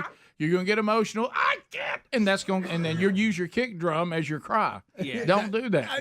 If I was just singing in the audience, I would, I think, cry, honestly. But luckily, the drums will be a great mental distraction because I'll be thinking about drums, not how much I love my family. That's funny. So here's worship leader humor. This guy gets kind of excited, doesn't he? He does. He gets excited, but he is in church. Boy, does he. So here we go. This is from Thousand Hills Church in Texas. Okay, here we go.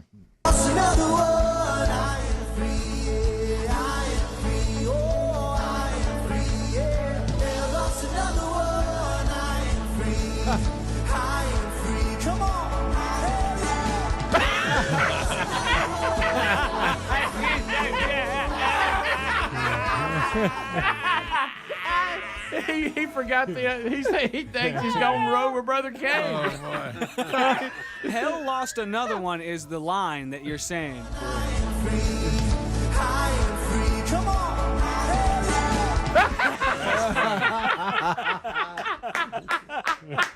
That was on accident, I think. Well, clearly he plays I see those hands. Clearly he plays in another band later in the week. He does. He's got another gig. Oh, funny. They brought him in. We got some crazy. He doesn't even miss a beat. It's Does he never- even realize he think said it? I don't think he realized I it. know. It never occurred to him. Oh, man, that's good.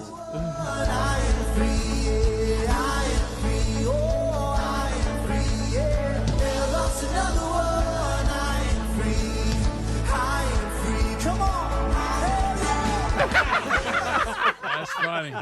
It just seemed to fit with it, didn't it? That's right. Preach it. Hell lost another one. I am free. I am free. Amen.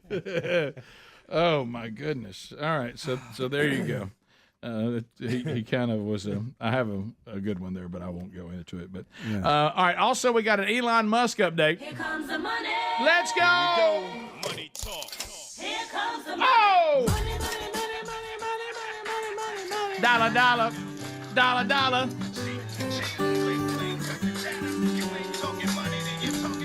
So Elon Musk tweets a video. Starlink, Bubba, they reached orbit. Well, on the flat Earth. He has he's put up quite a constellation of satellites for the Starlink program that gives you wireless internet. And now he is putting out version 2 of their satellite. It's bigger, it is maneuverable, and it is a lot more fancy. But look at this cool video they put out. Wow. And they launched just hundreds of them at a time, Rick. And you can see, That was look like at cartoon. that spinning over. It does. It almost looks like something from a space movie or something, doesn't it? And I believe it's sped up, so that makes it look a lot weirder. But boy, does it look like computer animation. But it's real. Yeah, Greg, so Greg. you say. Greg. So you say. It's a little grainy too, so that hurts it. But that's a lot of satellites coming out of that spaceship. Yep. Mm-hmm. The Starlink. He has thousands in orbit now. It's It's crazy. unbelievable. It's giving internet to people that have never had the internet. Hey, let me tell you, I'm starting to use it myself. You can tell, and I see a lot of them on RVs and things. You can tell they're using Starlink, Rick. It looks like they have a white iPad on top of a pole. If you see like a white iPad, that's what the antenna What looks color like. is it? It's kind of white looking. Okay. Have you noticed that? I mean, isn't that what Blonde. Gary's using now? Because he I think got mad at that's that. what he said. That other bunch that was trying to serve it there, they were terrible.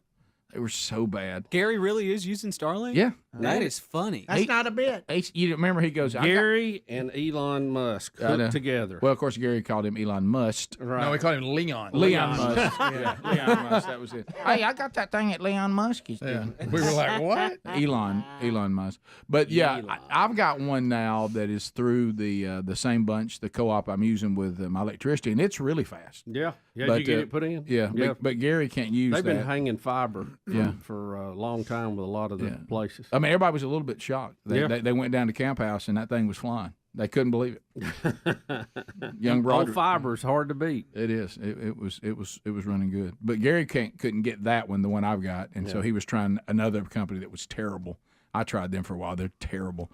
And now he's got Leon Musk. Hey, I'm gonna tell you, Leon Musk has got a pretty good product. In the same way that Elon buying Twitter has kind of opened up some doors that have been shut, Starlink is doing that we saw that happen in Ukraine, and when these countries are trying to limit internet access and shut it down so that word can't get out what the governments are doing to the people, Starlink is playing a huge role in freeing up that information. You know, Rick, even the stories we had this morning about the COVID and where it came from and that debate, all of that, remember, changed when he bought Twitter and opened that up. Absolutely. To let people have a different opinion as to what was being force-fed to them. Absolutely. Top of the hour, 866-WE-BE-BIG. We'll do some of your phone calls. A lot of topics out there, and we'll continue. If you leave us, have a big day. Rick and Bubba, Rick and Bubba. I can't breathe. Well, how would you? Rick, here's the thing. I wasn't on the Have It Every Year list yet either.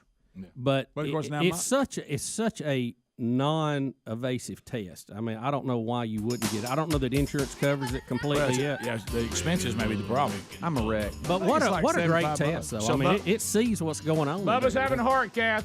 And we had donuts brought today. Yeah, thanks, guys. Well, let's just eat one more time, and then we'll start. Guys, I got tomorrow. news for you. I got news for you. When these adjustments needed to be made, that window has passed. Well, this donut today it's is all not- about fixing it now. Yeah.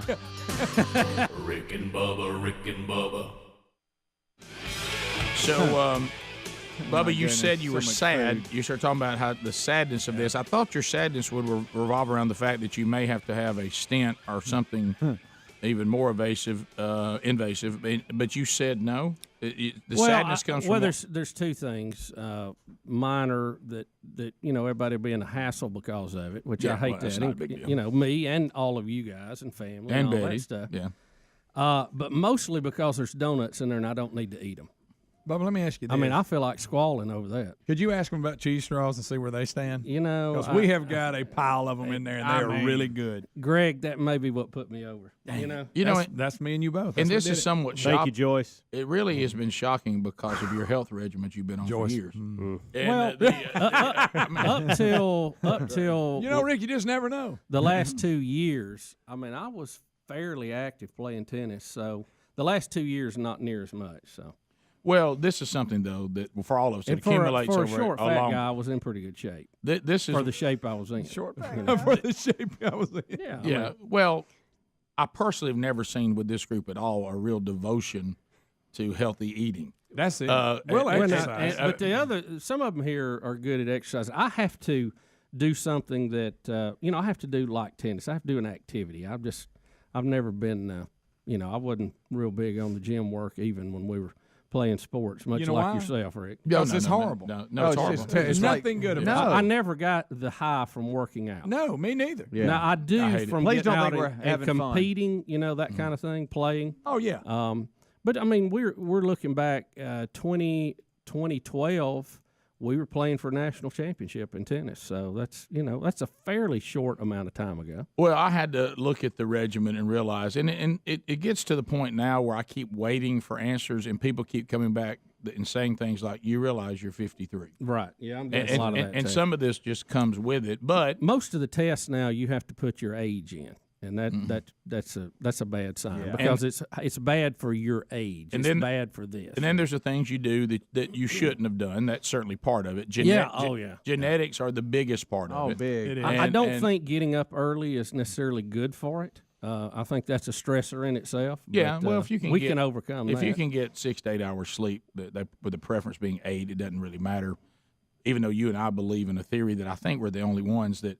It doesn't matter what time you go to bed. If the clock is in the 3 to 4 zone, even if you went to bed at 7, something about that clock going off at that time still feels like there's something about it. And I know that doesn't make sense. No, it just feels that way. I think there's a few things when we are long gone will be proven that every minute you get up before the sun comes up, and I'm going to say 6 o'clock is a generic sunrise time. I think it's like getting up twice as early. In other words, if you get up 30 minutes early before, like at 5:30, that's really to your body like getting up at 5. Yeah. So if you get up at 5, it's like getting up at 4. I cannot explain this. I want y'all to be clear. I cannot explain that, this. and the speed of light has varied over time. That's my two I'm hanging on to. I cannot explain this. Non-negotiable. And I know that this doesn't make sense mathematically. I got it. Can't explain it. Maybe one day the answer will be there. Right. I can go to bed at midnight and sleep to 8 and feel fantastic. I can go to bed at 9 and sleep to 5 and feel horrible. Yeah. Now I can't explain that. Tell me about I can tell you why. Can you explain? I can't explain. Yeah, I can tell you why. Your body has a natural cycle based on sunlight that it wants to be on, and then we fight against that to do what our schedule. And is. I'm making your point because if it was just math, those should be exactly the same. They should. Yeah. And I'm like you. Before we started doing the show, I would go to bed at midnight and get up at 8. That would be my perfect sleep schedule. Actually, I get up a little earlier than that, 7, but it would be the perfect. And then when you start, if you're a shift worker, you have to work overnight and vary all that. And we have a slightly shifted schedule. It's nothing. Let me underline, nothing compared to people who have to work third shift, okay? Nothing. I don't see how you people make it. I really don't. I did that one time. I remember doing a split sleep world when I first started morning radio, and then when I used to be a preloader for UPS. That worked out. That split sleeping, I think, is the most dangerous type of sleeping there is. It just makes your life miserable. In a lot of jobs that they have to have. It's tough, isn't it? It's real tough. A lot of jobs that they have to have people around the clock, like nursing, and I know Betty went through this when you work 7 on, 7 off. Yeah. I just don't know how you do it. It can't be good for you. And some people pull it off, and thank God you're there. Trust me. Well, when the age and your metabolism, all that came down to it, I realized with my life, and I got really pretty extreme about it to our level. It's not extreme by normal people's level, but compared to how it was before, and I realized 2 things.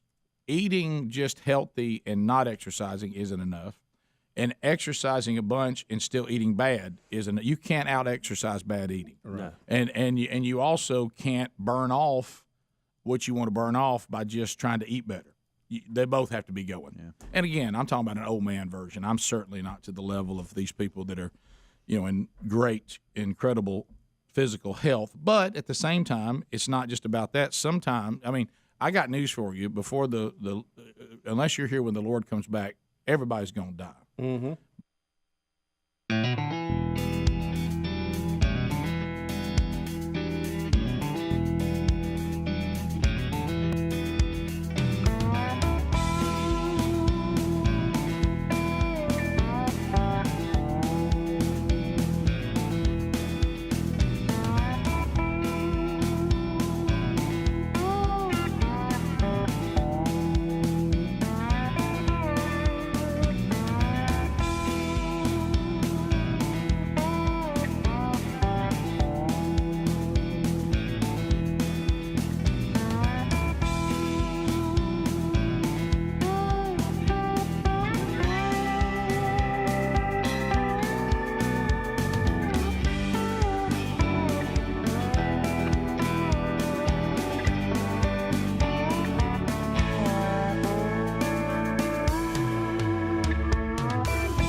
7 minutes past the hour from the No Name Studio. Let's get the phone calls rolling. Speedy's on the phones. 866 We Be Big. What it's like for a losing man when the number one son goes bad. Take cards with the devil's hand. Daddy got so quick, go quick. I was the one that got good with a gun. I took the money from the rich man's hand. Give me some water. The gang's all here. Phone calls right now, 866 We Be Big. We'll start the hour with you. Speedy taking those calls right now. He's here. Helmsy's here. The real Greg Burgess here. Adler's here. And welcome back, Bill Bubba Bussey. Rick, glad to be here. Honored and privileged. Thank you for allowing us to do what we do. Yes, yes, yes. Don't forget Wednesday Bible study back today. Noon Central, 1 o'clock Eastern, live on the Rick and Bubba YouTube channel. If you can't catch it live, catch the archive soon after, either on the YouTube channel or the podcast audio archives. Today, the letter to the church in Laodicea, and one that we're probably real familiar with, often referenced, but sometimes referenced with maybe not so accurate doctrine. So we'll talk about that a little bit. There's been some things, and I learned that over the years, and I've learned it again. It's been used in some ways in the past that are okay, but not exactly accurate, and we'll dive into some of that today. I can't imagine. I was thinking about last week when we did the church at Philadelphia, the little church that he had no condemnation of Jesus talking to John. And I just wondered what it was like, and as you look back into your life, and we talked about it in the study, for that little church to be sitting there, because, they used to read those letters out loud to the church.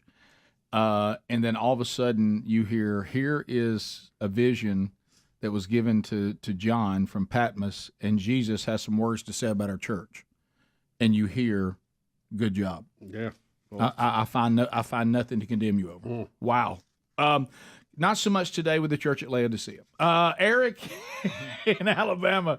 Eric, welcome to the Rick and Bubba Show. How are you? Eric? I'm doing good. Yeah, go ahead. Yeah. Just wanted to ask about the pitcher's clock in baseball. So, I grew up and played baseball my whole life and don't really understand what they're trying to speed up. Baseball in itself is such an unpredictable sport and can go any way at any time. Who's complaining about the time that it's taking to complete a baseball game?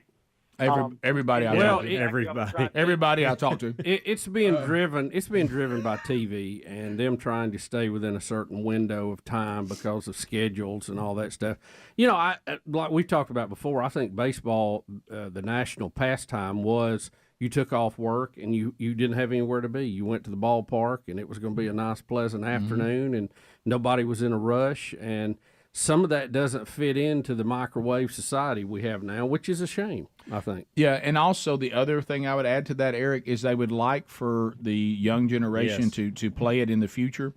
And back to Bubba's point, we're not saying this is the way it ought to be, or we're glad it's this way, but it's the way that it actually is. I'm with Bubba. I think we were a better society when we weren't, shoot, ready, aim, and rush here, rush there, and as the great Adrian Rogers said, sometimes if the devil can't make you bad, he'll make you busy.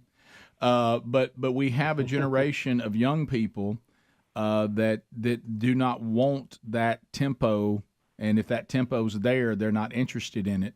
And so they're also trying to play to that too. So it is baseball trying to say we need to, because sometimes you can be so bullheaded that you'll bullhead your way right out of business, and so you have to.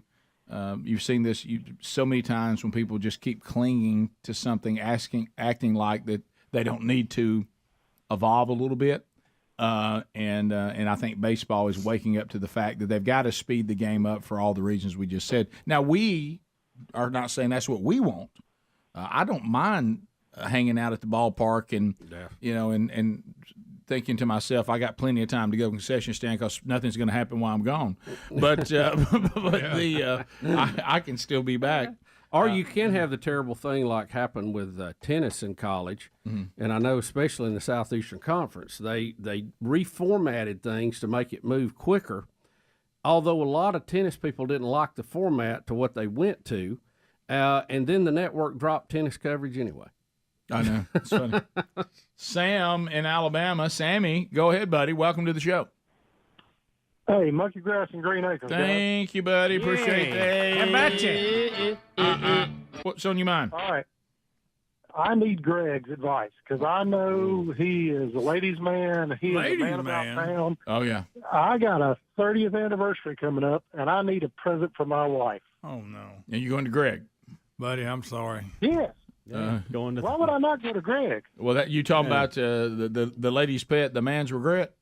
Well, I got an anniversary coming up here in about 3 days myself. I might need to ask myself that same question. Greg, you don't have a plan? Well, it'll come to me. This is what he does. See, he acts tough. He's got a plan. I really don't. This is that. I'm trying to be big and bad He's and ugly. He's gonna have Mr. Buddy run up some flowers. Yeah. Well, I will tell you what a guy. He's kind of gimped up at the moment. Do you think your wife is listening right now? No. Okay. She's at work, and I doubt it's on. Okay. So we had a dude the other day that kind of gave us kind of a romance hack, and it was kind of awesome. He goes to where all the cards are, the anniversary cards. Oh, yeah. And he reads the best ones, and then he gets a card with nothing on it and writes what's on some of the best cards like it came from him. And he said his wife goes crazy. That ain't a bad idea. That's pretty good because I usually just take her to the card section, pick a card, and hand it to her, and go read this, and put it back. You romantic devil. Better. You romantic devil. Better. Yeah, and you know this sound is like you don't need nobody's advice. This is what they like, and it doesn't have to be expensive. And it doesn't mean that this is reality, Sam. It means this is the way they perceive it. That they perceive that you just kind of went to some trouble for them. Like you took the time to go get something, you took time to write something, and it sounds like, even if it's not true, it sounds like you really put a lot of planning into it, that you were really thinking about this anniversary, and you wanted them to know how much that we love them. Now, that part is true. But if it takes you 5 or 10 minutes, but it looks like it probably took more, that's always good. Yeah. I think people Well, you're underestimate exactly right, and that's Go ahead. Exactly right. That's why we made it 30 years. Absolutely. But I wanted to know what Greg wanted to do, so I knew what not to do. You got a good point there. I think it's. I believe you're starting off with the right. I think it's underestimated the amount of time it takes to go on the Amazon app and have something delivered. Thank you. Yeah. Mm-hmm. and most women are not that big on the rodeo, just FYI. Yeah, or tractor pulls. Right. All right, let's go to video game. Anonymous caller. Go ahead. First of all, shout out to the tubers. This is John. Hey, John. Second of all, how you read me? I'm on an iPhone. Are you good? Am I coming in clear? I see. Yeah, you sound good. Good to hear you. You're okay. You're okay. Some people just need to get better phones. Okay, so earlier Rick talked about that food box delivery, and then you mentioned you took an hour and a half to get food delivered to your house. Yes. On the side, I do some of the DoorDash stuff. And let me tell everybody, if you don't put a fat tip on it, people aren't going to drive 7-8 miles to bring you your food. That's a good attitude. See, let me tell you what's interesting on that, and this was not, this had nothing to do with. Drive your car for $3 up Bubba's Mountain. Yeah, right. But no, on this note, Well, I promise you, I promise you that right. that all the DoorDash people get more than $3 that comes to my house. Yeah, and same here. And so it wasn't that. I actually, unless I mess up and hit the wrong button. I'll give you the exact. My tip was 25% tip, but I will say this: what happened there had nothing to do with that. It has to do with a little bit of a flaw in the system, and it was on me, but I knew what had happened quick, and I thought there would be an easier way to resolve it, and I didn't get a chance to tell the story, but. When I placed the order, it pulled my office address from the last time I did an order up here, and I quickly tried to use their ways to communicate and say, hey, I sent the wrong address. This is actually coming to my home, and gave that address, and I couldn't get anybody to reply to me. And then I would text another person. I tried to call the drivers. I didn't know what to do when it grabs the wrong address. First before you can even communicate with somebody. And so that needs to be changed because it's pretty easy. I love the idea of, hey, this is what you did last time. But the problem is if you're not paying attention and they pull up the last address, you probably need to come back every time and say, now, what address is this going to? Did you go home to eat? Is he still on? So as a driver, you can actually look and see the amount and how much they've tipped you before you take the job? what it'll do, it'll pop up, it'll show a little map and say, pick up from Popeyes and deliver to this address, and it's 7 miles, and you're going to earn $5 for it. Okay. Oh, I and see. so what you're saying is it may have taken a minute. If Rick wasn't such a big tipper and it was Speedy who was tipping, then it may have been a minute before somebody picked that up and took it to him. Yeah. Okay. Yeah. Now, what happened here is I had a driver ready to go, and I immediately said, Sorry. y'all need to know it's a different address. And then they started passing me around, I guess, but I couldn't communicate with anybody. There's got to be a better way. Sorry, Speedy. Bubba, Rick and Bubba. But there's a quality of life that I think we have great choices to make on, and that's kind of what landed with me. That's what finally got it for me was, is quality of life. I don't think I've done anything that's going to extend my life according to the Word of God by 1 second. No. But it will make it more effective. It will make me more pleasurable to be around. It will make me more effective as a husband, as a father, and absolutely more effective in men's ministry. Because we can say what we want to about men's ministry. It's hard enough to get men to do anything. They're certainly not going to listen to somebody they think doesn't have any self-control. Mm-hmm. And that's what was my motivation. Why? What is you were talking about questions about why things happen the way they do. Why is it that we all feel like an elephant sitting on our chest now? Because of our minds. I can't even lift my arm. I want you to know yesterday. My left arm feels like it is throbbing now. I have had no problem with it prior. Yesterday, you had me at one point that I couldn't even grab a breath. No. It's awful. I couldn't take a deep breath. I feel like we need a tank. Here so we can breathe out. I know. And I was about to Speedy, grab oxygen quick. I went on my back deck and just nose. looked into the woods yesterday afternoon. Bubba, is this going to push you back to summer, Bubba? It's going to have to some degree. Can I tell you this, though? And I'm not trying to, this is not helpful. And I was already kind of gearing up for that anyway, because I could tell I didn't feel like I wanted to. You did say mentally, you had about a 2-week mental run. Yeah. You were trying to get geared up for it. Right. And I remember I asked you if I looked like I lost weight. Yeah, right, you did. And you were serious when you did. Harley didn't recognize you. And we said no. Phone calls are next. Rick and Bubba. Bubba, I do have a text from JT. JT is our favorite hypochondriac who used to work with us. All right, so first of all, one of our friends, Bubba, which this will not surprise you at all, I'll give you a couple of feedbacks I'm getting from our friends now. Thank you. This one comes from one Jordy Henson. Yeah. This is mean and hateful. And if you knew Jordy, you'd be laughing very hard with us right now. Oh, that's funny. Now to our favorite hypochondriac. JT is convinced that he's dying, and this has been going on for the last 20 years. Right, at least. At least. He sends the scared emoji. Yeah. Okay, I get that first. Followed by, I can't breathe. What does this mean? ? A test ?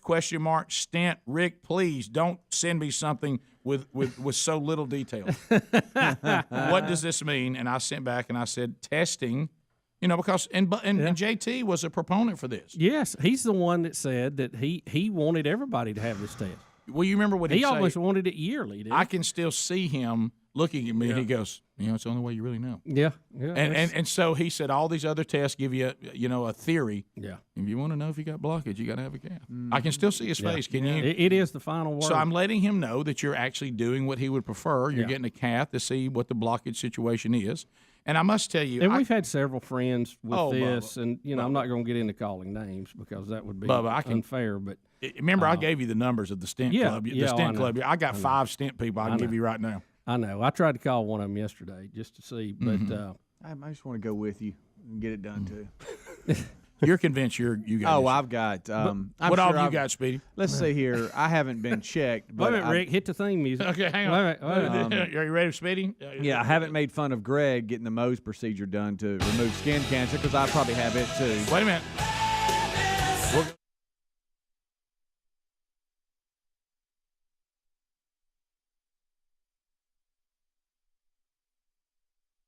Heart issues and now diabetes. You're just guessing on all this? You not have a physical? I haven't in 2 years. I gotta go. Have you had the? I need to get that done. Have you had your prostate checked? That's a kind of a. I haven't in family history. By the way, that's out now. That's out. Yeah, it's all blood now. They just do blood tests. They still check it. They just don't check that way. Right. Do you? Why do you look disappointed? Which, Bubba, for you, that's your that's your JT moment. You've been waiting on that forever. I have just begged science to come on and get this right. If we can go and dig a ditch and dig a hole on Mars with a rover and send back the information what we found, surely we can get to that without having the human touch. You made a great argument. You made a great argument. Human touch. And now the blood test is giving them the information they need, right? Right. That is the only thing after my last physical that actually came back good. Right. He said, "Hey, your PSA Now, is awesome." I'll said tell you everything this. else So he didn't give you the human touch? No. All right, so let me tell you this. That's here's important. the trends. Here's the trend, though.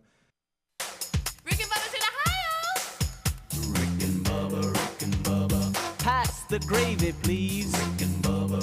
All right, so 23 minutes past. I'm sorry we got up against the break right there. But I realized Bubba and I were just talking about this in the break. And, we always try to make things better, Bubs. And so what happened with the order, and it went, and the first part of it was 100% my fault, and that is no doubt about that. And I even said that to the person that finally got the food there. But here's what I didn't understand. And maybe I just don't understand that because, if you set up a system like this, and I love the Uber Eats and the DoorDashes and all where the ones are out there. I love this access to this. I mean, I remember the first time they started delivering pizza to the door, I couldn't believe that I'd lived long enough to be that blessed.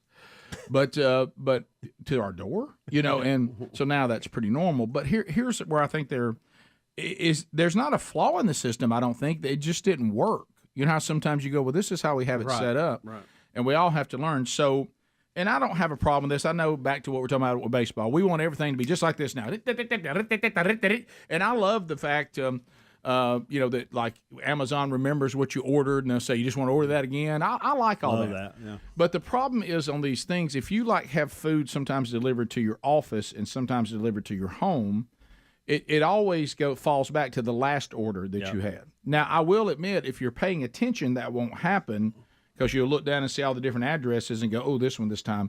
But I just did the and did the order. So as soon as the order went, it starts doing the spin. Hey, we're working on it, which I love all that. So I look down and I'm like, the minute the order went out, I said, that's the office address. Well, I go, what are my options? So I look down and it says, I'm not going to use the actual names. I don't remember the actual names. Let's say it was Earl. Earl's your person. It says text Earl, call Earl. So I think, well, that's what I want to do. Mm-hmm. So I text the driver, hey, FYI, I want y'all to know that I sent the wrong address. It's actually my home address, which is also on my file, but let me give it to you just in case. Yeah. No response. So then I go down to say, well, surely you can edit your order. Well, you can edit comments, but you can't edit your address.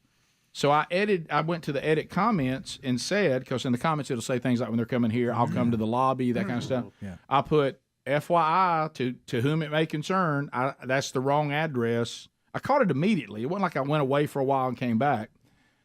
It's my home address. If that changes anything or whatever, let me know. Nothing. So then I see me get switched to another driver. And I think, does that mean they know? Because no one's communicating with me. Yeah. So then I text that driver, same thing. Hey, FYI, it's not the office. Da-da-da-da-da-da. Nothing. No response. Then then I see the phone. I click it and call the driver. No answer. Yeah. Well, all that is doing nobody any good. Yeah, Nice feature. I'll tell you what you should. And so I don't know what do you do when it's my fault, yeah. but what do you do when you immediately realize that's the wrong address? You cancel the order and do it again. Okay. That's what you do. So, I've what had you to do guys- this before. Okay. Yeah. JC does. Let me this tell you in what his you free- can't What'd do. you end up doing? Running up here and getting your food? No. What I ended up doing is waiting an hour and a half for my food because it must have caused total mayhem. I saw that they were trying to figure it out because I watched that little cartoon car. Mm-hmm. And what happened was, back to what the YouTuber said, I guess now that the person, even though it looked on there and y'all put literally, you have there a tip of 25%. You call me your hero. You're my hero. And I thought, well, they're going to love me. I went to the highest one available. Now, I could have gone to custom tip, I guess, and gone more, but the highest one they had on there was 25%, and that said in the cartoon, you're my hero. Well, I wasn't treated very hero-like because then I looked, and I guess my 25%, the order was so small, I guess, because I was just thinking, well, let me give them the most that's on there. They started handing me off. Nobody wanted me. I became a leper at that point, which is fine. But now you've answered my question. Somebody's got to get it. But I'm okay with answering the phone saying, Mr. Burgess, I'm sorry that you got the wrong address. Based on that, it's now going to take a lot longer. And I would have said, just cancel the order. Right. Yeah. Okay. Well, JC does this right now in his free time at college. A lot of the kids will do this. Oh, yeah, sure. And they'll go and they'll park and they'll hang out, and then all the orders come in. And they'll look and go, I'll take that one because it's close by maybe. Mm-hmm. And so what you did is you had a driver that was close by the studio, and when you started getting handed off, what probably happened, and to Helmsley's point, probably just cancel and start over. But they were trying to probably figure out, they're closer drivers to where you are. I didn't feel like I was anybody's hero. How far away is it from where I am? Right. But a lot of times he'll go deliver. He doesn't do it as much now, like present day, but he has been. And he'll park, and literally they'll see the orders, and the drivers will go, I'll take that one because it's close by. Yeah. I don't understand why that something wasn't communicated to me. Yeah. Why not just... But they should answer the phone because people would contact him. Yeah. Well, because I realized that I had started this, and I was willing to say, look, if nobody wants it now, well, let's just cancel it. Right. But I saw it instantly. I mean, it was immediately. But I guess their ability to get that communication as quick as I noticed the error, there's a breakdown there a little bit. Yeah, I guess so. The biggest thing is you should not being able to talk to somebody. The breakdowns in communication in the individual, and, not the company. Yeah, but in the future, if I see that, just cancel it and then just do it again. I would. If you notice immediately, now which I did. If 30 minutes would have went by, I don't know. I don't have an answer for you. No, but if 30 minutes goes by, that's now I've messed the whole thing up. But I caught it immediately. But you're saying you should have just canceled it. Cancel it right then, and then do the same order over again. Okay, that's what I know that drove you crazy not being able to find anybody to talk to. Well, yeah, because what drove him crazy was lunch. Yeah, it was just this was dinner. It was even worse. Dinner. Yeah, and so. And then I didn't know when the missionaries were coming home. Didn't know if I was supposed to stay up for them. Bubba, Rick and Bubba. That is out, but the colonostomy is really gaining. I know. I don't know how to phrase this. You think Tarsus is going to say anything? Yeah, it's on an upward swing. It's they're even thinking now that people in their 40s ought to get. Oh, it I heard them add. They've added. Yeah, they're lowering the number on That's it. how they get you, Greg. You of all people. Next year it'll be in the 30s. You know what that is? Big business. Yeah, you man. Let me tell you, the butt tube generates some money. Thank you, Greg, for calling it the butt tube. Yeah. So the reason why, all kidding aside, that is something. Well, the reason I say I have all that is. Can I finish this one thing I want to say? Because this is very important. Okay. This is extremely important. Based on what we just said, and now we have confirmation that some people who just had PSA checked recently, that it's the blood test now. You need to know that in case the person you're seeing says that's not true and tries to go in and put a human touch. That could be a hashtag me too. Yeah. I mean, I'm just telling you, just be careful that. And they also have this box they will give you. You don't want. Mail this back. Look, I'm all right with that. What are you, a cat? Yeah, it's a lot like it beats everything else. Let them test all that. Bubba, when you're I don't mind sending the box. I just don't want to be the guy that has to open it.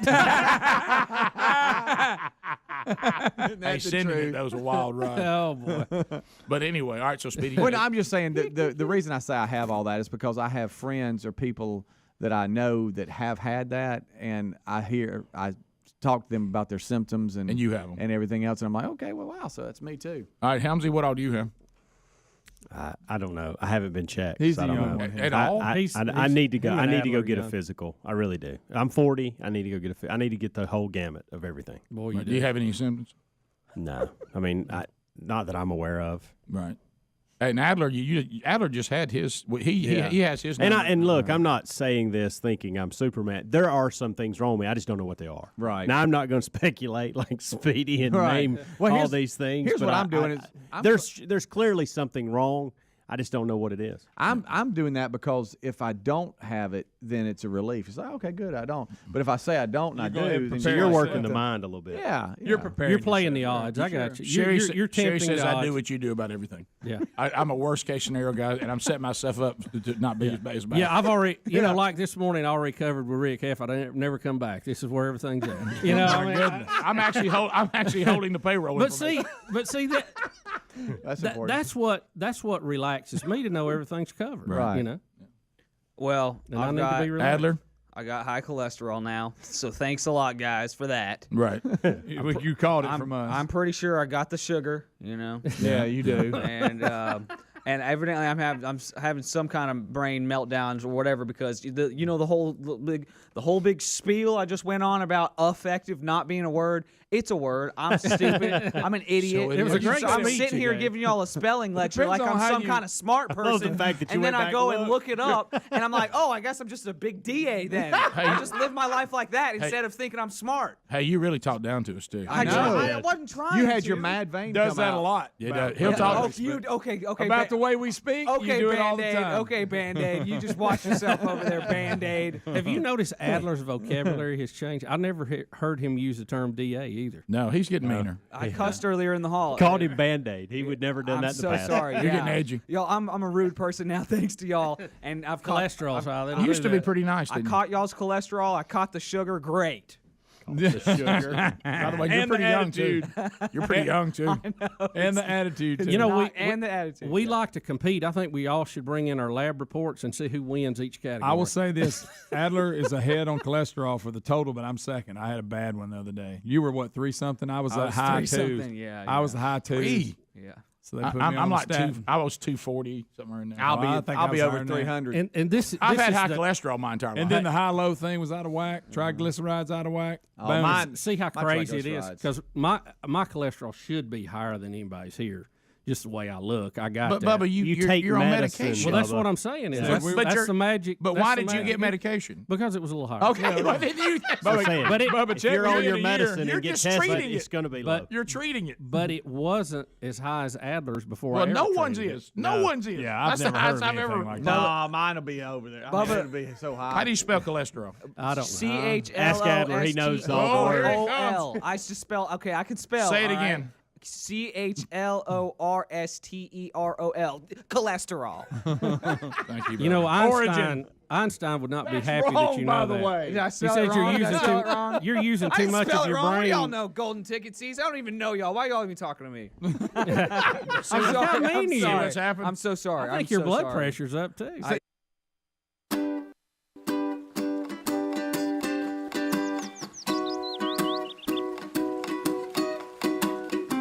35 minutes past the hour. Here we go.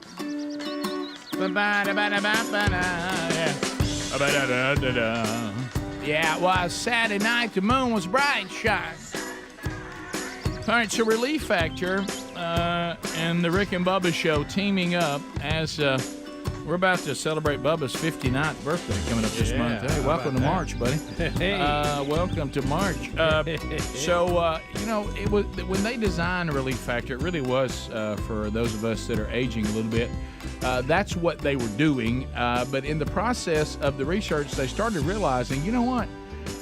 The natural inflammatory response function that causes aches and pains also happens from exercise, overexertion, yes, aging, but also just everyday living. Nancy, who lives in Springfield, Illinois. Hello, Nancy.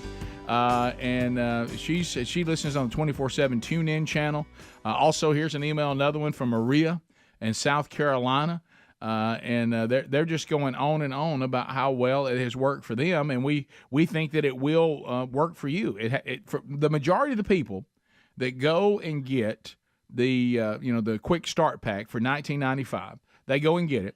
The majority of them see the results that cause them to order more, and so we hope you're in that bunch. I'm in that bunch. But here's what Maria had to say. We'll go to her letter today. She said, "I'm a registered nurse in orthopedics neurosurgery post-op. I'm writing to say that I am amazed a natural product like Relief Factor is so superior to the anti-inflammatory drugs or pain medications. I could feel my pain dissipating within the first 24 hours of taking it. I'm now toward the end of the second month, and I have no pain in either wrist, and I'm capable of doing computer work or things like opening jars without fearing an increase in pain. I am completely satisfied with the product. Thank you. Well, thank you for letting us get this email. Why don't you go now to relieffactor.com? I take it every day, once in the morning, once at night. I'll drop in a third dosage if I've been trying to do a little better, maybe overdid it a little bit or had to do some work down at the farm. And you can get yours now at relieffactor.com or rickandbubba.com under the sponsors. So the big cheerleader story, a lot of cheerleader story all over the news. We're seeing it all over the national news today. We seem to be a little gray on how this cheerleader ended up in this position. Do you now have the information, Bubba? No, I don't, Rick. I do know this. It's the Nebraska State Cheer and Dance Competition. Cornhusker State, baby. And this young lady, she's a 17-year-old senior at her high school, Morrill High School, I believe it is, Morrill. She wanted to compete. The rest of her squad could not make it, and we don't know why. Yeah, and some of the updated stories, that's from yesterday afternoon, it's saying that her squad quit.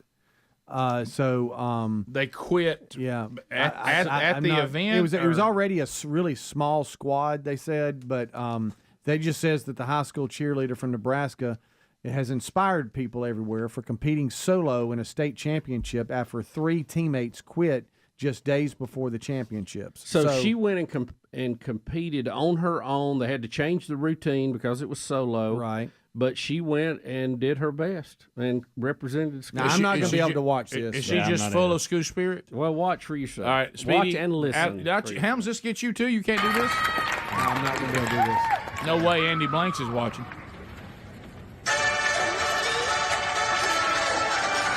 Speedy, you got to leave. For those of you that are on radio, she's on the big blue mat by herself where you normally see all these big, huge competitions. Yeah. And she's by herself, and she's got a go sign. I can do that. And then a fight sign. And now she's picking up her pom-poms. And she's just standing there, y'all. I don't know what to do. Not even hard This stuff. man's making everybody sit down. Why is he making everybody sit down? Is this golf? What's now, going on? keep in mind, her and her coach worked on this routine, Rick. Well, they didn't work very long on it. Now she's throwing down those pom-poms, going to get others. Right, Okay. now solid white pom-poms.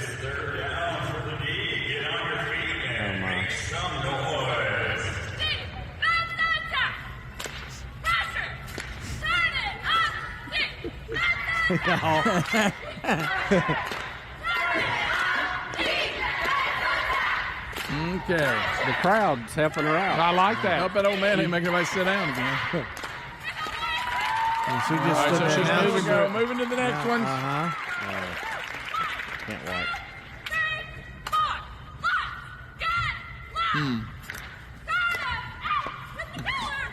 Oh, no. It's a Saturday Night Live skit. I don't know what to do. I wish Adler would start tumbling back behind her, like doing just multiple back handsprings. The Little crowd's fight trying to cheers help here. her out. Well, yeah, Bubba.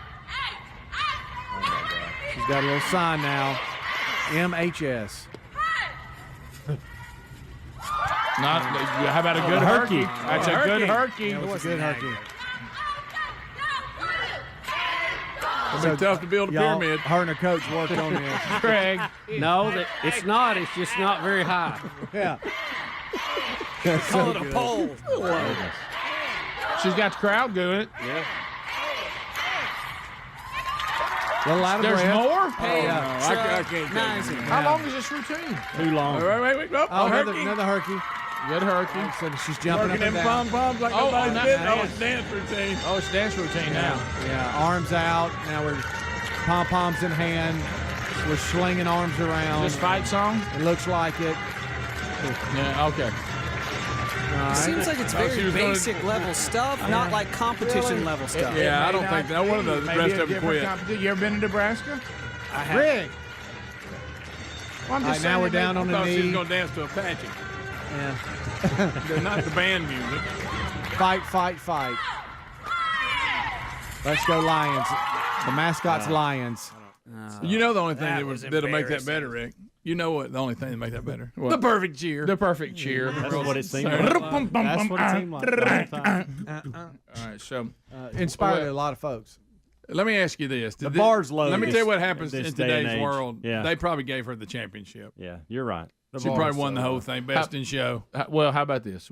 Yeah, we don't need to go that far with it, and our society will. Yeah, they will. But how about this? I do respect that she said I'm not going to quit Yeah, I like the do rest too. of my I do team. too. I'm going to get out here and I'm going to get it. And we need to say But halfway through it, she wished she hadn't done Well, it. yeah, You're right. and I think she's a pretty brave young lady. Yeah, it took some courage. Yeah, it did. No doubt about that. And it's a good Ready, story. okay. How about this? It's a good story. It's a feel good story. Ready, set. Now we don't need to give her the award. No, she'll get the we don't. championship. Yeah, we don't need to give her the award.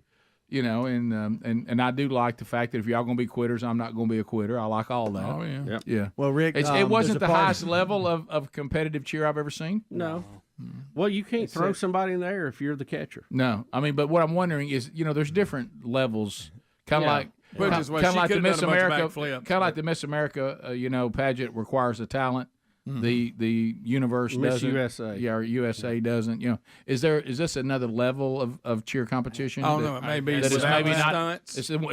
It's not the one that ends up at Disney World. Yeah, without the Well, stunts. that's Please tell usually me. not the high school teams that do all that. They have competitive teams that some of them they spin off. This of was them. the Nebraska State High School Cheer and Dance Competition.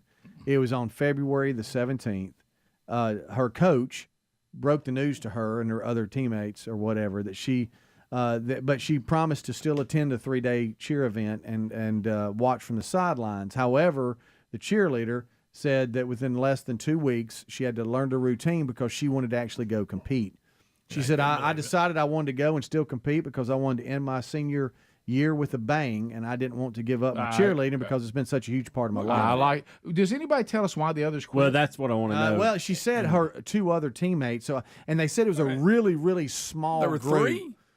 So maybe it was just a couple of them, and they said, "Hey, we're out" or something. I don't know. The only thing Squad is that small. Anybody She quit, said she you're in got the trouble. largest round of applause and cheer there. Well, not yeah. Well, I it's mean, patronizing, yeah. Yeah, sure. It really was. We gonna boo her? Well, it's heartwarming. She stroked a few heartstrings. When You I- love her courage. When I say P, you and She said the it's only such a thing big that moment. turns this patronize. story around is, and to where we stop all this nonsense, is what if she? Because we know girls and we know cheerleading girls. Oh okay? boy, do we? What did she cause a bunch of drama to have the other 2 or 3 quit?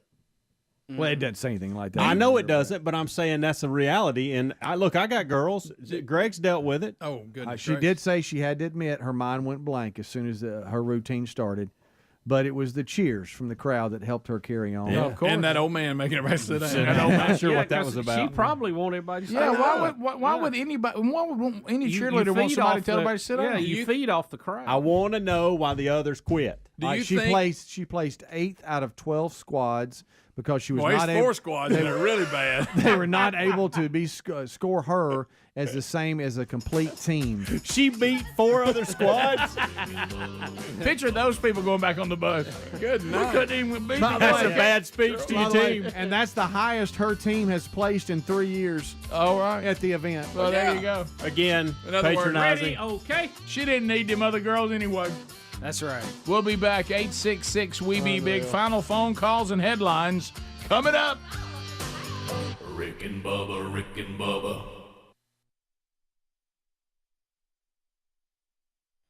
Spell it again, because I think you. CH cholesterol. I just No, no, no. Google it. No, I think you Bald left man. I think you left an O out. Okay, Wait a minute. I do have good blood pressure, too. spell it That's again. one thing. Bubba, you I have gotta good blood stop pressure. using that example, the cholesterol example, because that's like me saying like I'm the tallest person here when I wear stilts. It doesn't count. That's a great example. It Well, doesn't good count. If we're hanging sheetrock, it does. The point I is can't to get get cholesterol to to that come up. point. That's excellent, Bubba. The point is to get to the Art point. and Don't all. worry about if it's natural, if it's hereditary, if it's you put meds with Yeah, it. Just but- get the number. Well, no, down. that's what I'm saying. I have high cholesterol if I don't treat it. Yeah. I don't have high cholesterol if I do. Oh, I forgot CHO cholesterol. Cholesterol. CH. That's 2 you've You're missed. going to have to be more LO. exact if you're going to be cocky. LO. And plus, don't CHOL. upset me right now. EST. Okay, sorry. I'm not supposed to be I'm stressed. so you're right. You're right. All I right, wouldn't okay. come to work until you get it done. I want to man. read this. I want to read this. Bring it down, This everybody. is a record of all I wanna- talking over each other. I want to Bring it down. I want to talk about our cholesterol for a minute. We Okay. got this. Someone said, I listened briefly about all your cholesterol concerns. Your HDL to triglyceride I got all ratio sounds really good, which is probably the single most important factor. See, mine's bad. 1 to 1 is optimal. If you want further research that is in plain English, check out Dave Feldman's research on cholesterol. He's all over podcast and YouTube. We really don't have a good measuring stick for it at this point in time. We've been measuring it the same way for 60 to 70 years, and we should be more advanced by now. It's like trying to measure the ocean level during a hurricane. It's not very reliable. The data found says your levels can literally fluctuate 100 points in a matter of days. Yeah. Most issues are genetic. Y'all were right about that, but no doubt it can be helped with diet and exercise. Also, the caller says the dietary cholesterol really affects it. It's unfounded to say that, to the least. Most all new studies coming out in the past few years reject that claim. Sorry for being so long-winded, but to recap, mainly keep an eye on HDL to triglyceride ratio and try to maintain as close to a 1 to 1 ratio as possible by eating good whole foods, cutting out some sugar, exercise, and just forget about the rest of it. Which I did have, guys. I know y'all are worried about me, which I appreciate, but I Yeah. had a good ratio there. So. I didn't.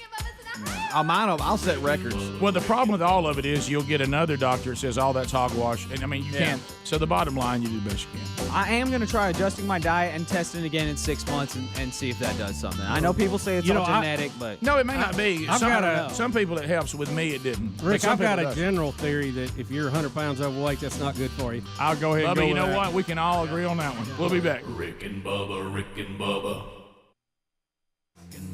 Rick and Bubba Show. All right, so we've done a Rick and Bubba Show health update, which sadly the show's been going so long. We'll get those now.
Ten minutes to the top of the hour, the Rick and Bubba Show, 866-WE-BE-BIG is our number. Thanks for being with us. Wednesday Bible study back today. That'll be the next thing happens here live on the YouTube channel that y'all watching. If you subscribe to the YouTube channel, you get alerts anytime something new happens. So we'll do that at noon Central, 1 o'clock Eastern today as we walk through the Revelation, the letter to Laodicea today, and archived on our podcast audio archives as well. All right, so a couple of stories that we didn't get to today, a lot of them out of the sports world. Kobe Bryant's widow, Vanessa, has settled the remaining claims over the crash site photos that, unfortunately, people were releasing of her husband. And now the settlement over her suing all of those involved, nearly $30 million. Wow. So $30 million, but it looks like that's going to be settled. And, that was probably deserved. Pretty bad behavior on a lot of people's part. And so That was bad. and it cost him $30 million to his widow, Vanessa.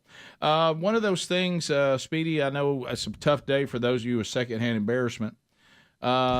Jackie Robinson's name, unfortunately, was misspelled. When they decided to dedicate a road to him in New York, they didn't spell his name right. Who misspelled Jackie? How do you miss Jackie Robinson's name? They spelled it Jakie. Yeah, they left the C out. Left the C out. How does that happen? When was it? It was installed. Yeah. We went to a lot of different people. How look do on the you truck mess or- up Jackie Robinson when you're going to? Guys, I'm not even a good speller, and I know that Come doesn't on. look right. Yeah. Oh, yeah, Jakey Robeson, my favorite player. Yeah. How do you mess that up? Wow. Do you think some people looked at that sign and went, "Wow, I didn't know he spelled it that way"? You probably so. Maybe so. Tom Brady's 10-year-old daughter, Vivian, hacked her father's Instagram, got a few followers there, and started showing adorable pictures of the former NFL quarterback's two recently adopted Siamese kittens. That's funny. So his daughter hacks her daddy's Instagram so everybody can see pictures of the kittens. One's up on the counter trying to drink water out of her cup, and they're precious little You like pictures. that, didn't Yeah, but No, it was cute little pictures. Oh, he loves it. He loved it. I mean, look at It that almost right made there. him. Like an old Greg, it Siamese. almost made him get another Australian Shepherd. He Rick, thought look. about it. Yeah. And a tuxedo cat. Well, how did you go to Australian Shepherd with that? You love them. Remember, I always talk about the people that have to give you the breed of their Yeah, dog. yeah. I think I've done good on that. I He's have. an American Oh, once I Schnauzer. brought that up, you Yeah, stopped. oh, it stopped You immediately, You Rick. stopped doing Immediately. it. Broke out in hives that day. It's been discovered that Seattle Seahawks Pete Carroll has now responded. There was a report that Russell Wilson, when I was there, wanted him fired. And Pete Carroll is coming out trying to take that on. He said, I'm always talking about his sticking with his players, even the former players like Russell Wilson. He said, I'm always going to stick with them. I'm never going to leave them. I'm going to be there to the end of the good stuff, all of the bad stuff. When asked about it, and he said, it doesn't matter who the guy is, regardless of what has happened or taken place. These things that may have been said at all, if they had, I'm still going to stay with my guys. It all comes back around. I'd like to demonstrate that faith in the relationship and the depth of what we did together and hang through what growth challenges bring to us along the way. I guess that's just a roundabout way to say, yeah, he probably did, but that's all right. I'll still forgive him. Yeah. Is that what that's all about? And if you're Russell Wilson right now, you really need something to go positive. Well, I mean, there's a lot the of Denver year was kind of a bust. There's a lot of things that's come out that, like, he wasn't even with the players. He was on the second Little bit floor. more He had his drama own queen. office. Yeah. He had his own personal coach. Only personal Right. coach. Yeah, it's a lot of. A little more high maintenance than I thought he was. Yeah. By the way, if you don't believe they'll forget you very quick. NFL, not for long. You can go to the Pro Bowl 3 times and have your stuff dropped off in garbage bags. How about that? The Titans let a lineman go who was a 3-time Pro Bowler, and they dropped his stuff off in a garbage bag on his doorstep. Yep. Yeah, Speedy, you were right. There's got to be more to this story. Had they asked him to come pick it up and he didn't get it, or I what? don't know. He actually put on social media a shout out to the Titans for dropping my stuff off today. They even let me keep my shoulder pads. Yeah, So and he was kind of thankful they dropped it off. It so- sounds like. And he said that he would, if he got cut, he would retire. But now he says the Bengals may want a left tackle, and that might intrigue him. But he said he will not play for anybody who's in the same conference with the Titans. He didn't want to go play against them. I guess he has fond memories of playing for them, but it is funny to go. You gave us the Pro Bowl 3 times. You served us 11 seasons. Sorry. And here's your Great stuff. career. And we just cut you. And here's your stuff in garbage bags. Didn't even have a logo on it. Yeah. Let me ask you this, too. 2 stories today, and I know it's a big world, a lot of trains out there. I know we have it, a though. fiery crash in Greece of a train that left 36 dead, 85 injured. And we have a train derailment that has propane fuel on it in Florida. Hazmat crews rushed to the scene after 6 cars overturned. A lot of train problems here lately. Well, Buttigieg says they're just reporting on them more. They happen all the time. Yeah, all the time, right? Is it Buttigieg? Is that how you say it? Well, I've heard it say it. Just in Trump the other day trying to say it. Boot edge. Boot edge. Buttigieg. We continue. Let's go to Nate in Oklahoma. Nate, go ahead. Hey guys. Hey, buddy. I got a little update on the release of Carson Wentz, I guess they had to do it via text message. Hmm. They tried to call him on his landline, but he couldn't find the receiver. That's good. Oh, that's good awesome. stuff. That is good. I love those Good. kind of jokes. I can never get enough of Keep those 'em kind coming, of jokes. Nate. Keep them coming. Louisville, Kentucky. Adam staying with the show, even though the radio goobs ran us out on the rail. Adam, thank you for being with us. Go ahead. First time caller. Thank I'm calling about DoorDash, Rick. I'm a fellow DoorDasher, and when somebody messages me about their order, I'll respond. And if I need to go out of my way, like to your house, I'll do it.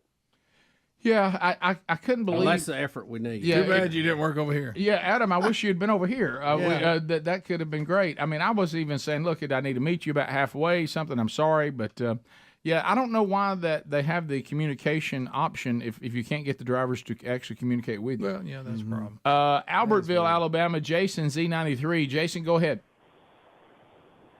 Yeah, I was going to explain to you the whole right and wrong address thing. If you give them the right address, they bring you your food to your house, then they would have to turn around and go to the wrong address to complete the order. And they look at it, we get base pay of $2, and they just don't want to do it. But why would you have to go to the wrong address? Does the GPS pick it up and doesn't see it being finished until you go to that address? Pick it up. Yeah, if the GPS don't show you at that physical address, you can't complete the order. So you don't know Can I ask you this? So it's better to cancel. You can't. Yeah, I'll cancel it in the future. But here's what I don't get: why don't you text that back to me or call me back and say, "Hey, you're better off just to cancel the order and do it again, sir. That way we don't have to go to the wrong address, and that's just going to waste more time." Why wouldn't you communicate that to someone? Because if you communicate it and you get rid of the order, it'll like give you marks against you. Okay, so it's all a game. I'm playing a game. Yeah, I'm playing a game. They want better ratings. Okay, this has helped me. Cancel it next time and redo it. Okay, thank you. Of course, all that had to be was just simply communicated to me. Yeah. But he said that's even a problem because then I get punished for communicating. Yeah, which makes a lot of sense. Oh my! So we're all playing these algorithm games.